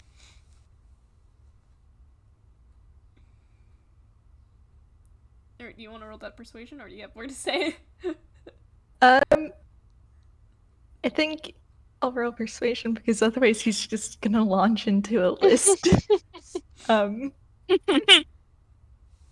Because there's like there's all the people, like there's Camille and Arata and Leo and like if Professor Moria want to chime in. And then there's also the many, many murder cases they solved together. Professor isn't going to mention the Daisy Chains case, but Professor Vice, you know that case. yeah. You know, the It's case only doesn't because elaborate. it's because Arsene's still not allowed to know about it. Yeah. He's not allowed to know about it until it's over, and at this point it's not over, so... Yeah. Oh boy. Okay, yeah, that passes. Okay, phew. Just barely. Oh Anyway, boy. what does he say to that?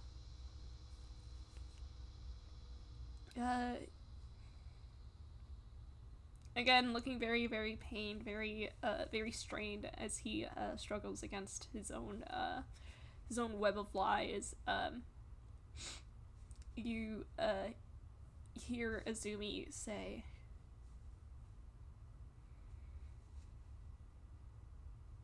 "It's so hard to feel like I've made any progress at all."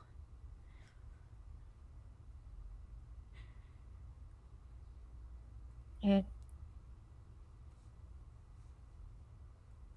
More often than not, it is like that. Which is why you have people around to help remind you.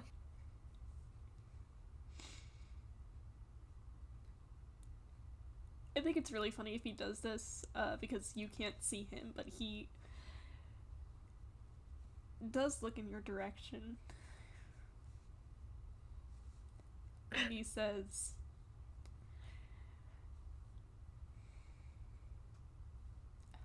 how do you phrase this?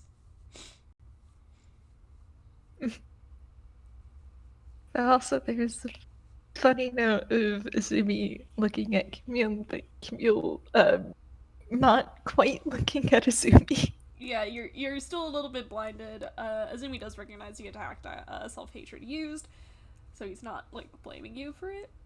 But he does... How does he phrase this? He says...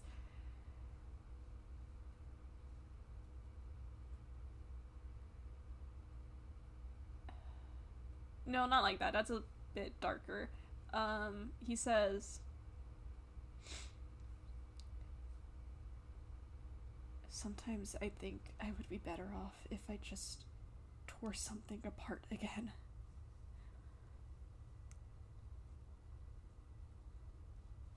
Well, there are rage rooms. You take this a little seriously, at least. Unfortunately, I am the only Toon here, and that means I'm the comedy relief. Alright,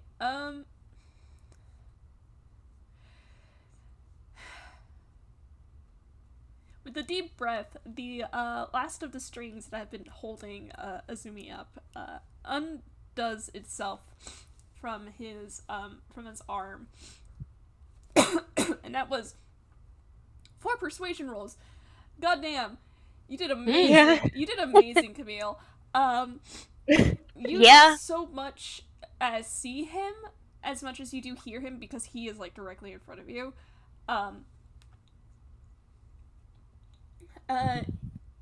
With nothing else able to support him right now, Azumi kind of falls to the ground with a soft thud. Oh. And you do, hear him, like, struggle a little bit to try and pick himself up. Good news is that he is not in initiative, so out of character, you don't have to worry about him getting hurt. That's good. That's really good. Professor will just report for the others, like, that's the last of the strings, it seems. And I Yeah. have to roll... Oh, that's not great damage, but it's still damage. And self-hatred takes 5 damage from that. That's okay. Soon it'll be Moria's turn. She will kick the tar out of the self-hatred. Okay. No. Now there's nothing holding Moria back. Correct. Oh yeah, Moria can also see, so... So you do actually see, like, Azumi fall over and, like, struggle to pick himself back up. I guess the best way to say it is, like he doesn't quite know how to move his limbs, quite yet. Oh. Fair. Next, you don't have any bonus actions, right? Yeah, no, he's blind right now. Fair. So that's the end of your turn. You can see now. And yeah, Azumi's on the ground. It's okay, we'll fix that. Yeah, it is. Yeah. Now, self-hatred's turn, and I have to remember to roll that recharge on Becky Dawn. Oh, he got it back. Oh. Oh. Oh boy. I'm trying to decide if he wants to use it again or if I want to show something else off. Don't do that. You got options. I do have a lot of options. Like I said, self-hatred's There's a lot of features. self-hatred has a lot of features, and a lot of them are based off of like actual abilities that Akechi has in the boss fight in Persona 5. I think what he's going to do. Okay. Alright, yeah, let's do that. Everyone within 30 feet of him, which I think is everyone. Make me a whiz save. Whiz save. Okay.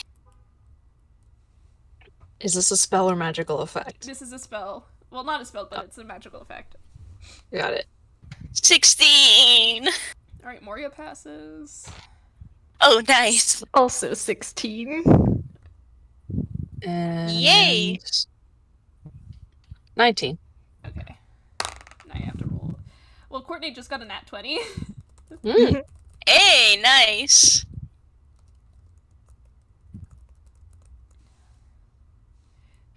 Wait.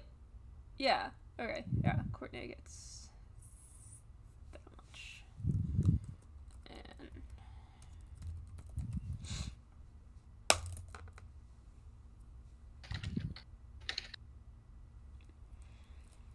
okay.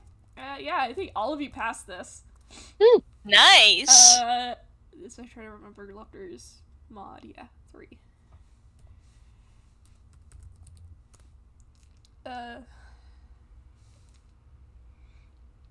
Oh, I used the wrong mod, but that's still a 16 on the dice for me, so that still works. Yeah. No, the DC for this was a 16, so everyone passes. Nice. Hey. So he does Maega. I can never pronounce that. I love the attack names in Persona. So Love it to be does- able to pronounce them one day. So y'all take half of 48 necrotic. Whoa. Okay. That's 24. No, 4d8. It's 4d8. Oh, Yeah. oh. I haven't like rolled it yet. No, I thought you said 48, the number. Yeah, no. Ooh, okay. You did not have to roll that well. Either way, it's halved. So y'all take 13 damage. Oh, okay.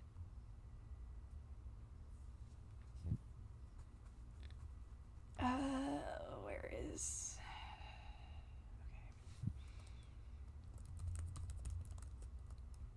Okay. Oh right, he was prone, but you know what? He does have a bonus action that lets him cancel a condition. He can only do it twice. Uh-huh. So you see him shudder. You see him shudder and kind of just like basically what looks like through sheer force of will, just forces himself out of prone. Mm. And then he does and then there's like this magical effect. It's necrotic damage, so there's just this ominous energy in the room as you all take that like 13 necrotic damage, and I have to do some meows real quick for my Okay. dumbass quarry boys.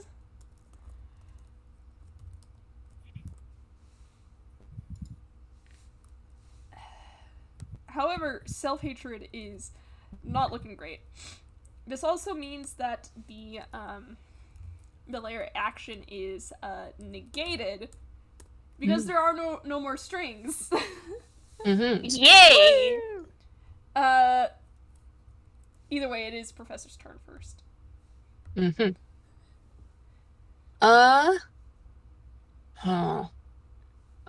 Let's see, how far can he get?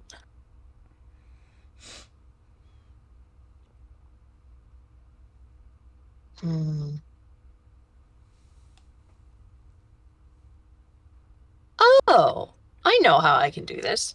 Okay, Professor is going to use his bonus action Misty Step to get as close to Azumi as possible, and then make up the rest with his movement. Hopefully getting past, if he needs to like do it in a big triangle, he can do that. But basically he wants to get over there without proccing an opportunity attack. Yeah, I can just essentially the range on Misty Step is like 30 feet. Yes. You teleport behind Camille. Teleports behind you. Nice. But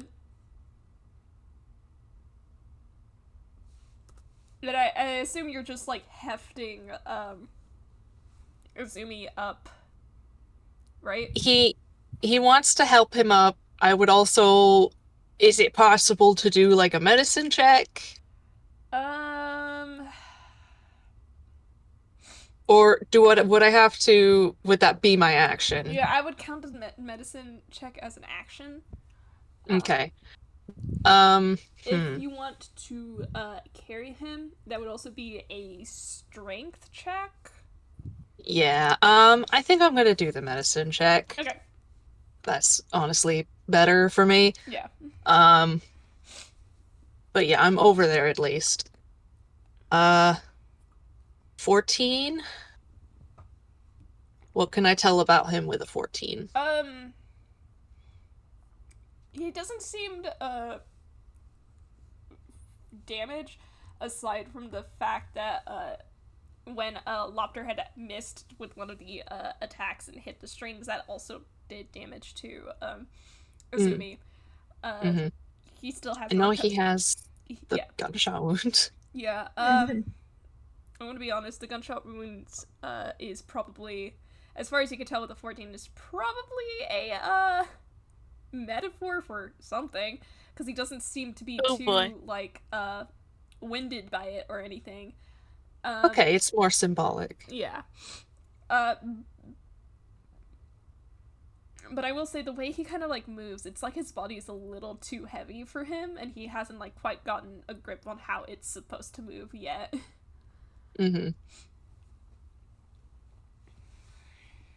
All right.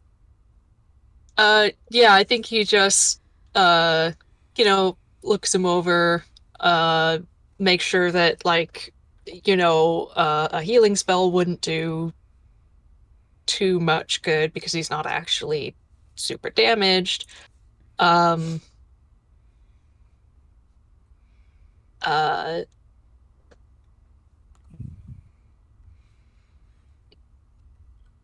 think he just pats his hand and he's like, "You're gonna be all right." He kind of like, at least this is still Azumi. He kind of rolls his eyes at you. Uh-huh. So the layer action is in fact negated because he did solve that puzzle. Moria. Self-hatred looks on its last legs. Do what you can. Kale. You are still in flanking and you do have your vision back. So Yeah, let's go. That is so close to a crit. Oh. That was so close to a crit. Okay. Wait, I forgot the... Yeah. Another one so close to a crit! Alright. Wow. So do you want a 29 or a 29? Anyway, roll your damage. Actually, you know what? Don't even roll your damage. You attack this thing twice, and you would do enough damage to drop this thing to 0. That was how low you got this thing. Oh, amazing. It's just kind of like the self-hatred is wasted. Yeah.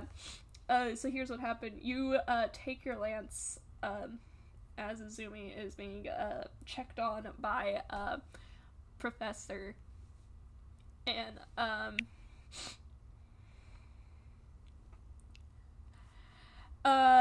you just take 2 really good stabs at this at self-hatred. If I remember right, a lance does piercing rather than like slashing. Yes it does. Yeah, so you stab it, and just starting from the point where you like stabbed it from, it just sort of like dissipates in black wisps, the same way that a cognition normally does in a palace. So if you've seen Persona 5, you would know what I'm talking about. It's like it's like it crumbles apart basically. Okay. And congratulations, you are out of initiative. Yippee! Yay! Ooh, that was and fun. I'm gonna close the stream. Yeah. I'm gonna close the stream. Oh man, oh man. And switch back to the Like- title card. Moria's just going to keep an eye on the crumpling self-hatred to make sure nothing else happens, but like... Okay. No, it like happens instantaneously. That's how low the damage was. Oh, amazing. Before And then you she- hit it, it was hanging on at 10. Oh my goodness. Yeah, even if she got minimum damage, that's still 16 from like her strength alone. Yeah. So in that case, she watches for a moment longer before coming over, and she'll help Azumi get up as well. Yeah, no, I think everybody's just converging on Azumi. Yeah, pretty much. There is the sense of, yeah, Azumi probably can't stand on his own quite yet.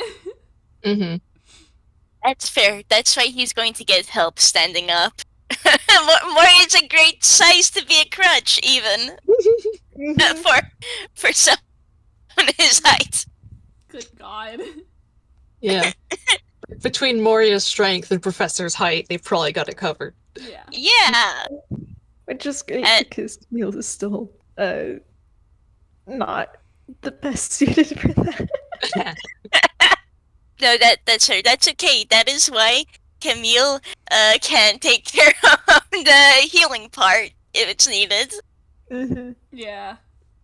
So here's what happens. I'm gonna move us along just so we don't stay in this spot for too long.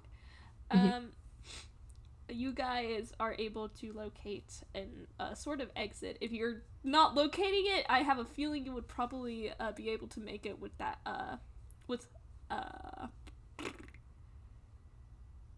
the device. It was the device was a modified version of the dream spell. Ah. last game you managed to make like a little room. I'm Yeah. going to say that the exit you make drops you all off back in the place where you started, which was the office. Cool. I think we'll probably put Azumi in the chair. Very fitting because in my notes the office is subtitled "The Forefront of the Mind." Hey. But yeah, putting Azumi to sit in the chair sounds like a great idea. Yeah.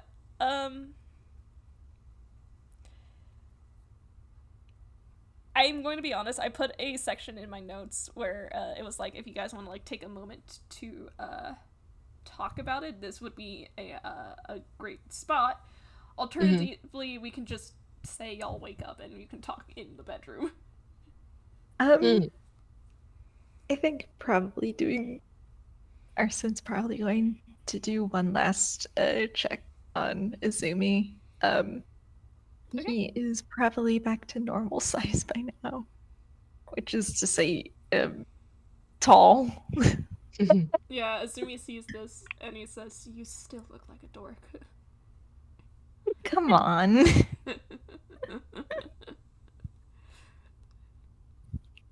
Could say the same about you. Can't be a detective if you're at least. Well, you can't be a detective if you're not at least a little bit of a dork, you know? Alright, I'll concede that. Good thing I'm not a detective.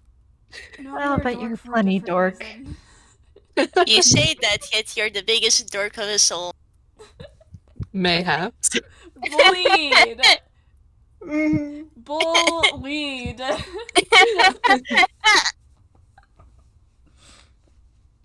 Everyone just went for him at once. Yeah. This is We love you, Prof. This is coming from the man who doesn't know the definition of color coordination. Hey. Like you're a paragon of fashion? I think if we want to talk about fashion, we should probably find, I don't know, Leo. I think Leo has a lot of things to say about how we all dress. Yeah? And he says that in a way that implies he's absolutely heard it. Oh, I love that. Yeah. Well, he can say that to my face. I'm certain that he will. I will let him know that you said that, actually. Great.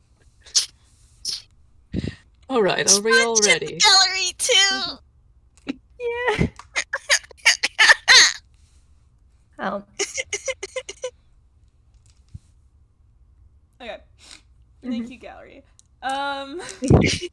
Your son's gonna look back over at Azumi one last time as he's just, and you're gonna be good?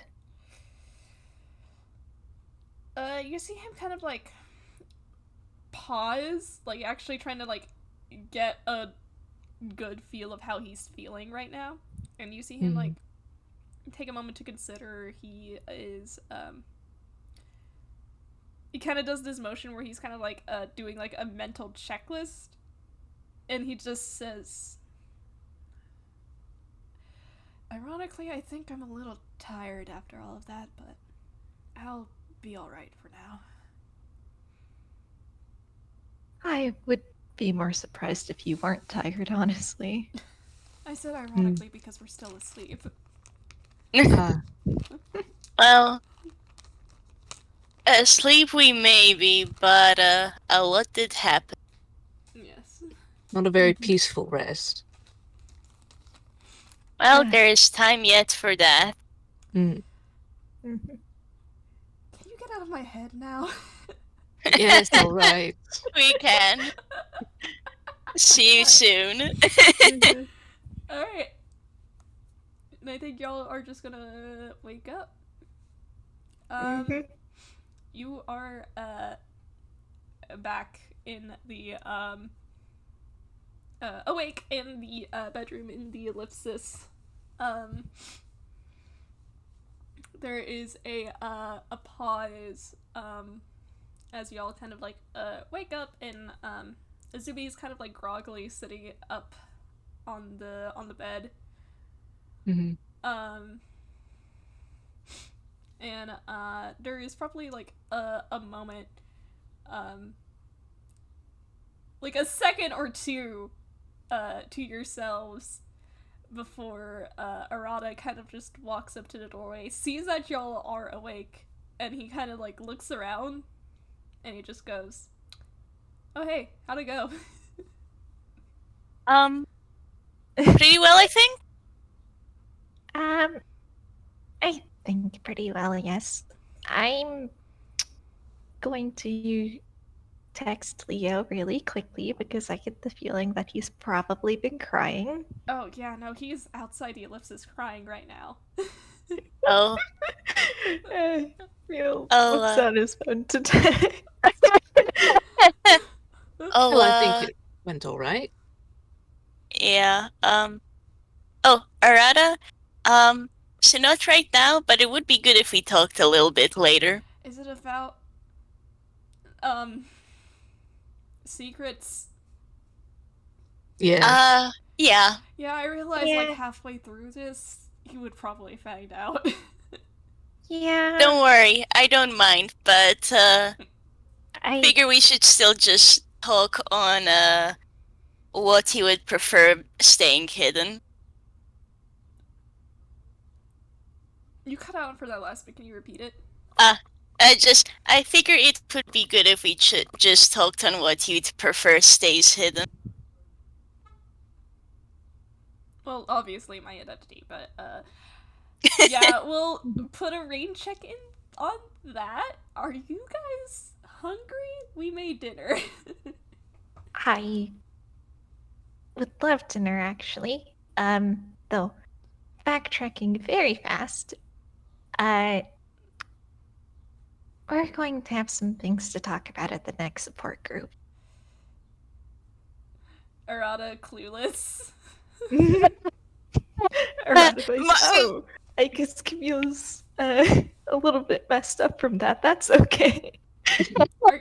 Oh, like Moria hears this and just nods like, yeah, there will be a lot. You will have a lot to talk about, huh? Are you okay, Camille? We will talk about that at the support group, I think. Good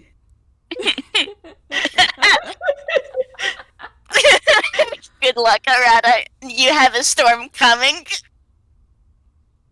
I think Moria is actually, like, while this talk is happening, she's going to get up and, like, go check on Azumi. Yeah, Azumi's been kind of alright. He's been kind of quiet for while this has been going on, but he does. There's something about him that feels a little bit lighter. He kind of like flexes and stretches his hands like he's trying to get a feel for them again.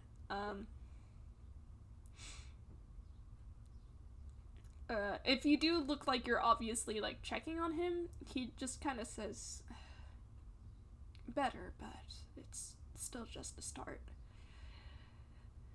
Well, Okay. I think that's kind of the way these things usually tend to go. At least in my experience. It's something that takes time. And Azumi nods, and wow, really, you're gonna do that? So Moria was the closest one, right? Yeah. Alright, you're getting a hug. Oh, cool! Okay, this is great! Cause Moria is back to thinking on she really wants to give her boy a hug. So, brief pause, and it's immediately returned. It feels warm.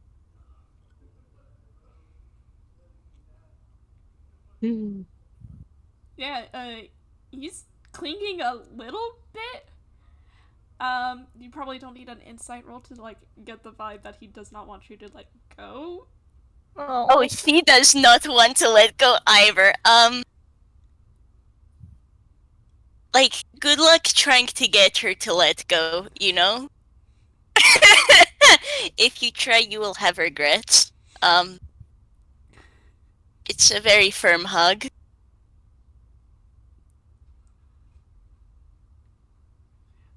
You see, Camille. Mm-hmm. You see Arata kind of, like, try and gesture for you to go join in on the hug. That is all the excuse he needs. Use sidling on over to join the hug as best as he can with since he's back to being small. Like, Moria shifts her arm so, like, Camille can climb up easier and join in the hug. Professor, seeing that this is a group hug now, is going to wrap everybody up in his arms and squeeze. Oh. Aww.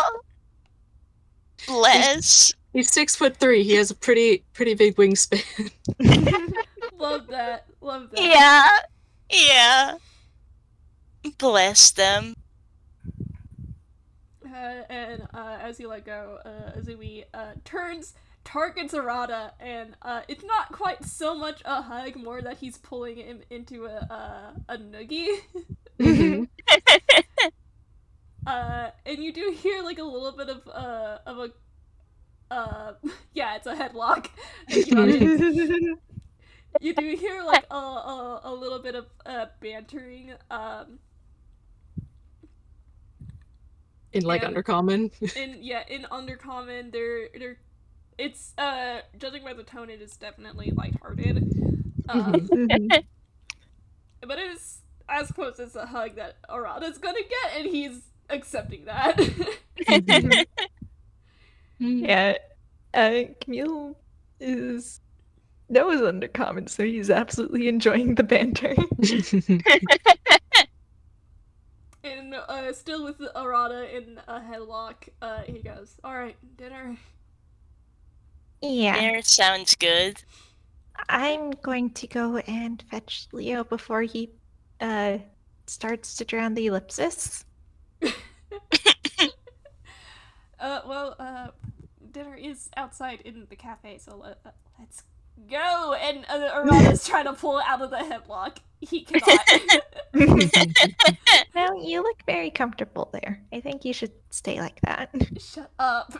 I don't know. I think it's a good look on you. Arata mage hands Camille. Oh my god. There's an indignant squeaky toy noise. Professor will put his arm out for Azumi in case he wants a little support as they're walking out there. Yeah. Mhm. Alright. Moria will stick by Izumi's side as they go out. I think Azumi will let go of Arata, and I think he is going to instead take Camille and just carry you on his shoulders. Aw. Oh. So that's the scene that Leo sees as they all pile out of the ellipsis, and I assume Leo, because Leo is at Legree helping out. So if you want to say that Leo helped with Curry, I look at our audience member. I'm imagining. Or imagining.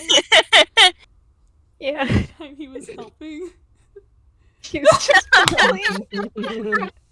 So, Just simply a weepy lad. yeah, I'm the entire imagining. time that Leo was helping, he was bawling. Satoru would just be like, "Please, you're gonna get tears in the curry." Flavored with Leo tears. Gotta be careful, they'll be salty.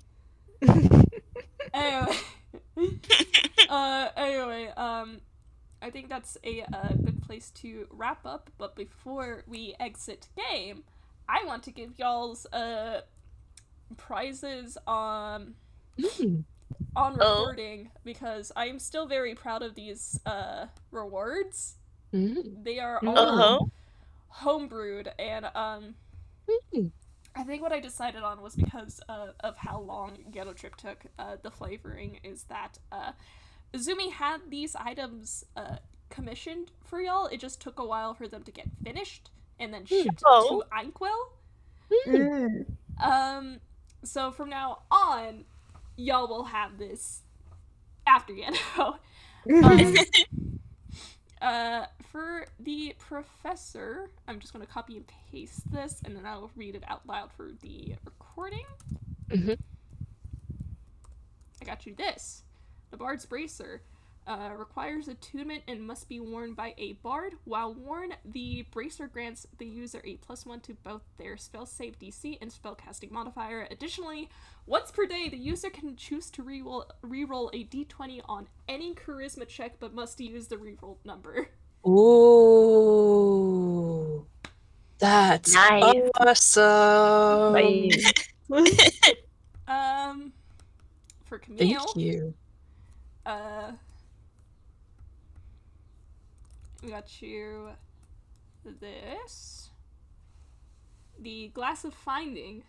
This magical magnifying glass has 5 charges. You can expend a charge to cast one of the following spells.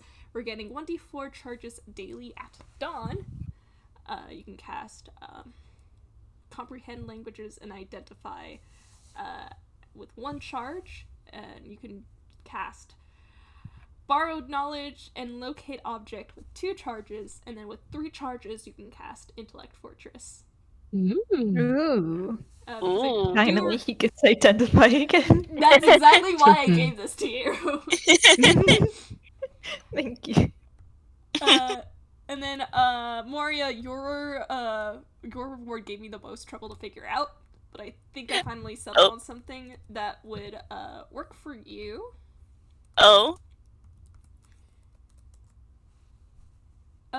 The Crimson Point requires attunement and can only be wielded by a blood hunter. This +1 lance deals an additional 2d6 necrotic damage and also grants the user a +1 to their Hemocraft save DC.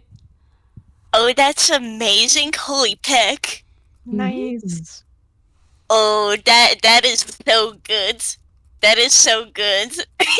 You don't want to know how excited Moria in my head is. This is amazing. It does a wiggle in your direction. Oh. Azumi got all of those for y'all. Oh. Sweet. And, that's all I got. That was awesome. This was amazing. Good as GS hands. And thank you so much for playing with me, everybody. Y'all have been such wonderful players. This has been an amazing game, seriously. I know I had a blast. Absolutely, yes. Thank you so much for running it. Yeah. Very fun. And thank you so much for our listening audience, both now and in the future. We are going to bid you all a good time zone. Bye! Bye. Bye. Bye.